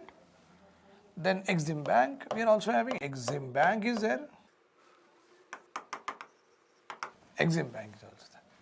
Okay, examples ఏ రాసిన వీళ్ళు ఎట్లా పనిచేస్తారు, how they work. Okay, this bank, all these banks, వీళ్ళు మన schedule commercial banks ఉన్నాయి కదా, షెడ్యూల్ కమర్షియల్ బ్యాంక్స్ ఉంటాయి కదా, like public sector banks already చెప్పినా మీకు, private sector banks, foreign banks, ఇంకా రీజనల్ రూరల్ బ్యాంక్స్, ఇంకా అంతే.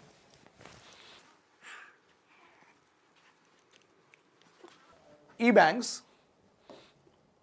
వీళ్ళకు డబ్బులు ఇస్తుంది. ఓకే, వీళ్ళకు డబ్బులు ఇచ్చి వీళ్ళకి ఏం చెప్తుందంటే, they give money and they say that housing loan, national housing bank కదా, హౌసింగ్ లోన్లో వీళ్ళు ఈ బ్యాంక్స్కి 100 crores అట్లా ఇస్తారు. ఎందుకు ఇస్తారంటే గవర్నమెంట్ బ్యాంక్స్ కదా ఇవి, గవర్నమెంట్ స్కీమ్స్ అన్నమాట. ఎక్స్పోర్ట్కి ప్రమోట్ చేయాలి, అగ్రికల్చర్కి ప్రమోట్ చేయాలి, స్మాల్ ఇండస్ట్రీస్కి ప్రమోట్ చేయాలి, ఇంకా అందరికీ హౌసింగ్ ఫర్ ఆల్ బై 2022 అని పెట్టుకున్నాం కదా మనం. సో హౌసింగ్ ఫర్ ఆల్ అంటే అందరికీ ఇల్లు కావాలి, అందరికీ ఇల్లు ఇచ్చేయాలి. That is called as what housing for all. Now remember one point here. Okay, so when government wanted to, like if suppose నార్మల్గా మనం బ్యాంక్కి పోతే నాకు హౌసింగ్ లోన్ కావాలంటే 12%, 13%, జనరల్గా ఒక కమర్షియల్ లోన్ అంటే ఒక బిజినెస్ స్టాబ్లిష్ చేయడానికి వాళ్ళు ఇంట్రెస్ట్ రేట్ మనకు 12% ఛార్జ్ చేస్తున్నారు. ఒక బిజినెస్ స్టార్ట్ చేయడానికి ఆల్సో బిజినెస్ లోన్ ఇవ్వడానికి 12%, స్కూల్కి హాస్పిటల్కి 12% వాళ్ళు మనకు ఛార్జ్ చేస్తారు. వాళ్ళది ప్రాఫిట్ 12%.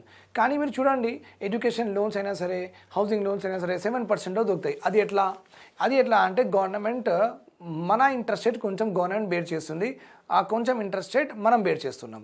అంటే బ్యాంక్ వాళ్ళు మనకు ఇస్తున్నారు యాక్చువల్లీ 12%, కానీ మనకు ఇంట్రెస్ట్ రేట్ ఎంత దొరుకుతుంది, 7%.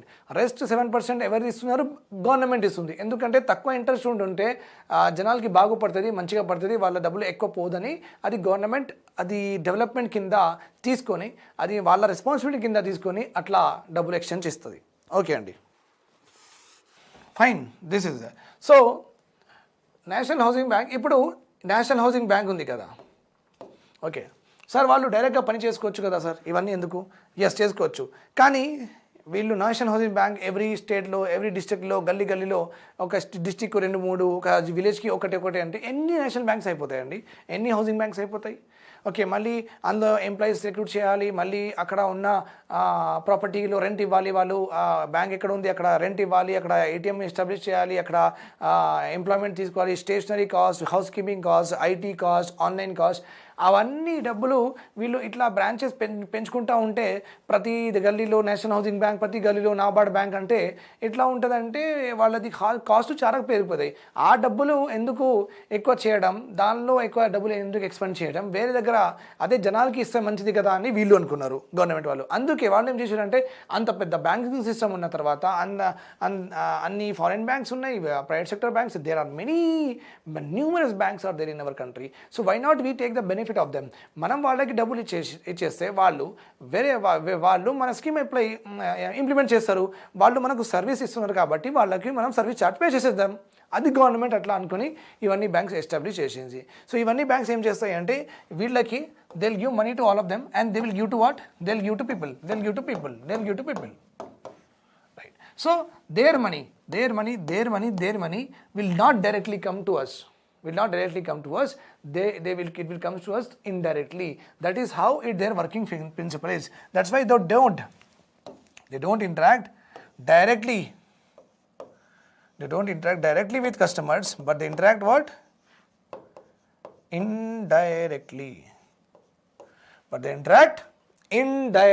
Now చూడండి, development banks business often requires medium and long term capital. చాలా పెద్ద క్యాపిటల్ కావాలి, డబ్బులు ఎక్కువ కావాలి, లోన్ ఎక్కువ కావాలి, to purchase machinery equipment for using latest technology also. And also for going for modernisation, కొత్తతనం తీసుకురావాలి బిజినెస్లో. Such assistance is provided by development banks. అంత పెద్ద ఇన్వెస్ట్మెంట్కి డెవలప్మెంట్ బ్యాంక్స్ పనిచేస్తాయి అన్నమాట. Okay,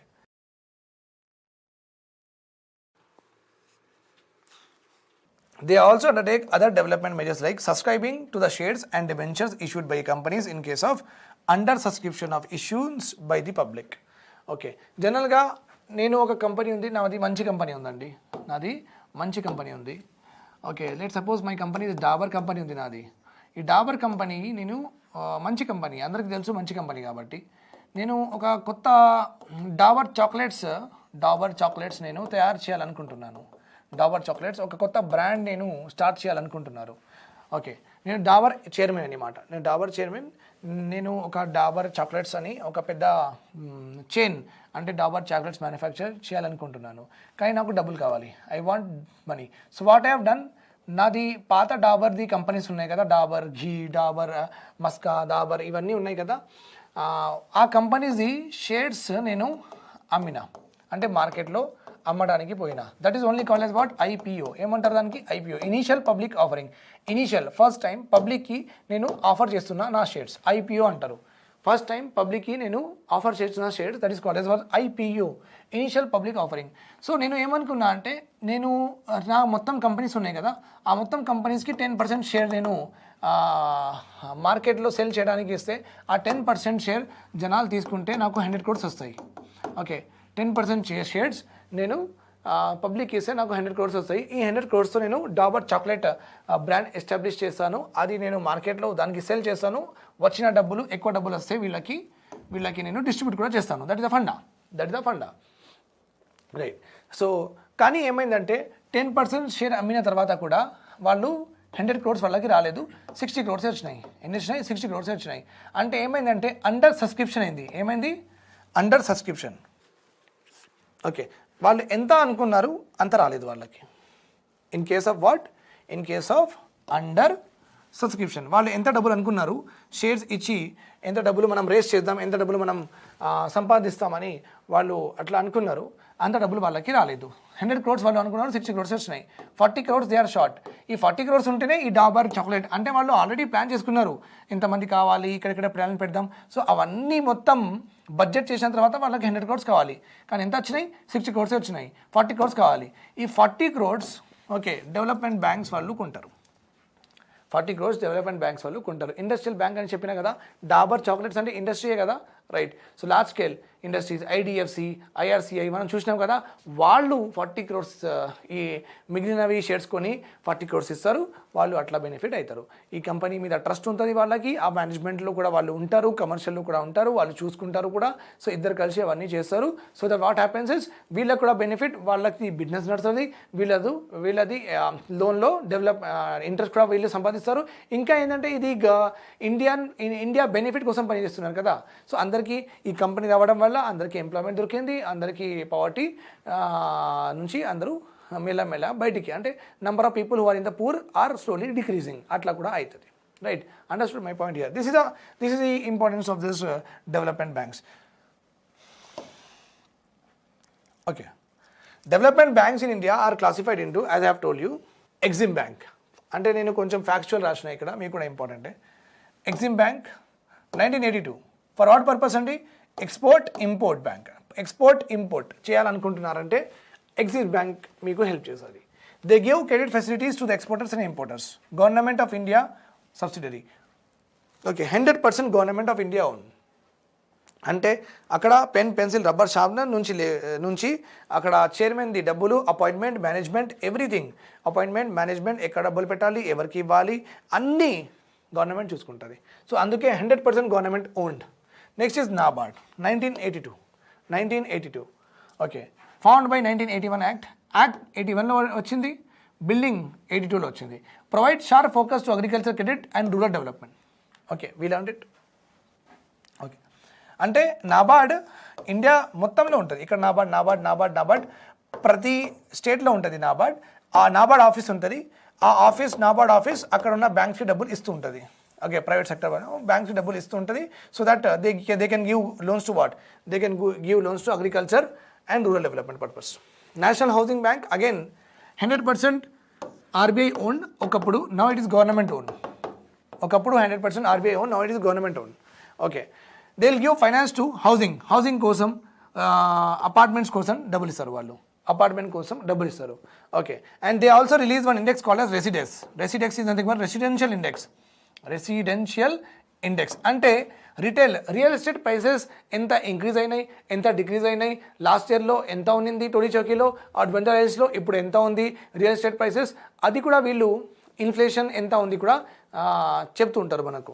okay, so that is also, it gives an index, national housing bank, it gives an index that shows the inflation in real estate. Last one is SIDBI, Small Industrial Development Bank of India. SIDBI 1990. Okay, it is established by State Bank of India, LIC, IDBI, insurance company. So ఇవన్నీ banks and financial institutions కలిసి వాళ్ళు ఈ SIDBI పెట్టారు. So that ఒక concentrate, ఒక focus చేసి small ఇండస్ట్రీస్కి మనం develop చేద్దాం. That is the function of this banks. Okay, types of cooperative banks. As I have told you that there are three types of cooperative banks. First of all, what is a cooperative banks నేను చెప్పేస్తాను. Okay, what's a cooperative banks? Okay,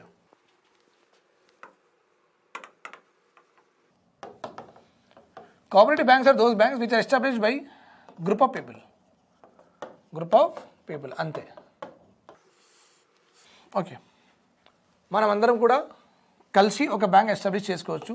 40-45 members, దానిలో promoters ఉంటారు. Promoters అంటే ఒక 5-6 people who will give 1 crore అందరు ఇస్తారు. Okay, ఒక bank establish చేస్తాం. ఓకే, ధనలక్ష్మి కోఆపరేటివ్ బ్యాంక్ అని ఎస్టాబ్లిష్ చేసిన తర్వాత మీరు వచ్చి మళ్ళీ డిపాజిట్ అకౌంట్స్ పెడతారు. ఓకే, పెట్టిన తర్వాత ఏమవుతుందంటే వీళ్ళు మీకు లోన్స్ ఇస్తూ ఉంటారు. Cooperative banks generally give loans for what? Okay, 2-wheeler కోసం, మైక్రోవేవ్ కోసం, ఒక ఫ్రిడ్జ్ కోసం.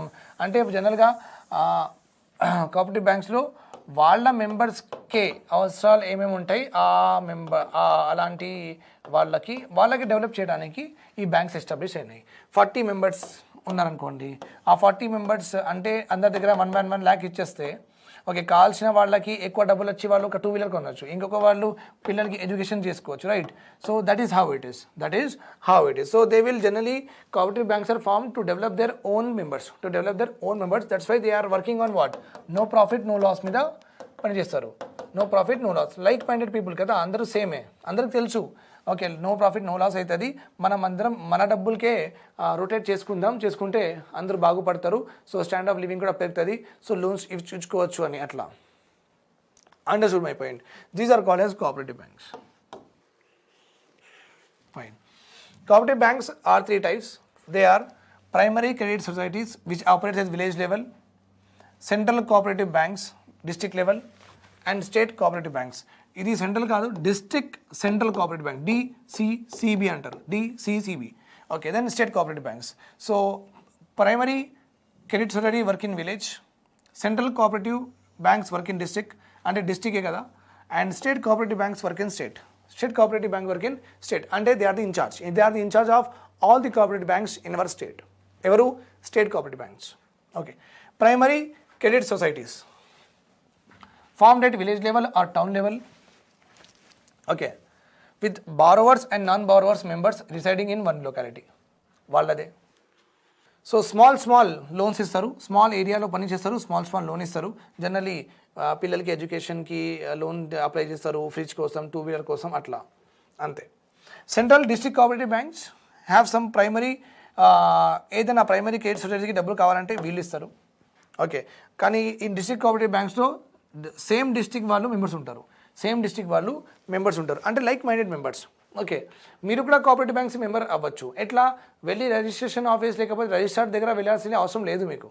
Okay, so what you have to do, you have to just take the account, savings account వాళ్ళు అక్కడ ఓపెన్ చేస్తే అంటే మీరు మెంబరే. Okay, you are member of that particular bank only.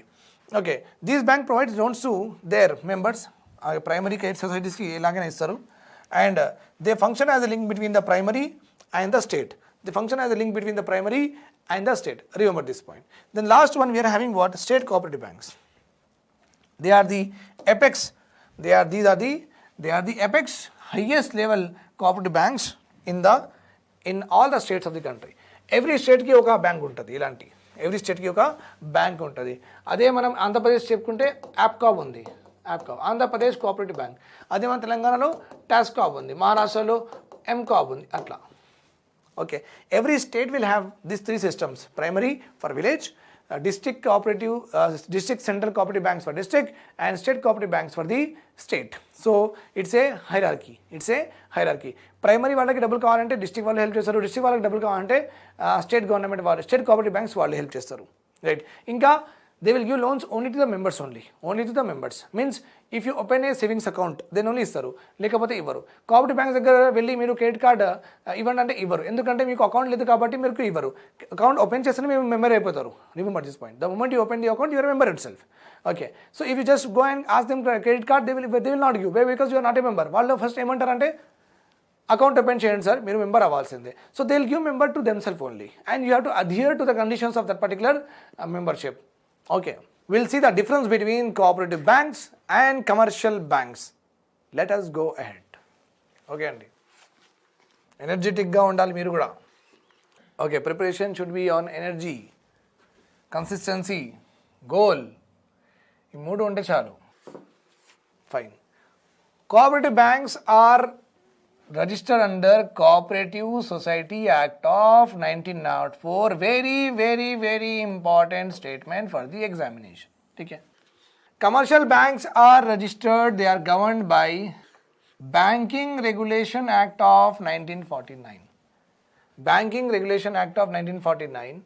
Okay, RBI is the one which governs all the banks, which monitors and supervises all the banks according to the ఈ యాక్ట్లో ఎలాంటి rules ఉన్నాయి ఆ rules implement చేయాలి, RBI implement చేస్తుంది. Okay, and it will make sure that all banks, అన్ని banks ఈ regulations ప్రాపర్గా ఇంప్లిమెంట్ చేస్తున్నారా లేదా ఆర్బీఐ చూసుకుంటుంది. ఒకవేళ మంచిగా చేయట్లేదంటే ఆర్బీఐ లైసెన్స్ క్యాన్సిల్ చేస్తుంది, వాళ్ళకి వార్నింగ్స్ ఇస్తుంది, అన్నీ చేస్తుంది. Okay. Cooperative banks generally provide loans for all the categories, short term, medium term and long term. Commercial banks also provide like SBI, Andhra Bank, Axis Banks. వాళ్ళు కూడా short term, medium term. Short term అంటే less than 1 year loan, medium term అంటే less than 5 year loan, long term అంటే more than 5 year loan. So both cooperative banks and commercial banks provide short term, medium term and long term loans. Okay. Now, area of expertise. ఏ ఏరియాలో వీళ్ళు పనిచేస్తారు? Cooperative banks generally work in agriculture and allied activities. వాళ్ళు ఎక్కువ loans agriculture వాళ్ళకి, fishering sector వాళ్ళకి, fishermen వాళ్ళకి, dairy వాళ్ళకి, పౌల్ట్రీ వాళ్ళకి, okay, artisans, cobblers, painters, sculpturers వాళ్ళకి డబ్బులు ఇస్తారు.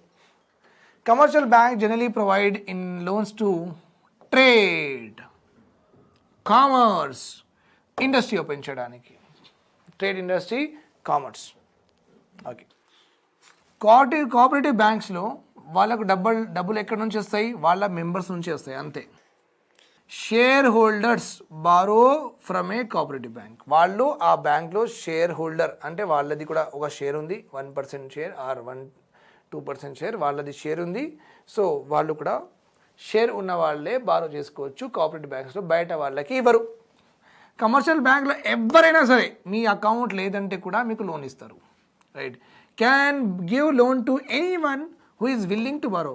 మీకు ఆశ ఉంటే కావాలి లోన్కి వాళ్ళు ఇచ్చేస్తారు. Okay. Cooperative banks operate on a relatively small scale. Relatively small scale means they don't have much functions. Cooperative banks generally accept deposits and give loans to the own members only. They don't deal in government bonds, government securities. Okay, they don't have locker facilities also, and they will give chinna loans. They will give what? Chinna loans. Whereas commercial banks operations are very big. They do their operation on larger scale. Okay, fine. Cooperative banks have federal structure. Cooperative banks of federal structure అంటే ఒక primary agriculture credit society ఉంది, దానిపైన మనకు district, అది primary village లెవెల్లో పనిచేస్తుంది, దానిపైన district ఉంది, డిస్టిక్ లెవెల్లో పనిచేస్తుంది, దానికంటే పైన మన స్టేట్ కోఆపరేటివ్ బ్యాంక్ ఉంది, that will work for state, right or wrong. So మన దగ్గర ఇలా హైరార్కీ ఉంది. We're having a hierarchy in this way. Whereas Axis bank అగ్రికల్చర్లో ఉంది, అంటే ప్రైమరీ సెక్టర్ విలేజ్లో ఉంది, మళ్ళీ యాక్సిస్ బ్యాంక్ సేమ్ బ్యాంక్ మళ్ళీ డిస్టిక్లో ఉంది, డిస్టిక్ బ్యాంక్ మళ్ళీ స్టేట్లో ఉంది. ఉన్న తర్వాత వీళ్ళు ఒకరు గవర్న్ చేసుకుంటున్నారు, అందరికీ అట్లా లేదు. ఉన్నాయి ఎక్కడంటే అక్కడ బ్రాంచెస్ ఉన్నాయి, కానీ ఇండివిజువల్గా వాళ్ళు ఆపరేట్ చేస్తారు. కానీ ప్రైమరీ అగ్రికల్చర్ క్రెడిట్ సొసైటీస్ అవన్నీ ఇండివిజువల్గా ఆపరేట్ చేయరు. Okay, they operate in sync. వాళ్ళది సూపర్విజన్ అన్నీ ఒక ప్రాపర్గా చైన్లో ఉంటుంది కాబట్టి they are integrated. whereas these Axis Bank, SBI banks, they are not integrated. Every branch will act independently and perform its functions. Cooperative banks are subject to the provisions of state government, NABARD, RBI. Okay. Cooperative బ్యాంక్స్కి పని state government కొంచెం control చేస్తారు, వాళ్ళకి RBI కొంచెం control చేస్తుంది. కొన్ని states నాబార్డ్కి కూడా కొంచెం ఫంక్షన్స్ ఇచ్చారు కోఆపరేటివ్ బ్యాంక్స్కి కంట్రోల్ చేయడానికి, బికాజ్ అగ్రికల్చర్కి ప్రమోట్ చేయాలి కదా, అందుకే. Commercial banks only one and only, all commercial banks are control by one and only bank, that is reserve bank of India. Reserve bank of ఇండియానే కంట్రోల్ చేస్తుంది అన్ని banks. Now let us see some more features between the cooperative and commercial banks. So as you know that commercial banks and cooperative banks work on the principle of no profit no loss. అంటే వాళ్ళు 100 rupees వాళ్ళ మెంబర్స్కి ఇచ్చేస్తే వాళ్ళు 100 rupees repay చేస్తే చాలు, ఎక్కువ తీసుకోరు. 2-4% అంతే ఇంట్రెస్ట్ తీసుకుంటారండి. ఎందుకంటే ఆ కోఆపరేటివ్ బ్యాంక్ కూడా నడవాలి, అక్కడ ఉన్న పని చేసిన వాళ్ళకు కూడా డబ్బులు ఇవ్వాలి కదా, అందుకే చాలా తక్కువ ఇంట్రెస్ట్ రేట్ ఉంటుంది. Working principle of commercial banks is what? Profit. అందుకే 10%, 15%, 18% పర్సనల్ లోన్స్ అంత దూరం వెళ్ళిపోతుంది, రైట్. సో వీళ్ళు ప్రాఫిట్ కోసం పనిచేస్తారు కమర్షియల్ బ్యాంక్. కోఆపరేటివ్ బ్యాంక్స్ అట్లా కాదు. Okay, no PSL quota. No PSL quota. PSL అంటే my dear students, it is called as priority sector lending. Government కొన్ని సెక్టార్ లిస్ట్ చేస్తుంది. గవర్నమెంట్ కొన్ని సెక్టార్ లిస్ట్ చేసి అన్ని బ్యాంక్స్కి ఏం చెప్తుందంటే ఈ సెక్టార్లో కంపల్సరీ లోన్స్ ఇవ్వాలి, ఎంత పర్సెంటేజ్ ఇవ్వాలి, వాళ్ళ దగ్గర మొత్తం ఎంత డిపాజిట్స్ ఉంటాయి, ఆ డిపాజిట్లో ఎంత పర్సెంట్ అగ్రికల్చర్కి ఇవ్వాలి, ఎంత పర్సెంట్ రిన్యూవబుల్కి ఇవ్వాలి, ఎంత పర్సెంట్ స్మాల్ అండ్ మీడియం ఎంటర్ప్రైజెస్కి ఇవ్వాలి, అలా గవర్నమెంట్ అలా లిస్ట్ ఇచ్చేస్తుంది. ఆ లిస్ట్లో ఎంత ఇవ్వాలి కూడా ఇచ్చేస్తుంది.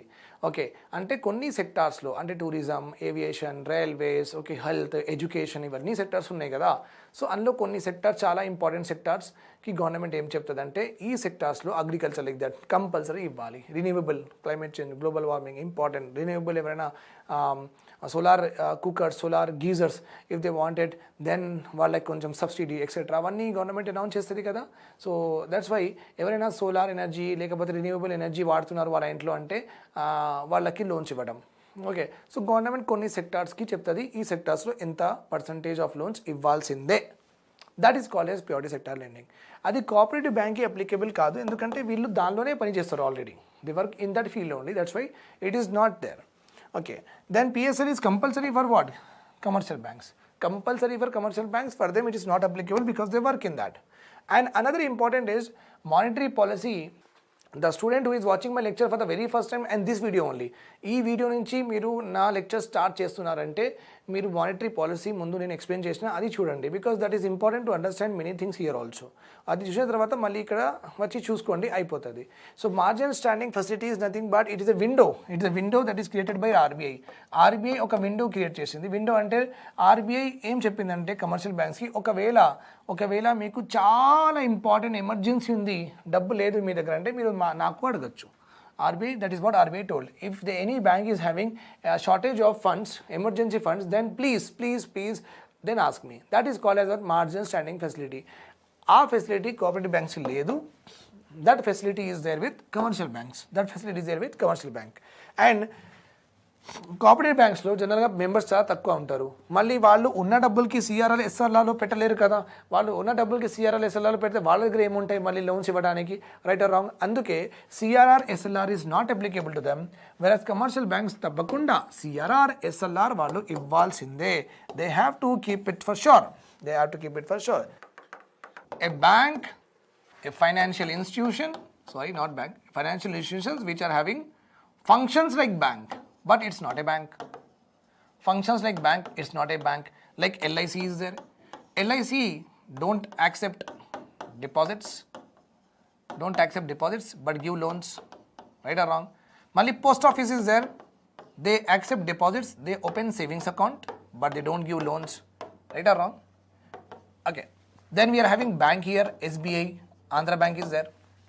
Okay, they do both. They accept deposits, yes. Okay, they give loans, yes. So they perform two functions, whereas LIC perform only loan function, post office function only account, deposit function, right or wrong? Deposit తీసుకుంటుంది post office. So a bank or a financial institution which does not have the similar, exact, identical function of bank.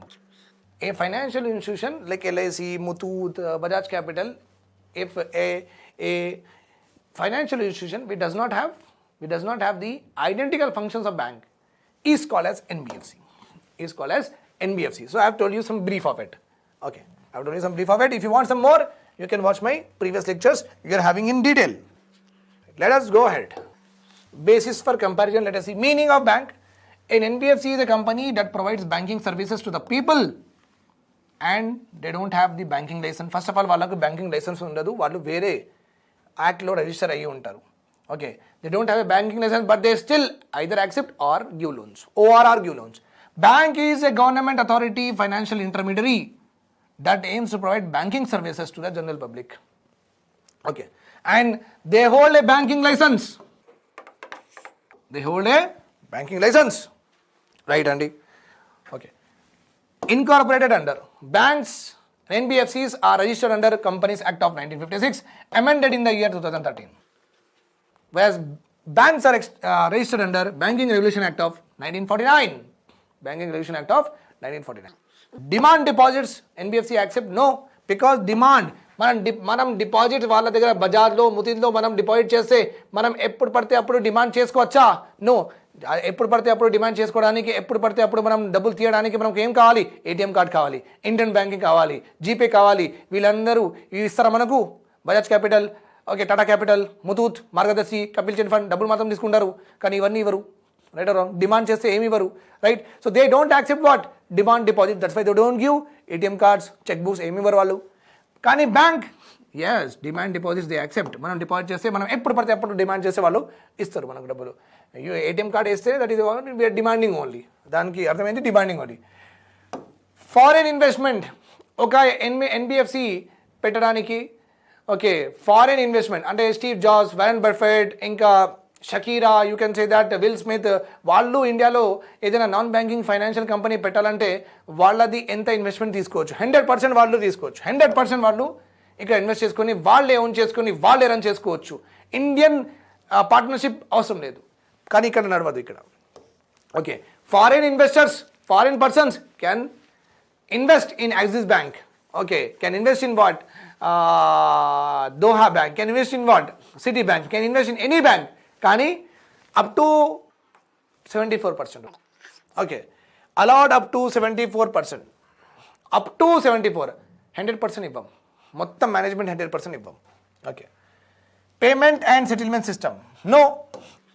అంటే మనం ఇప్పుడు అమెజాన్లో ఏదైనా కొనాలంటే మళ్ళీ ముతూత్ నుంచి వెళ్తున్నామా మనం పేమెంట్ గేట్వే, లేకపోతే బజాజ్ క్యాపిటల్ నుంచి వెళ్తున్నామా మనం పేమెంట్ గేట్వే? అట్లా కాదు కదా, అట్లా వెళ్ళట్లే మనం, రైట్ ఆర్ రాంగ్? సో మనకు ఎవరికైనా పేమెంట్ చేయాలి, లేకపోతే ఎవరైనా డ్యూస్ సెటిల్ చేయాలి, దానికి there is no chance that NBFCs will give you any kind of service of that. కానీ బ్యాంక్లో ఆబ్వియస్లీ అమెజాన్లో పే చేస్తే మధ్యలో పేమెంట్ గేట్వే ఉంది, డైరెక్ట్గా మనకు రీడైరెక్ట్ చేసి we're able to pay, right or wrong? Yes.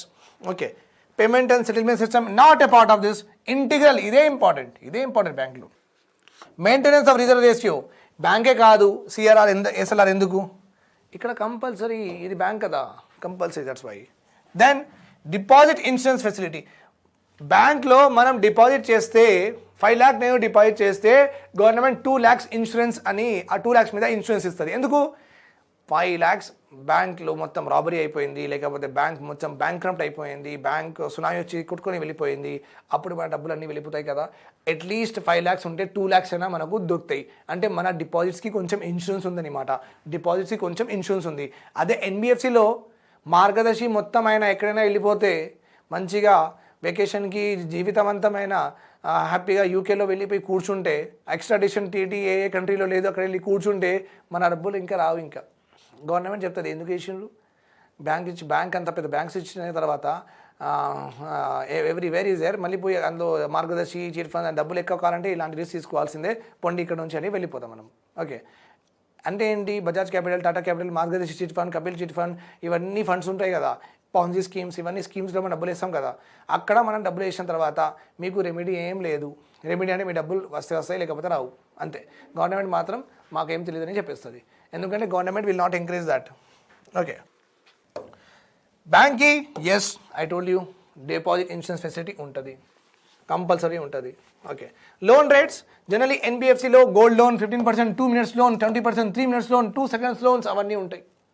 బ్యాంక్లో అట్లా కాదు. Interest rate is based on what, base rate. RBI చెప్పిన, ఆర్బీఐ విల్ టెల్ దట్ ఈ ఇంట్రెస్ట్ రేట్ కంటే తక్కువ ఎవరు ఇంట్రెస్ట్ ఇవ్వరు, లోన్ ఇవ్వద్దు అని చెప్తే, okay, no bank should lend loans below this interest rate, no bank should lend loan below this interest rate అని ఆర్బీఐ చెప్తుంది. That is called what base. ఆ బేస్ ఎంత 8% ఉండొచ్చు, 9% ఆర్బీఐ డిసైడ్ చేస్తుంది.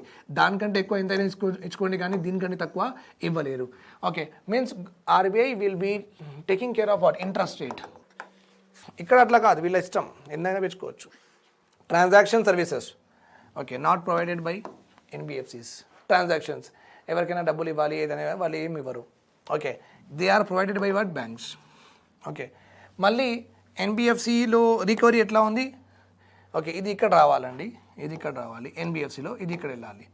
ఎన్బిఎఫ్సిలో రికవరీ ఎట్లా ఉంది, గుండాయిజం, రౌడీజం, ఇంటి దగ్గర వెళ్ళి వచ్చేస్తారు, లేకపోతే కార్ మన మధ్యలో ఆపేసి కార్ నుంచి దిగి డబ్బులు ఇవ్వమంటారు, అలా గుండాయిజం చేస్తారు. ఎవరు, ఎన్బిఎఫ్సి వాళ్ళు, శారదా చిట్ ఫండ్ వాళ్ళు, ఈ చిట్ ఫండ్ వాళ్ళు, ఆ చిట్ ఫండ్ వాళ్ళు, అవన్నీ నడుస్తూనే ఉంటాయి.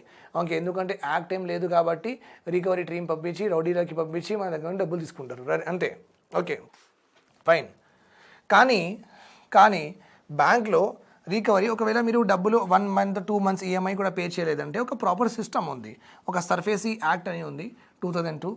ఆ యాక్ట్ ప్రకారం ఓకే ఏమవుతుందంటే మీరు డబ్బులు పే చేయలేదంటే కూడా వాళ్ళు 2-3 months ఆగి మీ దగ్గర ప్రొసీడింగ్స్ కోర్టు నుంచి వస్తారు, అట్లా అవన్నీ చేస్తారు. చేసి ప్రాపర్గా మీరు కొంచెం కడితే కూడా వాళ్ళు ఊరుకుంటారు అట్లా. ఓకే, అంటే ప్రొఫెషనలిజం అంటే అంతే, అట్లా ఉంటుంది.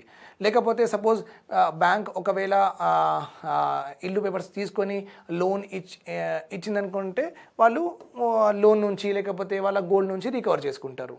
ఓకే, లేకపోతే ఏదైనా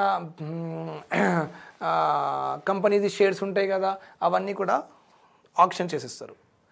ఓకే, ఒక కంపెనీ మంచిగా నడవట్లేదు, వాళ్ళు ఎస్బీఐకి లేకపోతే ఆంధ్ర బ్యాంక్కి వాళ్ళు డబ్బులు లోన్ రీపే చేయట్లేదంటే ఆ కంపెనీ షేర్స్ అవన్నీ వీళ్ళు అమ్ముకొని డబ్బులు రికవర్ చేసుకుంటారు.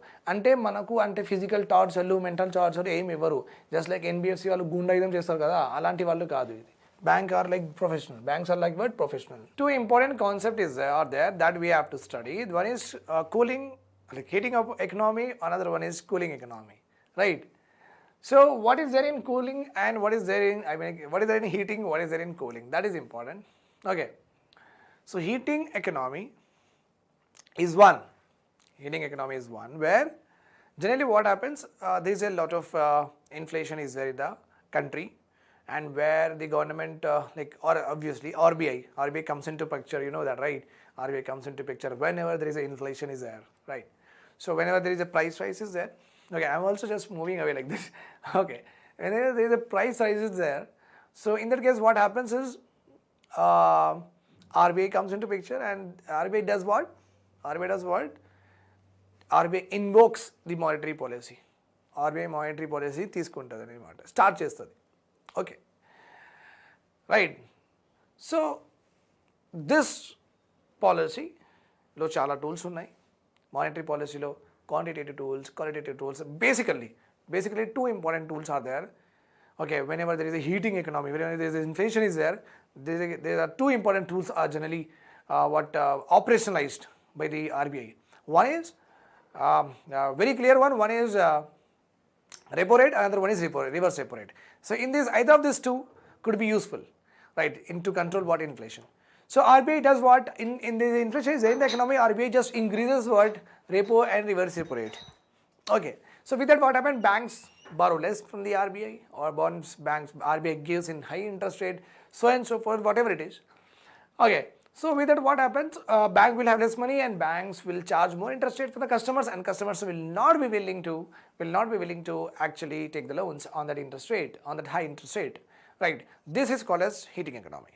Okay, so basically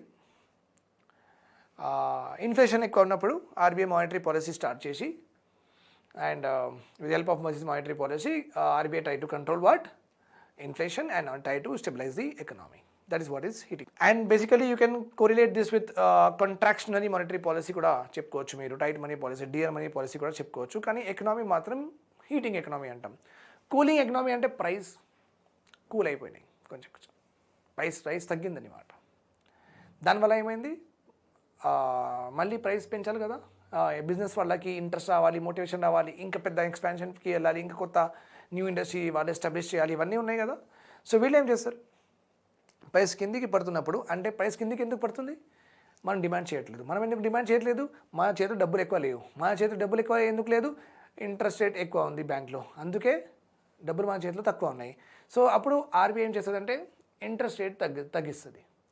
okay, interest rate తగ్గితే రెపో రేట్, రివర్స్ రెపో రేట్లో ఇంట్రెస్ట్ రేట్ చేంజెస్ చేస్తే బ్యాంక్స్ దగ్గర ఎక్కువ డబ్బులు వస్తాయి. బ్యాంక్ మనకు తక్కువ ఇంట్రెస్ట్ రేట్లో ఇస్తే మనం లోన్స్ ఎక్కువ తీసుకొని మొత్తం డిమాండ్ చేసుకుంటూ పోతాం. That is called as cooling economy. Okay, nothing but to aim what? Increase the credit availability. To increase what? Credit availability ki increase cheyadaniki, it to decrease the credit availability.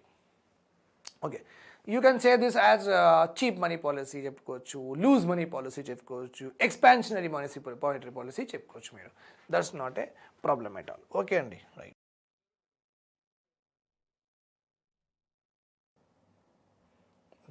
Now let us see Narasimhan Committee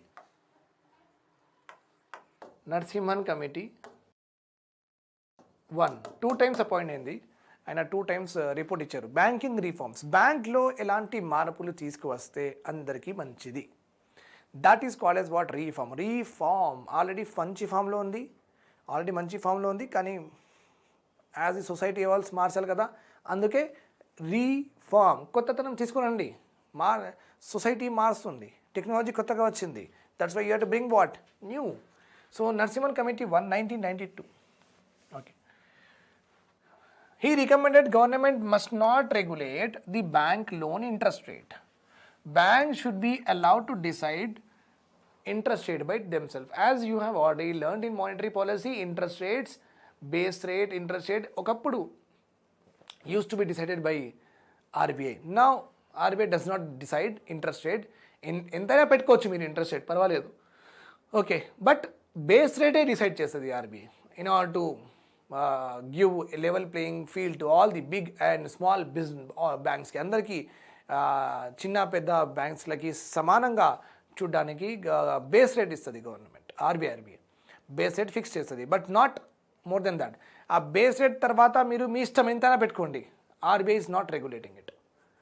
okay, so okay, ఆయన చెప్పిన తర్వాత RBI accept చేసింది. RBI adopted benchmark prime lending rate and nowadays base rate system, nowadays marginal cost of lending rate. దీని గురించి మనం చదువుతాం, just remember this. So ముందు ఆయన రికమెండేషన్కి RBI ఏం చేసిందంటే, సరే మంచిగా చెప్పిండ్రు. సో వాళ్ళు ఏం చేసి bench mark prime lending rate. Okay, తర్వాత అది ఒక బేస్ రేట్ లాగా మారిపోయింది. బేస్ రేట్ గురించి నేను ఆల్రెడీ చెప్పిన మీకు. MCLR గురించి మనం డిస్కస్ చేయాలి, కొంచెం పెద్ద కాన్సెప్ట్ ఉంది. So will discuss later. Now at present bank interest rates are linked to MCLR. Are link to what? MCLR, marginal cost of lending rate. అవన్నీ చెప్తాను నేను. మార్జినల్ కాస్ట్ అంటే ఏంటి, లెండింగ్ ఏంటి, అవన్నీ చెప్తాను. ఓకే, మళ్ళీ చాలామంది లోన్ తీసుకొని లోన్ రిటర్న్ చేయట్లేదు. సో ఈ లోన్ రిటర్న్ చేయట్లేదు చాలామంది కూడా, ఇంకా చాలా బిజినెస్ వాళ్ళు కూడా డబ్బులు తీసుకొని లోన్ వాపస్ చేయట్లేదు, ఏం చేయాలని నరసింహన్ సార్ ఏమన్నారంటే ఒక డెట్ రికవరీ ట్రిబ్యునల్, అంటే అప్పు రికవరీ ట్రిబ్యునల్ స్టార్ట్ చేద్దామన్నారు. ఓకే, అది జరిగింది. అప్పు రికవరీ ట్రిబ్యునల్ వచ్చింది in the year 1993. Okay, debt recovery tribunal అప్పు లేటర్ కేమ్. మళ్ళీ దానిలో ప్రాబ్లమ్స్ ఉన్నాయి.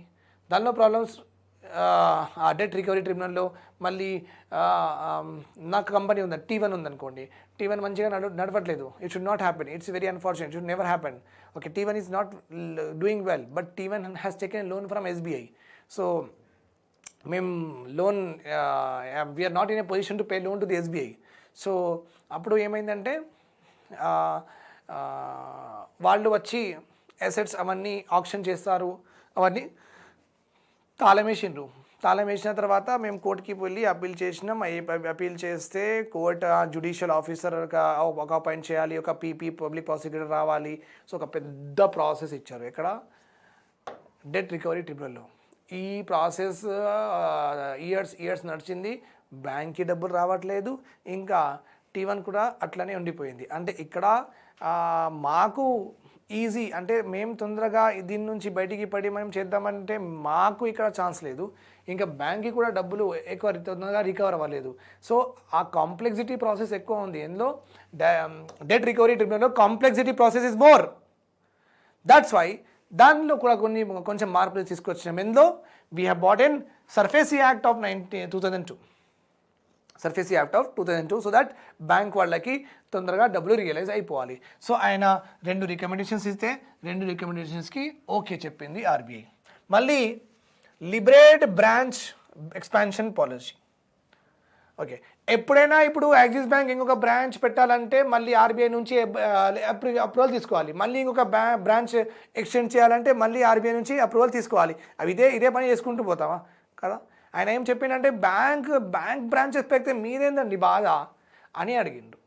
కానీ RBI ఏం చెప్పిందంటే బాధ ఉంది కదా, మళ్ళీ SBI ఎంత పెద్ద బ్యాంక్ ఉంది, ఫారిన్ బ్యాంక్స్కి మనం అలౌ చేస్తున్నాం, వాళ్ళే బ్యాంక్స్ మొత్తం ఉంటే వాళ్ళే మొత్తం డబ్బులు తీసుకుంటే మరి వేరే బ్యాంక్స్కి డబ్బులు ఎవరు పెడతారండి, అంటే వాళ్ళు మోనోపొలీ అయిపోతే ఎట్లా అని వాళ్ళు అన్నారు. కానీ అల్టిమేట్గా ఆయన ఏమన్నారంటే మోనోపొలీ ఏం కాదు, మీరు ఉన్నారు కదా చేసుకోవడానికి, రెగ్యులేషన్ మానిటరింగ్ చేసుకోండి అని చెప్పిండ్రు. అర్థమైందని. Banks can open branches anywhere. Only condition is 25% of their branches should be in rural areas. అంతే. ఎన్ని బ్రాంచెస్ మీ ఇష్టం వచ్చినాక ఓపెన్ చేసుకోండి, కానీ మొత్తం ఓవరాల్లో పాతది కొత్తది అన్నీ కలిస్తే 25% రూరల్ ఏరియాస్లో ఉంటే చాలు. ఓకే, చేసేసిండు.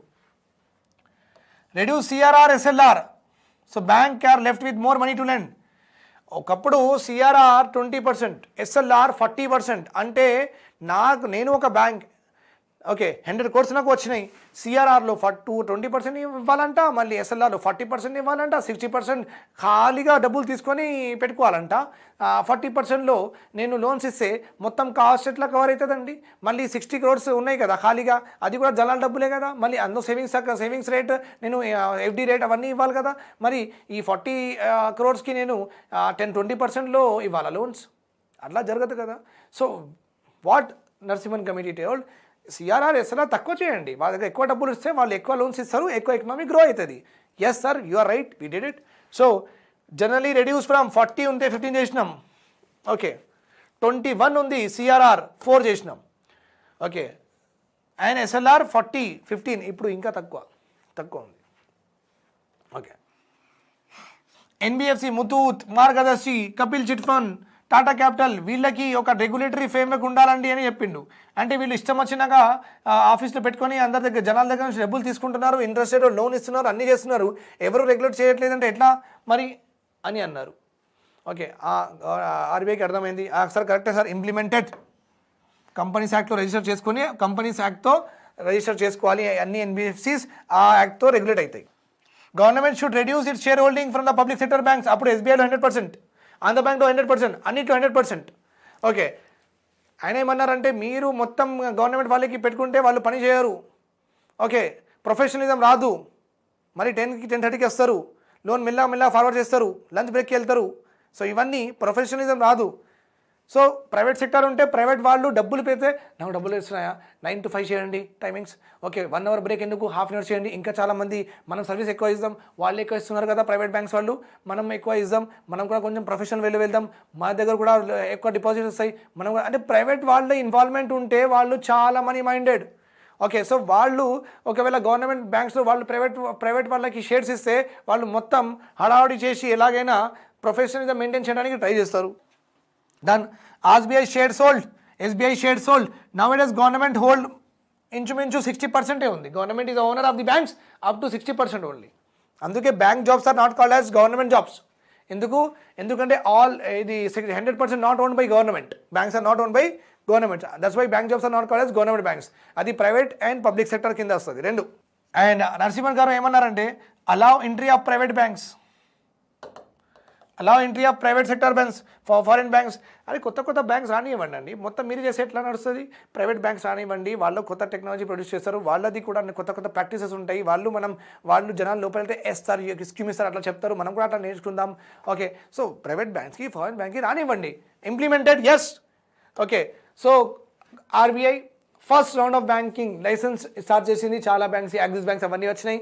మళ్ళీ రీసెంట్గా second phase of banking licences RBI start చేస్తే బంధన్ బ్యాంక్ వచ్చింది. We got a Bandhan bank.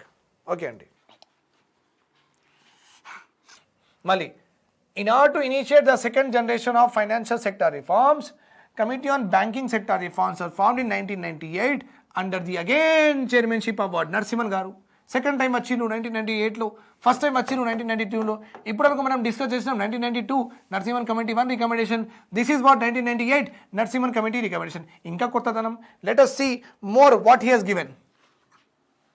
ఆయన ఏమన్నారంటే మర్జ్ చేసేయండి చిన్న బ్యాంక్స్, వీక్ బ్యాంక్స్, అసలు ప్రాఫిట్ అంటే పబ్లిక్ సెక్టార్లో Andhra bank, syndicate bank, Canara bank, Indian university, చాలా బ్యాంక్స్ ఉన్నాయి కదా, ఆ దేనా బ్యాంక్, యూకో బ్యాంక్, ఇవన్నీ ఉన్నాయి కదా. ఏ బ్యాంక్ నడవట్లేదు, ఏ బ్యాంక్ ప్రాఫిట్ చేయట్లేదు, ఆ బ్యాంక్కి ఐదర్ క్లోజ్ అయినా చేసేయండి, లేకపోతే మంచి బ్యాంక్స్లో పెద్ద బ్యాంక్స్లో మర్జ్ చేసేయండి, కిరికిరిపోతుంది. రైట్, అందుకే ఆంధ్ర బ్యాంక్ వెళ్ళిపోయిందా? Andhra Bank is not there now. Right, and Andhra bank became Syndicate Bank ఏదో అయిపోయింది. మళ్ళీ సిండికేట్ బ్యాంక్ కెనరా బ్యాంక్ లోపల వెళ్ళిపోయింది. Oriental, right. ఆంధ్ర బ్యాంక్ ఇప్పుడు ఆంధ్ర బ్యాంక్ లేదు, ఆంధ్ర బ్యాంక్కి మర్జ్ చేసేసిండు. Andhra bank became what? Union bank of India. Okay, so అంతే, ఆంధ్ర బ్యాంక్ నడవట్లేదు కాబట్టి అప్పుడు లాసెస్ ఉన్నాయి, మర్జ్ చేసేయాలి. మళ్ళీ మన గవర్నమెంట్ బ్యాంక్స్లో చాలామంది ఎక్కువ పని చేస్తున్నారండి, కావాల్సిన వాళ్ళకంటే ఎక్కువ మంది పని చేస్తున్నారు. ఓకే, సో ఎక్కువ రిక్రూట్మెంట్ అయిపోయింది కదా, ఇప్పుడు తీయాలి, ఎంప్లాయీస్కి తీయడానికి గవర్నమెంట్ ఎలాంటి ఫార్ములా యూజ్ చేసేది? Golden hand check. అంటే మీరు టాటా బై చెప్పేయండి బ్యాంక్లో, మీరు రిజైన్ చేసేయండి, మేము గోల్డ్ ఇస్తాం, హ్యాండ్లో మీకు గోల్డ్ ఇస్తాం. అంటే ఏంటి? మీరు 5 years 10 years బిఫోరే రిటైర్ అయిపోండి, రిజైన్ చేసేయండి, మీకు 20 lakhs 15 lakhs అట్లా ఇచ్చేస్తాం, మొత్తానికి వెళ్ళిపోండి. Okay, to reduce what this is called as what? Golden hand check అంటారు, వాలంటరీ రిటైర్మెంట్ స్కీమ్ అంటారు. ఏమంటారు? వాలంటరీ అంటే నేనే రిటైర్ అయిపోయినా, ఓకే, నాకు గోల్డెన్ హ్యాండ్ చెక్, నాకు డబ్బులు వస్తాయి, లంసమ్ డబ్బులు వస్తాయి. ఓకే, సో ఆయన అది కూడా చెప్పారు నరసింహన్ గారు. ఏమన్నారంటే గోల్డెన్ హ్యాండ్ చెక్ ఇచ్చి సర్ప్లస్ స్టాఫ్కి తీసేయండి అని చెప్పిండు. అది జరిగింది. మళ్ళీ he has given a very important thing, that is asset reconstruction fund. ఇప్పుడు ఒక కంపెనీ ఉంది, ఇక బ్యాంక్ ఉంది. ఓకే, ఎస్బీఐ బ్యాంక్ ఉంది, ఒక కంపెనీ ఉంది డాబర్ మంచిగా నడవట్లేదు, లాసెస్లో వెళ్తుంది. డాబర్ వాళ్ళు ఏమంటున్నారంటే మాకు ఒక 100 crores ఇస్తే మేము మంచిగా నడిపిస్తాం, ఆల్రెడీ మేము ప్రూవ్డ్ కంపెనీయే, మేము చాలా డికేడ్స్ నుంచి, సంవత్సరాల నుంచి ఉంటున్నాం, మేము చాలా పెద్ద కంపెనీ మాది, కొంచెం అటు ఇటు అయిపోయి కొంచెం లాసెస్లో వెళ్ళిపోయింది, మాకు కొంచెం 100 crores ఇస్తే మేము ఇంకా మంచిగా నడిపిస్తామని ఓకే ఎస్బీఐకి చెప్పింది. ఎస్బీఐ అప్పుడు ఇవ్వలేదు. ఓకే, ఈ మొత్తం కిందికి వెళ్ళిపోయిందని మాట. ఆయన డాబర్ అని చెప్పట్లేదు, అలాంటి చాలా కంపెనీస్ పోయినాయి. నేను డాబర్ అని మీకు తెలుసు కాబట్టి, నాకు తెలుసు ఆ బ్రాండ్ నేను యూజ్ చేస్తున్నా. డాబర్ మంచి company, profitable company, don't take me in wrong, I'm just giving the example.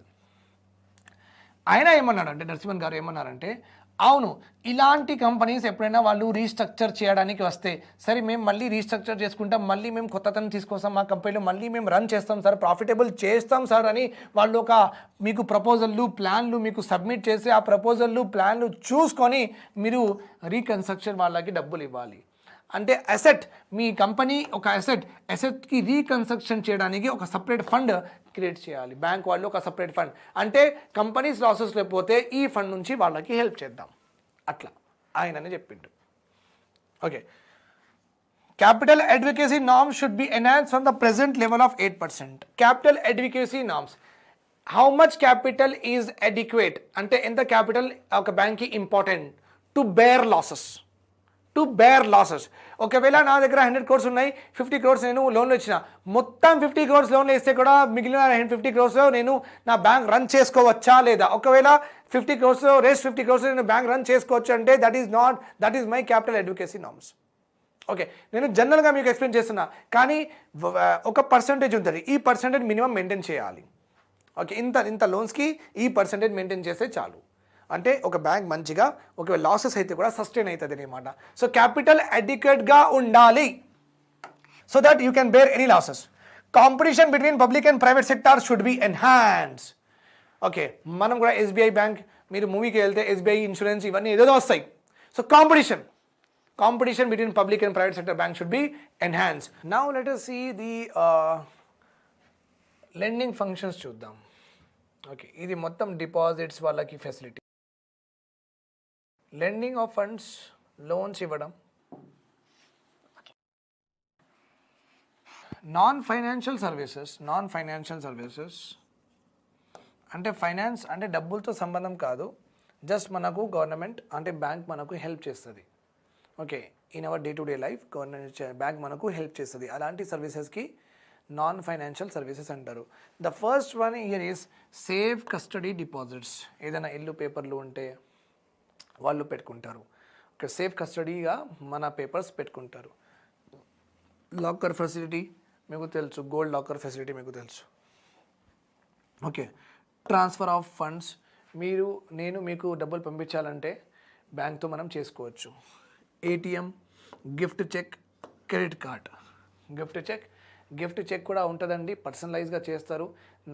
నేను మీకు ఒక గిఫ్ట్ ఇవ్వాలంటే నా యాక్సిస్ బ్యాంక్కి వెళ్ళి I want to give a gift to my loved one అని అట్లా చెప్తే వాళ్ళు ఒక పర్సనలైజ్డ్గా నాకు ఒక చెక్ తయారు చేసి ఇస్తారు, అది మీ పేరు రాసి ఉంటుంది దానిలో. Okay, credit card, gift cheque అంటారు. మళ్ళీ క్రెడిట్ కార్డ్ ఒక ఫెసిలిటీయే. Okay, payment of rents, insurance premium. Okay, నాకు రెంట్ పే చేయాలంటే నా ఓనర్కి నేను నా అకౌంట్తో చేసుకోవచ్చు కదా, bank is helping me or not? Yes. Okay, నేను ఇన్సూరెన్స్ కూడా పే చేయాలంటే డైరెక్ట్గా ఆన్లైన్ చేసుకుంటున్నాను. ఎట్లా? Because of what? Because of bank only, right? Collection of cheques, this is common, this is not so required, so light తీసుకోండి. Dealing in foreign exchange, you know that very well. Okay, currency exchange చేసుకోవడానికి ఇప్పుడు మనం యూఎస్కి, యూకేకి, దుబాయ్కి వెళ్తున్నామంటే bank దగ్గర వెళ్ళి డబ్బులు ఇచ్చేసి foreign currency తీసుకోవచ్చు. లేకపోతే వాళ్ళు అక్కడ రూపీ యాక్సెప్ట్ చేయరు కదా. మర్చెంట్ బ్యాంకింగ్ అంటే బిజినెస్ వాళ్ళకి. Okay, and investment banking. Okay, కొన్ని banks they also help in what? Investment. They also do what? Investment. మన ఇన్వెస్ట్మెంట్ కూడా వాళ్ళ బ్యాంక్తో ఛానలైజ్ అవుతుంది. ఓకే, జనరల్గా ఇప్పుడు చూడండి, నాకు యాక్సిస్ బ్యాంక్ ఉంది కదా, నాది ఏటీఎం నా అకౌంట్ యాక్సిస్ బ్యాంక్ ఉంది కదా. సో ఈ యాక్సిస్ బ్యాంక్లో నాకు ఐపీఓ, జొమాటో ఐపీఓ స్టార్ట్ అయింది, అవన్నీ కూడా స్టార్ట్ అయినాయి. అంటే యాక్సిస్ బ్యాంక్ ఈ సెగ్మెంట్లో కూడా వచ్చేసింది, ఎక్కడ? ఐపీఓస్, షేర్స్ అట్లా. So they are asking me to open demat account in the అంటే యాప్లోనే ఓపెన్ చేయమంటున్నారు, right? So these are the various functions of financial services of bank and non-financial services of the bank. Very, very important for the examination, my dear students. Now what are the liabilities of a bank? Very, very important point. What are the liabilities of a bank? Okay. వాళ్ళ దగ్గర whatever the capital they are having, that is liability only. ఎందుకంటే whatever they are taking in the form of deposits, they take in the form of public sector banks, from the public also bank వాళ్ళు మన దగ్గర నుంచి కూడా తీసుకుంటారు deposits, other bank వాళ్ళు కూడా వాళ్ళ దగ్గర పెడతారు. ఓకే, కామన్ సెన్స్ అండి. చిన్న చిన్న బ్యాంక్స్, కోటక్ మహీంద్రా అలాంటి బ్యాంక్స్ ఏం చేస్తారంటే వాళ్ళ దగ్గర అంత లోన్ అప్లికేషన్స్ రాలేదు కదా, సో వాళ్ళది డబ్బులు అలానే వేస్ట్ అయిపోతుంది. ఆ డబ్బులు వాళ్ళు ఏం చేస్తారంటే పెద్ద పెద్ద బ్యాంక్స్లో పెడతారు అట్లా. ఓకే, సో బ్యాంక్లో డిపాజిట్స్ పబ్లికే కాదు, బ్యాంక్ వాళ్ళు కూడా చేసుకుంటారు. వాళ్ళు కూడా ఏదైనా రిజర్వ్ ఫండ్ ఉంటే, అదర్ రిజర్వ్స్ ఉంటే మన డబ్బులతోనే వాళ్ళు ఒక రిజర్వ్ ఫండ్ క్రియేట్ చేసిన, అది మన డబ్బులే కదా, ఏదో ఒక రోజు ఇచ్చేయాల్సిందే. Borrowing from other banking companies, agents etcetera, bank కూడా వేరే బ్యాంక్ నుంచి లోన్ తీసుకుంటుంది, వేరే ఏజెంట్స్ నుంచి లోన్ తీసుకుంటుంది, వాళ్ళకి ఇవ్వాల్సిందే. బిల్స్ పేయబుల్ నేను బిల్స్ అంటే నాకు ఒక బిజినెస్ మెన్ ఒక చెక్ రాసి ఇచ్చిండు యాక్సిస్ బ్యాంక్. ఓకే, సో ఆ యాక్సిస్ బ్యాంక్లో ఎవరైనా నాకు రాసి ఇచ్చిండు, ఆయన బ్యాంక్లో ఆయన అకౌంట్లో డబ్బులు ఉన్నాయి కాబట్టి నాకు ఒక చెక్ రాసి ఇచ్చిండు. ఆ చెక్ నేను వెళ్ళిన బ్యాంక్ దగ్గర వెళ్ళి ఎక్స్చేంజ్ క్యాష్ తీసుకోవాలి కదా. సో ఎప్పుడైనా ఎవరైనా చెక్ ఇష్యూ చేస్తే, ఎప్పుడైనా ఎవరైనా బిల్ ఇష్యూ చేస్తే రెండు ఒకటే, దానికి పర్పస్ వేరు అంతే. చెక్ అంటే మన డే టు డే లైఫ్లో చెక్ అని ఒక పదం వాడతాం, బిజినెస్ వాళ్ళు బిల్స్ అని ఒక పదం వాడతారు. ఓకే, ఎందుకంటే వాళ్ళది కొంచెం డిఫరెంట్ ఉంటుంది, చెక్ లాగా కాదు, వేరే అందులో డిఫరెంట్ టైప్ ఉంటుంది అంతే. పేపరే, అది కూడా పేపరే. ఓకే, అదర్ లయబిలిటీస్ ఉండొచ్చు. ఓకే, ఎవరైనా ప్రొవిజన్ ఆఫ్ డివిడెంట్ అంటే మా డబ్బుల్లో మనకు ఇంట్రెస్ట్ రావాలి కదా, సేవింగ్స్లో ఎఫ్డి, సో ఆ ప్రాఫిట్స్ వాళ్ళు చేసిన తర్వాత మనకు డివైడ్ చేయాలి. అన్క్లెయిమ్ డివిడెండ్స్, అకౌంట్ నెంబర్స్ ఉంటాయి కానీ అక్కడ నుంచి డబ్బులు ఎవరు తీసుకోవట్లేదు, ఎవరైనా చచ్చిపోయేదేమో, అట్లా వాళ్ళది అకౌంట్స్ అట్లనే ఉన్నాయి. సో అన్క్లెయిమ్ డివిడెండ్స్ ఎప్పుడైనా రావచ్చు, అది వాళ్ళ ఫాదర్ వాళ్ళ నామినీస్ రావచ్చు, తీసుకోవచ్చు, అది ఏదో ఒకటి రోజు ఇచ్చేయాల్సిందే. ఇంట్రెస్ట్ ప్రొవిజన్స్, వేరే అకౌంట్స్కి వేరే ఇంట్రెస్ట్ రేట్స్ వాళ్ళు పెడతారు కదా, అది అవన్నీ ఇవ్వాల్సిందే. ఇంటర్ ఆఫీస్ అడ్జస్ట్మెంట్స్ అంటే యాక్సిస్ బ్యాంక్ ది బ్రాంచ్ టోలీ చౌకీలో ఉన్న బ్రాంచ్, మళ్ళీ యాక్సిస్ బ్యాంక్ ది అత్తాపూర్లో ఉన్న బ్రాంచ్, ఇది ఒక ఏరియా, వీళ్ళు తక్కువ ఎక్కువ ఉంటే చేసుకుంటారు, ఏదో ఒకటి రోజు ఇచ్చేయాలి కదా. ఓకే, ఎవరిది వాళ్ళకి ఇచ్చేయాలి కదా, right, understood. Then we're also having what liabilities of a బ్యాంక్లో ప్రాఫిట్ అండ్ లాస్. ప్రాఫిట్ వస్తే అందరికీ షేర్ చేయాలి, లాస్ వస్తే కూడా అందరికీ ఇవ్వాల్సిందే. సో అది ఒక లయబిలిటీయే. కంటింజెంట్ లయబిలిటీ ఇక్కడ రాసిన కంటింజెంట్ లయబిలిటీ అంటే ఏ అండ్ బి, అంటే ఎస్బీఐ బ్యాంక్ ఉంది అండ్ మిస్టర్ ఎక్స్ ఉన్నాడు, ఇద్దరిలో గొడవ అయింది, వాళ్ళు సుప్రీంకోర్టు దగ్గర వెళ్ళిండ్రు. ఓకే, వాళ్ళు సుప్రీంకోర్టు దగ్గర వెళ్ళిండ్రు. ఇప్పుడు ఎస్బీఐకి తెలీదు ఈ ప్రాసెస్లో ఎంత డబ్బులు ఖర్చు అవుతాయి, litigations, law suits, product warranties, pending investigations, or దీనిలో ఎంత డబ్బులు ఎస్బీఐకి ఇవ్వాల్సి ఉంటుంది ఎవరికి తెలీదు. ఓకే, సో అది కూడా ఒక లయబిలిటీయే. Remember this point. So there are various liabilities of the bank. Please by heart all of them ప్రాపర్గా బై హార్ట్ చేసుకోండి ఇవన్నీ. Fine, everything I have explained you. Right, assets of the bank అంటే assets అంటే already I have told you. Assets అంటే మనం దాని మీద invest చేస్తే మనకు డబ్బులు రావాలి. ఇప్పుడు స్మార్ట్ బోర్డ్ ఒక అసెట్ ఉంది, స్మార్ట్ బోర్డ్ను అసెట్ చేసి మీకు పాటలు చెప్తున్నాం, సో డబ్బులు వస్తాయి అంటే మీరు ఈ కోర్స్ కొంటారనమాట. So asset is something that will give you returns, such assets are called as capital asset. మళ్ళీ సార్ 2 వీలర్ కూడా ఒక అసెటే సార్, 4 వీలర్ కూడా అసెటే, కానీ క్యాపిటల్ అసెట్ కాదు.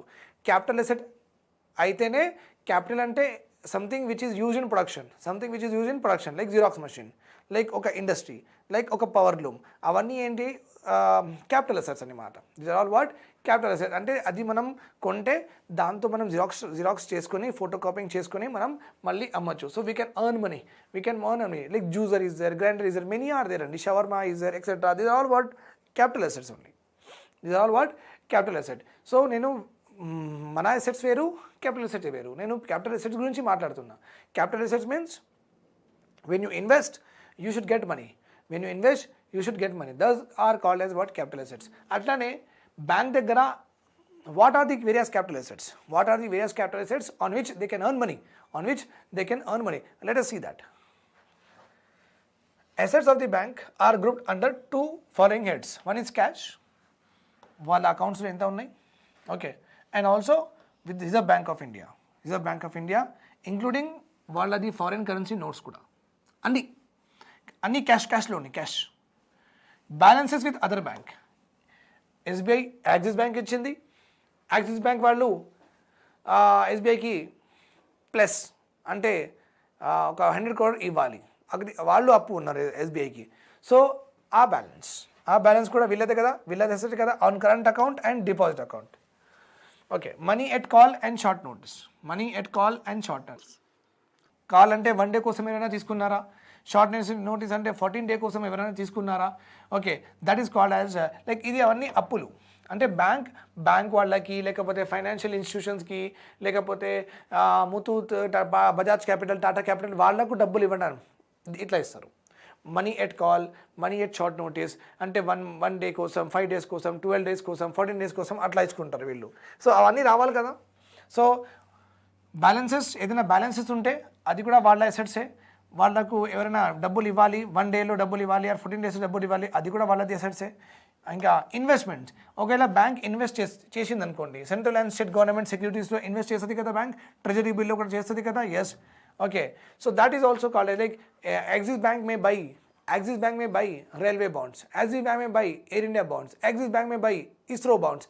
వాళ్ళే అది అందరికీ ఎవరైనా బై చేసుకోవచ్చు. That's not a problem at all. Remember this. Advances, loan, cash credits, overdraft. Loan, advances, cash credits, over draft. So ఎవరెవరికి లోన్స్ ఇచ్చారు అవి అసెట్స్ కింద వస్తాయి, ఎవరెవరికి క్యాష్ క్రెడిట్స్ ఇచ్చారు అది వాళ్ళు మళ్ళీ రిటర్న్ ఇవ్వాలి కొంచెం ఎక్స్ట్రా ఇంట్రెస్ట్లో. లోన్లు కూడా ఎవరెవరికి లోన్ ఇచ్చినా వాళ్ళు మనకు ఎక్స్ట్రా ఇంట్రెస్ట్ ఇవ్వాలి. ఓవర్ డ్రాఫ్ట్, ఓడి ఎవరైనా యూజ్ చేసుకుంటే వాళ్ళు కొంచెం ఎక్స్ట్రా డబ్బులు ఇవ్వాలి. Bill discounted and purchased. Okay, bill discounted and purchased.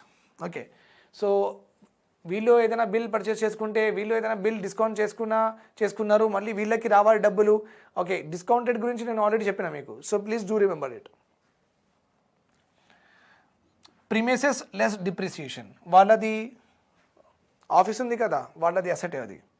Less depreciation అంటే దానికి మెయింటైన్ చేయడానికి, దానికి రిపేర్ చేయడానికి డబ్బులు తీసిన తర్వాత వాట్ ఎవర్ ఈస్ దేర్ అంటే అది మొత్తం అమ్మేసే వాళ్ళకు డబ్బులు వస్తాయా లేదా, వస్తాయి. సో అవన్నీ ఇన్వెస్ట్మెంట్, క్యాపిటల్ ఇన్వెస్ట్మెంట్ కదా. ఎస్, ఎందుకు అమ్మేస్తే డబ్బులు వస్తాయి. Furniture, fixtures etcetera. ఫిక్చర్స్ అంటే ఈ ఫ్యాన్స్ ఫిక్స్ చేస్తారు కదా, CCTV ఫిక్స్ చేస్తారు, these are called what fixtures. Furniture అంటే మీకు తెలుసు, ఫర్నిచర్. అండ్ ఎనీ అదర్ అట్లాంటి ఏదైనా ఉంటే assets, these are all what assets of the bank. Okay, we have seen what all the liabilities of the bank. ఇక్కడ మొత్తం liabilities ఉన్నాయి of the bank. Here మొత్తం you are having the assets of the bank. You are having what? Assets of the bank. Remember this point here. Understood? Now let us see custodian banks and wholesale bank. Wholesale banks are what? These are the institutions that service other banks and large corporation. పెద్ద banks అండి ఇది. These are all what? Big banks. They give loans to what? Other banks. They give loans to what? Big corporations like Tata, Nestle, వాళ్ళకి డబ్బులు ఇస్తారు వాళ్ళు. And don't take any retail accounts, మన దగ్గర నుంచి ఒక డిపాజిట్ కూడా వాళ్ళు తీసుకోరు, అండ్ లోన్స్ కూడా ఇవ్వరు, మనకు లోన్స్ కూడా ఇవ్వరు, వాళ్ళు వాళ్ళకే హెల్ప్ చేస్తారు అంతే. They equivalent of investment banks in the west. Okay, wholesale banks వెస్ట్లో అంటే యూఎస్లో, యూకేలో, అంటే అలాంటి కంట్రీస్ మొత్తం వెస్ట్లో ఉన్నాయి కదా. వెస్ట్లో Europe, Germany, France, UK, Canada, America, these are all actually these kind of banks అక్కడ ఇన్వెస్ట్మెంట్ బ్యాంక్స్ అంటారు వాళ్ళకి. Okay, but they lend to what? One commonality between వాళ్ళ బ్యాంక్, వాళ్ళ ఇన్వెస్ట్మెంట్ బ్యాంక్స్ అండ్ మన wholesale bank is they give loans only to corporate. Times of India అండి. Okay, they cannot accept deposit from individuals and cannot raise loans through bulk deposits. They cannot give loans are raise loans to bulk deposits. వాళ్ళు they don't take money at all, our money at all. వాళ్ళు మన డబ్బులు తీసుకోరు, మనకు loans ఇవ్వరు, వాళ్ళు only catering to what corporates అంతే, nothing more than that. And they are equal to what investment banks of west countries. Okay, now custodian banks, they specialize in safeguarding your securities and accounts of other institutions. They play an important role in capital markets by helping oversee buying, selling, maintenance of investment. Custodian banks are nothing but మీ దగ్గర ఉన్న బాండ్స్లు shares వాళ్ళు కస్టడీలో పెట్టుకుంటారు. ఎప్పుడైనా మీ share prices మీరు కొన్న bond prices share prices increase అయితే వాళ్ళు అది అమ్మేస్తారు, మీకు డబ్బులు తీసుకుంటారు.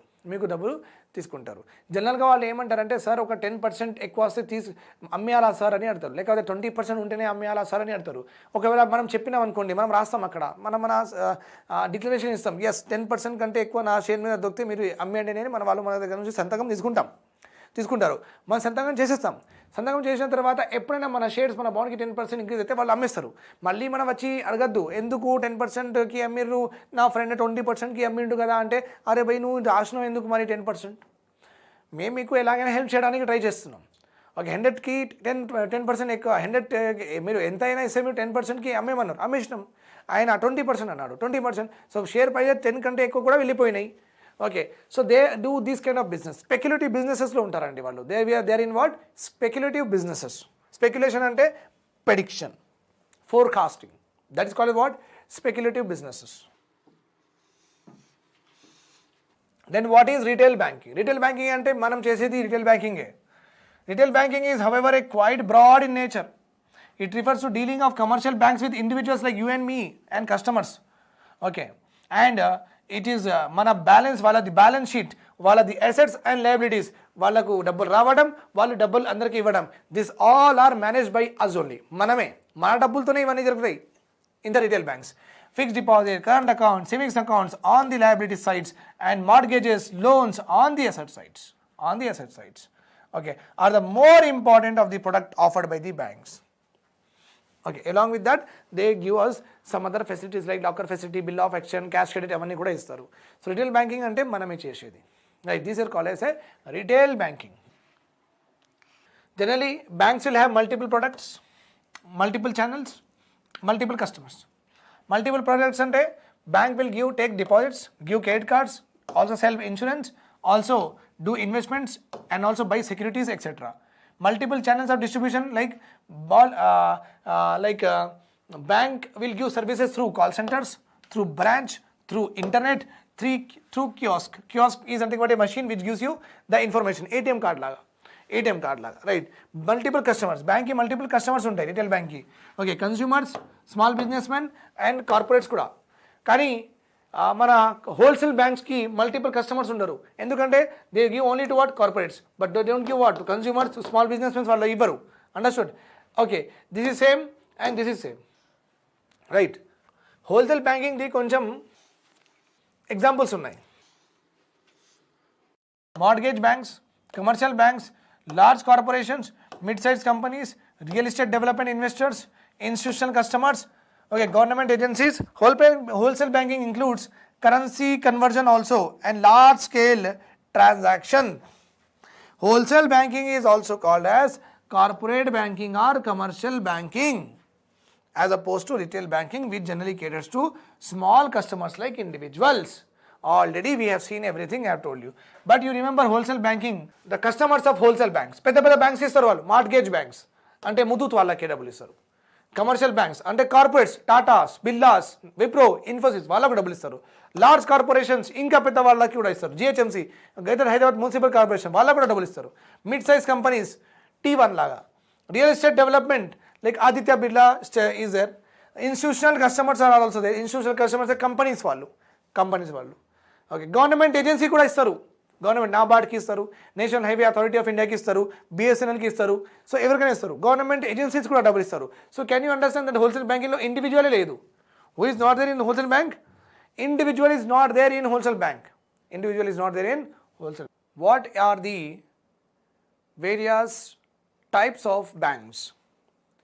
Moreover, by the end of our lecture, we'll also see what are the various committees appointed on banking system. Along with that, the recommendations of them. We'll also see what is the meaning of a government security. So many important aspects of banking sector we are going to learn in this particular video. Let us continue. Okay. So this is what we are having here, asset finance company. As you all know, the total banking system, okay, the total banking system of our country is in this way, right or wrong? Banking system or all the banks, everything related to banking, it is being governed by what? RBI. RBI is a sole regulator, right or wrong? One group of banks we are having which are called as scheduled commercial banks. Okay, scheduled commercial banks which are nothing but public sector banks, which are nothing but private sector banks, which are nothing but foreign banks, which are nothing but regional rural banks, right or wrong? Yes. Another section of banks we are having which are called as what? Cooperative banks, right? Yes.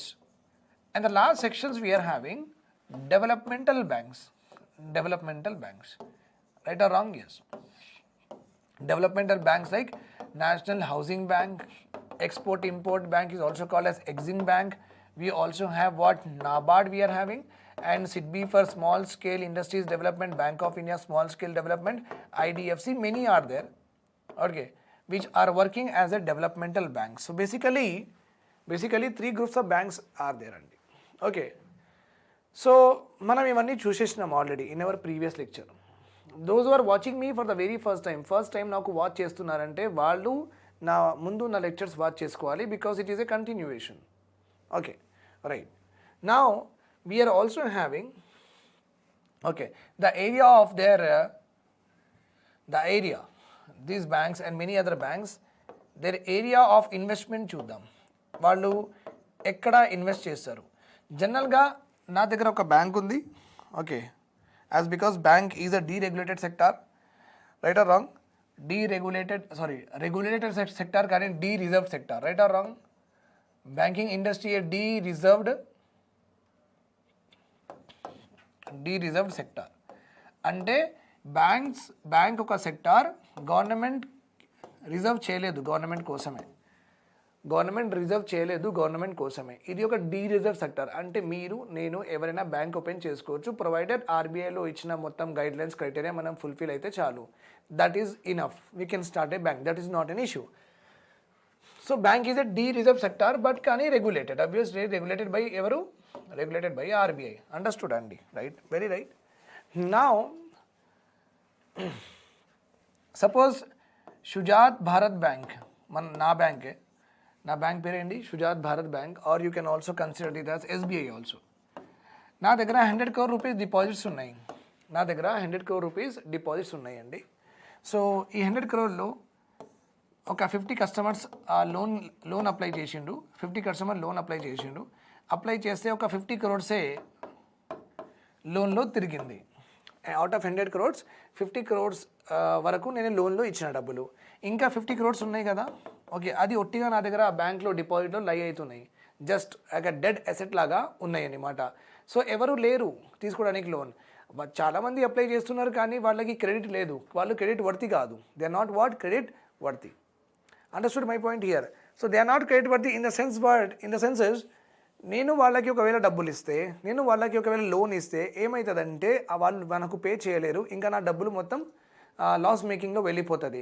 ఇంకా deposit చేసిన వాళ్ళకి నాకు కొంచెం డబ్బులు extra ఇవ్వాలి కదా. 4% ఎఫ్డీలో, మళ్ళీ 8% savings అకౌంట్లో 4% ఇవ్వాలి కదా. ఇక్కడే నాకు అసలు ఎంత నేను డబ్బులు ఇచ్చినా అదే నాకు రాలేదు.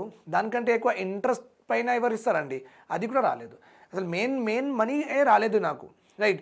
సో అలాంటి వాళ్ళు, ఓకే, సో వాళ్ళ దగ్గర నుంచి నేను లోన్ మళ్ళీ వాళ్ళు రీపే చేస్తారా లేదా అది ఎక్స్పెక్ట్ చేయడం is not possible. Okay, so నేను వాళ్ళకి ఇవ్వలేను. 50 crores నేను మంచి వాళ్ళకి ఇచ్చేసిన. 50 crores ఉన్నాయి నా దగ్గర. ఆ డబ్బులు నేను ఏం చేయాలి? So banks also do some investments. వాళ్ళు ఇన్వెస్ట్మెంట్ చేసుకుంటారు. మంచి కంపెనీస్లో ఇండస్ట్రీస్ పెట్టడానికి అక్కడ ఇన్వెస్ట్మెంట్ చేసుకుంటారు. జస్ట్ లైక్ మన విజయ్ మాల్యా ఆయన వెళ్ళిపోయిండు. కానీ ఆయన లోన్ ఎవరి దగ్గర నుంచి తీసుకున్నాడు? ఎస్బీఐ బ్యాంక్ దగ్గర నుంచి 2000 crore rupees ఆఫ్ లోన్ ఆయన తీసుకున్నాడు. తీసుకొని ఏం చేసిండు? I don't know, but what ever he has done and he left. అంటే మొత్తం ఆయనది కంపెనీ నడవలేదు, ఎస్బీఐకి లాసెస్ వచ్చేసినాయి, ఆయన వెళ్ళిపోయింది ఇక్కడ నుంచి, right? So that is what we're learning today. అదే మనం నేర్చుకుంటున్నాం. ఒకవేళ బ్యాంక్ దగ్గర డబ్బులు లేదనుకోండి, ఓకే, బ్యాంక్ దగ్గర డబ్బులు ఉన్నాయి కానీ వాళ్ళు లోన్లో ఇవ్వడానికి వాళ్ళకి ఎవరు ప్రాపర్గా క్రెడిట్ వర్తి కస్టమర్స్ లేరు. సో ఖాళీగా ఉన్నాయి, వాళ్ళ దగ్గర డబ్బులు ఖాళీగా ఉన్నాయి. వాళ్ళు ఏం చేసుకోవచ్చు అంటే, okay, they can finance asset finance companies కూడా ఉంటాయి. ఓకే, కొన్ని అసెట్ ఫైనాన్స్ కంపెనీస్ కూడా ఉంటాయి. Okay, so loan, they give loan to buy economically productive assets. Economically productive అసెట్స్కి వాళ్ళు డబ్బులు ఇస్తారు. Okay, example tractors, trucks, pump sets. Tractor, trucks, pump sets.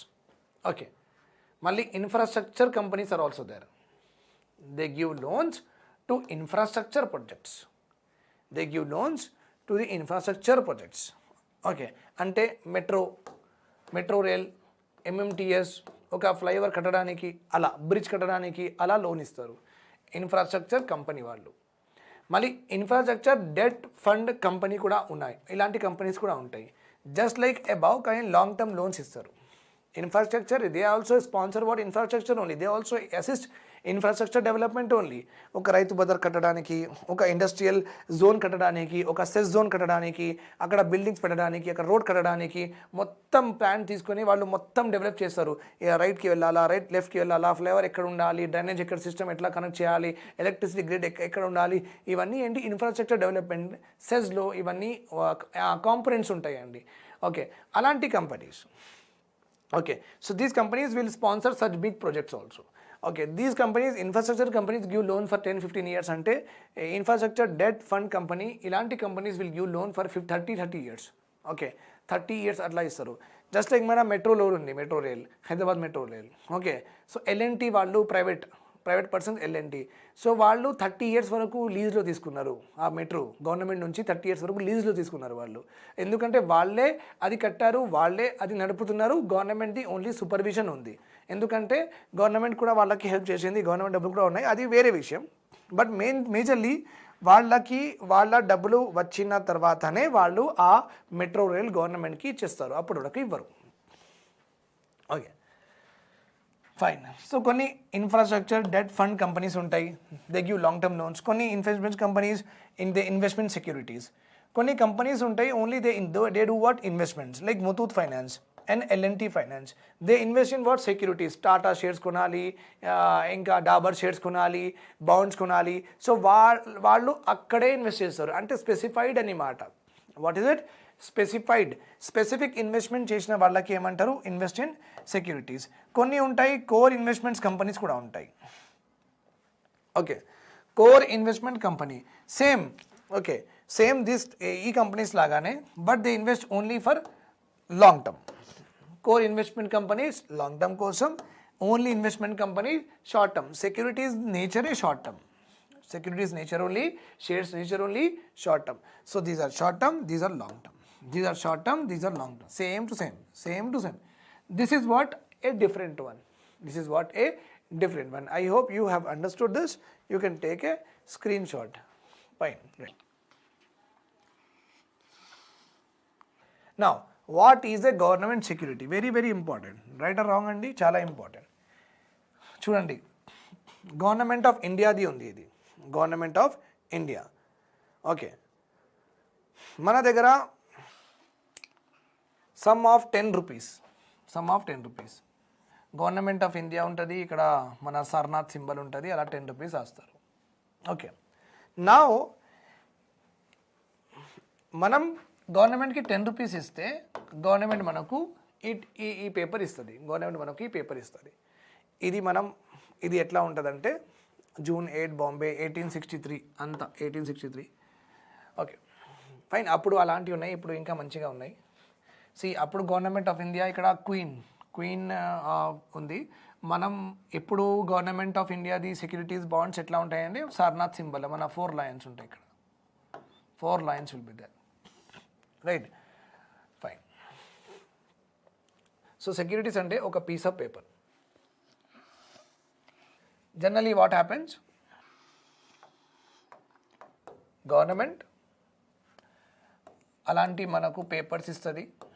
Those are called as what? Government securities అంటారు. We call it as G-Secs. G-Sec అంటే government security అని మాట. What is that? Government security మాట. అలా ఇస్తారు. ఈ పేపర్లో ఏం రాసి ఉంటుందంటే, mister Syed షుజాతుల్లా has given 1 lakh rupees to the government of India on so and so date. After 1 year, he will be given 1,20,000. After 1 year, he will be given 20,000. అట్లా RBI ఒక స్టాంప్ అన్నీ ఉంటాయి. ఓకే, సో నేను 1 lakh ఇస్తే government of India నాకు 1 year తర్వాత 1,20,000 నా profit అన్నమాట. So can you understand why government is doing this? ఎందుకు చేస్తుంది అంటే గవర్నమెంట్ దగ్గర ఎక్స్పెండిచర్స్ చాలా ఉన్నాయి. Aasara pension scheme, Shaadi Mubarak, Kanya Lakshmi, T pride, T pass schemes చాలా నడిపిస్తున్నారు. చాలా డెవలప్మెంట్ కావాలి, మిషన్ కాకతీయ, ఎక్స్పెండిచర్స్ చాలా ఉన్నాయి. కానీ డబ్బులు మాత్రం తక్కువ వస్తున్నాయి. కానీ డబ్బులు వస్తేనే కదా ప్రైవేట్ పీపుల్కి ఇచ్చి అవన్నీ చేయడానికి. ఓకే, సో రోడ్లు కట్టడం ఇవన్నీ కూడా గవర్నమెంట్ కంపెనీస్ లేవు. ఈ ఫ్లైఓవర్ కట్టడానికి గవర్నమెంట్ కంపెనీస్ లేవండి. మెట్రో కట్టడానికి గవర్నమెంట్ కంపెనీస్ లేవు. ఓకే, కాంట్రాక్టర్స్కి ఇస్తారు. మీరు నాలాగా ఉంటారు కదా, ప్రొఫెషనలైజ్ కంపెనీస్కి గవర్నమెంట్ డబ్బులు ఇస్తుంది, మనకు కట్టుమని చెప్తుంది, అంతే. ఓకే, గవర్నమెంట్ కంపెనీస్ ఇక్కడ పని చేయరు, ఉండవు. రెవెన్యూస్ తక్కువ, ఎక్స్పెండిచర్స్ ఎక్కువ ఉన్నాయి. అందుకే మనకు ఇలాంటి బాండ్స్, ఇలాంటి సెక్యూరిటీస్ ఇష్యూ చేసి గవర్నమెంట్ ఏం చేస్తుందంటే డబ్బులు రేస్ చేస్తుంది. రేస్ అంటే డబ్బులు ఓకే జమా చేస్తుంది అన్నమాట, డబ్బులు రేస్ చేస్తుంది. ఓకే, సో మనం అందరం 1 lakh ఇస్తే వాళ్ళు దీనిలో అన్ని ఇన్వెస్ట్మెంట్ చేసుకున్న తర్వాత దీనిలో వచ్చిన టాల్లు, ఫీజులు అవన్నీ ఉంటాయి కదా, యూజర్ ఛార్జెస్ అవన్నీ తీసుకొని మళ్ళీ మనకు ప్రాఫిట్ లాగా ఇస్తారు. Okay, this is what the things happens. Okay, understood. Yeah, now ఇంకోటి ఏముందంటే అప్పుడప్పుడు 1 lakh ది ఉంటే గవర్నమెంట్ బాండ్ 1 lakhలో కొనరు, మనం 1 lakhలో కొన్నాం. V by at 80,000 only. 80,000 అంటే ఇది 1 lakh ఏమైంది, మనకు డిస్కౌంట్లో అమ్ముతున్నారు. 1 lakh ఏమైంది, మనకు డిస్కౌంట్లో అమ్ముతున్నారు. That's why it is called what discounted price అంటారు. ఏమంటారు? Discounted price. In this what government will say, government దీనిలో ఏం చెప్తుందంటే 80,000లో మీరు తీసుకోండి, 1 year తర్వాత ఫేస్ వాల్యూ తీసుకోండి. 1 year తర్వాత ఫేస్ వాల్యూ తీసుకోండి అంటే బాండ్కి మనం ఫేస్ చేసే వాల్యూ ఎంత? 1 lakh కదా. 80,000 ఇవ్వండి, 1 year తర్వాత ఫేస్ వాల్యూలో డబ్బులు తీసుకోండి. That is called as what discounted bond అంటారు. అలాంటి బాండ్స్కి ఏమంటారు? Discounted bond. అంటే 1 lakh ఇచ్చి 1,20,000 ఇవ్వచ్చు, లేకపోతే ఫేస్ వాల్యూ 1 lakh పెట్టి 80,000లో అమ్మచ్చు. 80,000లో అమ్మి మన 1 year తర్వాత మనకు ఫేస్ వాల్యూ దొరుకుతుంది. That is our profit. Right. So these are called as discounted prices bonds. Okay, ఇంకా గవర్నమెంట్ సెక్యూరిటీస్కి we also call it as gilt edge security. Government సెక్యూరిటీస్కి ఏమంటారు? గిల్డ్ ఎడ్జ్ సెక్యూరిటీస్ అంటారు. చూడండి, the government securities is a tradable instrument కదా. Right, very important. ఇప్పుడు నేను government bond కొన్నాను, ఇలాంటి సెక్యూరిటీ కొన్న తర్వాత నాకు ఎమర్జెన్సీ వచ్చేసింది ఇంట్లో. ఓకే, నా దగ్గర డబ్బులే లేవు, ఎమర్జెన్సీ వచ్చింది, డబ్బులే లేవు. ఇది ఒక పేపర్ ఉంది నా దగ్గర, సో ఈ పేపర్కి నేను ఎవరికైనా అమ్మచ్చా లేదా అంటే అమ్మచ్చు. Where the place where these things will trade అంటే buying and purchasing and selling. That is called as what trade. So the place where we do this, ఇలాంటి పేపర్లు అమ్మడం తీసుకోవడం ఇది ఎక్కడ జరుగుతుంది అంటే ఆ ప్లేస్కి ఏమంటారు? స్టాక్ ఎక్స్చేంజ్ అంటారు. We call it as what? Stock exchange. Right, understood my point here. ఈ ఫెసిలిటీ ఉన్న వల్లనే నేను అసలు ఇలాంటి సెక్యూరిటీస్ మీద మనం ఇన్వెస్ట్ చేస్తాం. The basic idea why a person will invest in this Wipro shares, Tata shares, Birla shares, Birla bonds, government bonds ఎందుకు ఇన్వెస్ట్ చేస్తారంటే ఎమర్జెన్సీ ఉన్నప్పుడు కూడా ఇది ఎవరికైనా మనం ఇచ్చేస్తే మనకు డబ్బులు వస్తాయి. అంటే మంచి కంపెనీస్ తీసుకుంటే మనకు డబ్బులు వస్తాయి. Okay, this is the only reason. Let suppose ఇది మనకు 1 year వరకు మీరు క్యాష్ చేయలేరు, 1 year వరకు ఇది కన్వర్టే కాదు క్యాష్లో, అప్పుడు మీరు తీసుకుంటారు ఎలాంటి సెక్యూరిటీస్? తీసుకోరు కదా. You will not by.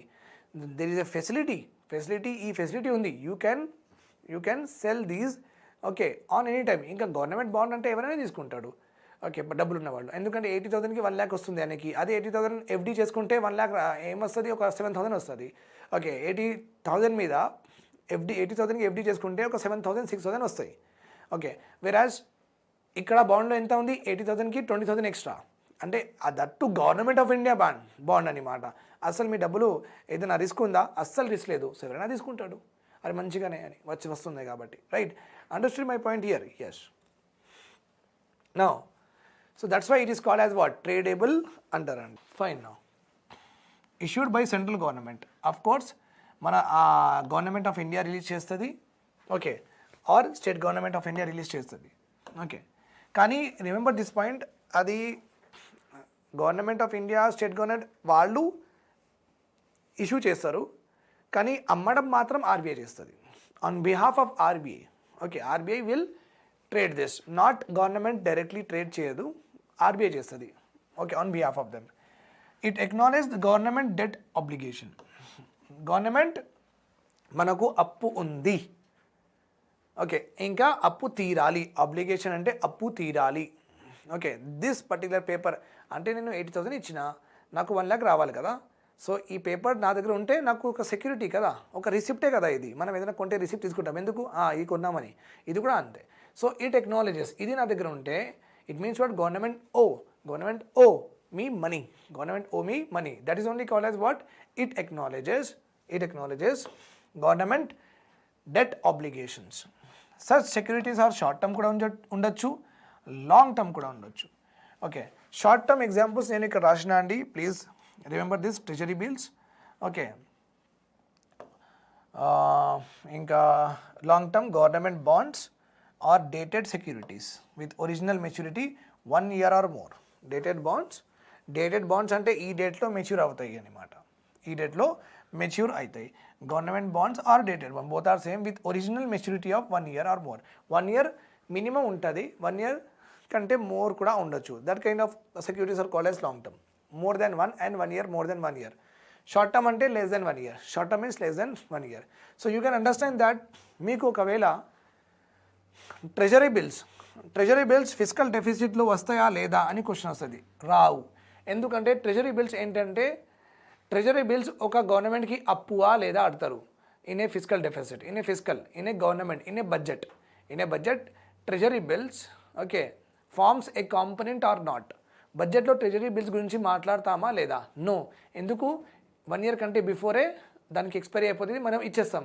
So ఇవ్వడం కూడా జరిగిపోతుంది అండ్ తీసుకోవడం కూడా జరిగిపోతుంది. So that will not be taken as a part of what, budget. That will not be taken as a part of budget. Remember this point. Now services provided by commercial bank. Very, very important. Primary services are there and secondary services are there అండి. Okay, ఇవన్నీ primary. Okay, so what are the functions of bank అని మీకు question రావచ్చు అండి. So please make sure that you are going to know all of this. Fine. Bank first deposits receive చేయడం ఒక function, ఇంకా లోన్లో డబ్బులు ఇవ్వడం ఇంకొక ఫంక్షన్, రైట్? ఇంకా డిపాజిట్స్, ఇంకా ఇది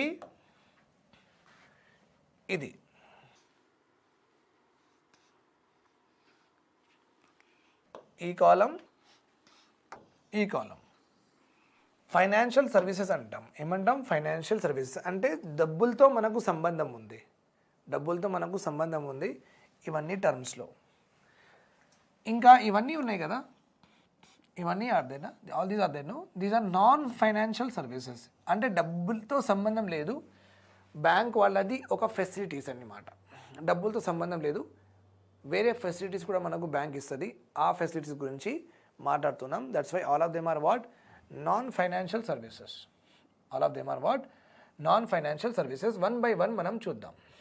okay, very very important. Directly this will come in the examination. మంచిగా చూసుకోండి, మంచిగా నేర్చుకోండి. Understood my point here, right? Receiving of deposits, ఇంకా ఫైనాన్షియల్ సర్వీసెస్, డబ్బులతో సంబంధం, రెండు ఒకటే.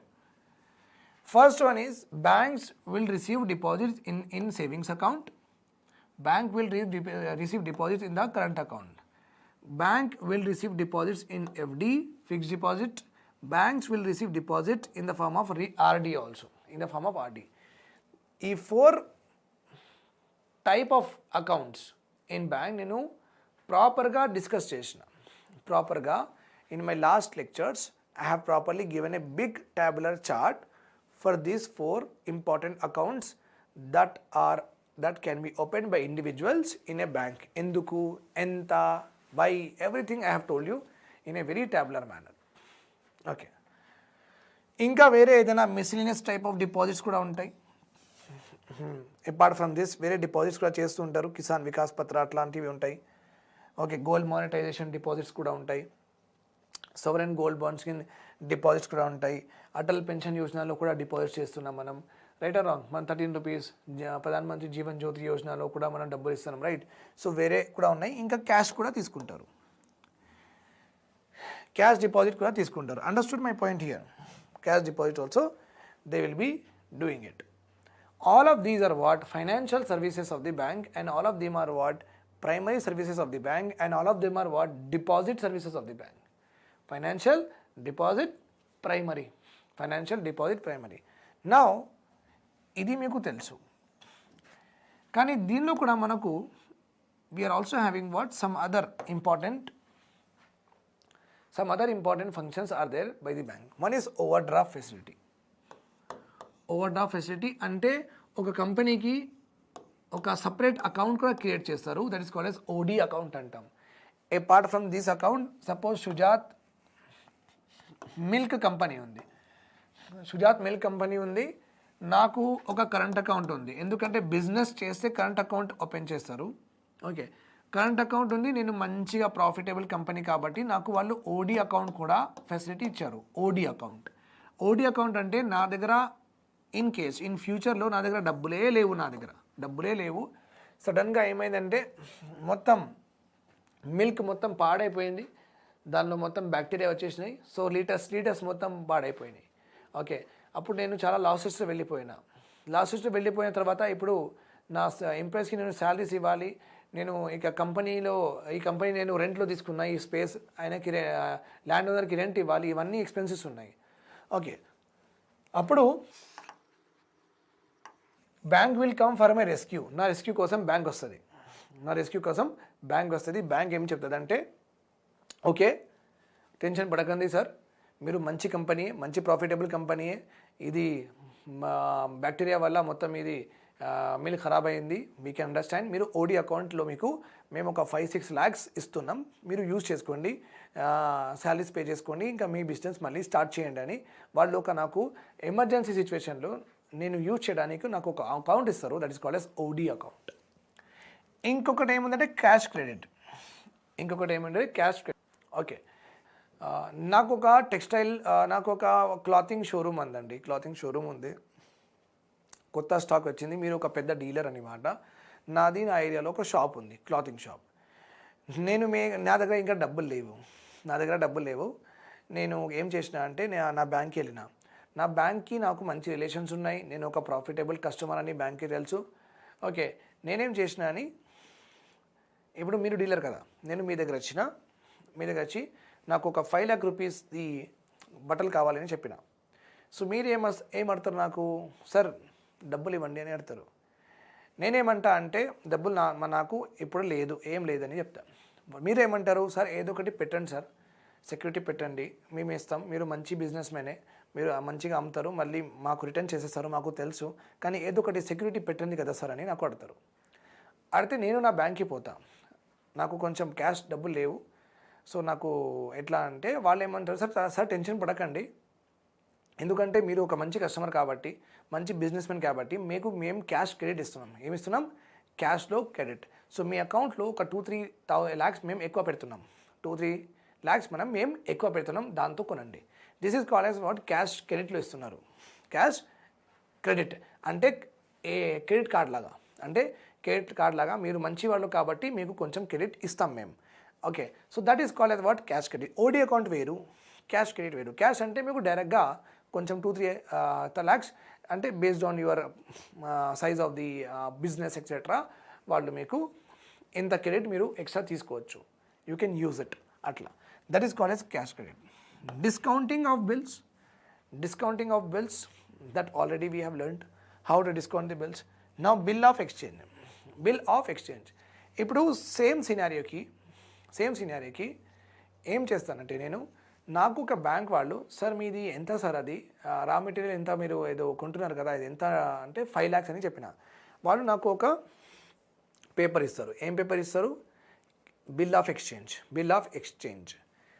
ఆ పేపర్లో 5 lakh rupees ఉంటుంది రాసి, ఇంకా Canara bank or axis బ్యాంక్ది Mudra ఉంటుంది. దానిలో ఏం రాసి ఉంటుందంటే, ఒకవేళ నేను పే చేయలేదంటే, ఒకవేళ మీ దగ్గర నుంచి నేను 5 lakh rupees ఆఫ్ క్లోతింగ్ తీసుకున్నా కదా, ఒకవేళ నేను పే చేయలేదంటే బ్యాంక్ మీకు పే చేస్తుందని అక్కడ రాసి ఉంటుంది.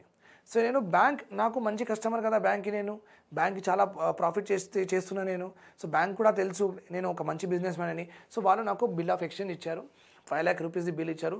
నేను మీ దగ్గర వచ్చి మీ చేతిలో పెట్టిన, సార్ ఇది ఒక బ్యాంక్ది డిపాజిట్స్ రిసిప్ట్ సార్, ఇది తీసుకోండి. సో మీరు బిజినెస్ మ్యాన్ కదా, మీరు చూస్తారు, అరే ఇది యాక్సిస్ బ్యాంక్ది, ఇది పెద్ద బ్యాంకే, ఇది ఎస్బీఐ బ్యాంకే. ఓకే ఇది మీరు టైం రాసి ఉంటుంది 6 monthsలో ఇచ్చేయాలి. సో మీరు ఆ పేపర్ పెట్టి నాకు ఏం చేస్తారంటే మొత్తం ఇచ్చేస్తారు 5 lakh rupees. ఇప్పుడు వాట్ షుడ్ ఐ డూ? ఒకవేళ నేను పే చేయలేదనుకోండి 6 monthsలో, మీరు వెళ్ళి బ్యాంక్ దగ్గర నుంచి కలెక్ట్ చేసుకోవచ్చు. బ్యాంక్ నాకు చార్జెస్ చేసుకుంటే తర్వాత అదే దానికి లోన్ లాగా కన్వర్ట్ చేసేసి మేము మేనేజ్ చేసుకుంటాం, కానీ మీకు ఇబ్బంది పెట్టాం. Or else what I will do, I will pay you 5 lakhs and take that receipt. Understood my point here? Yes, this is called as bill of exchange. Bill of exchange. And the last one we are having is loans and advances. Inka vere edana loans advances unte istu untadi bank. These are all the financial and primary services of the bank. Okay, thank you.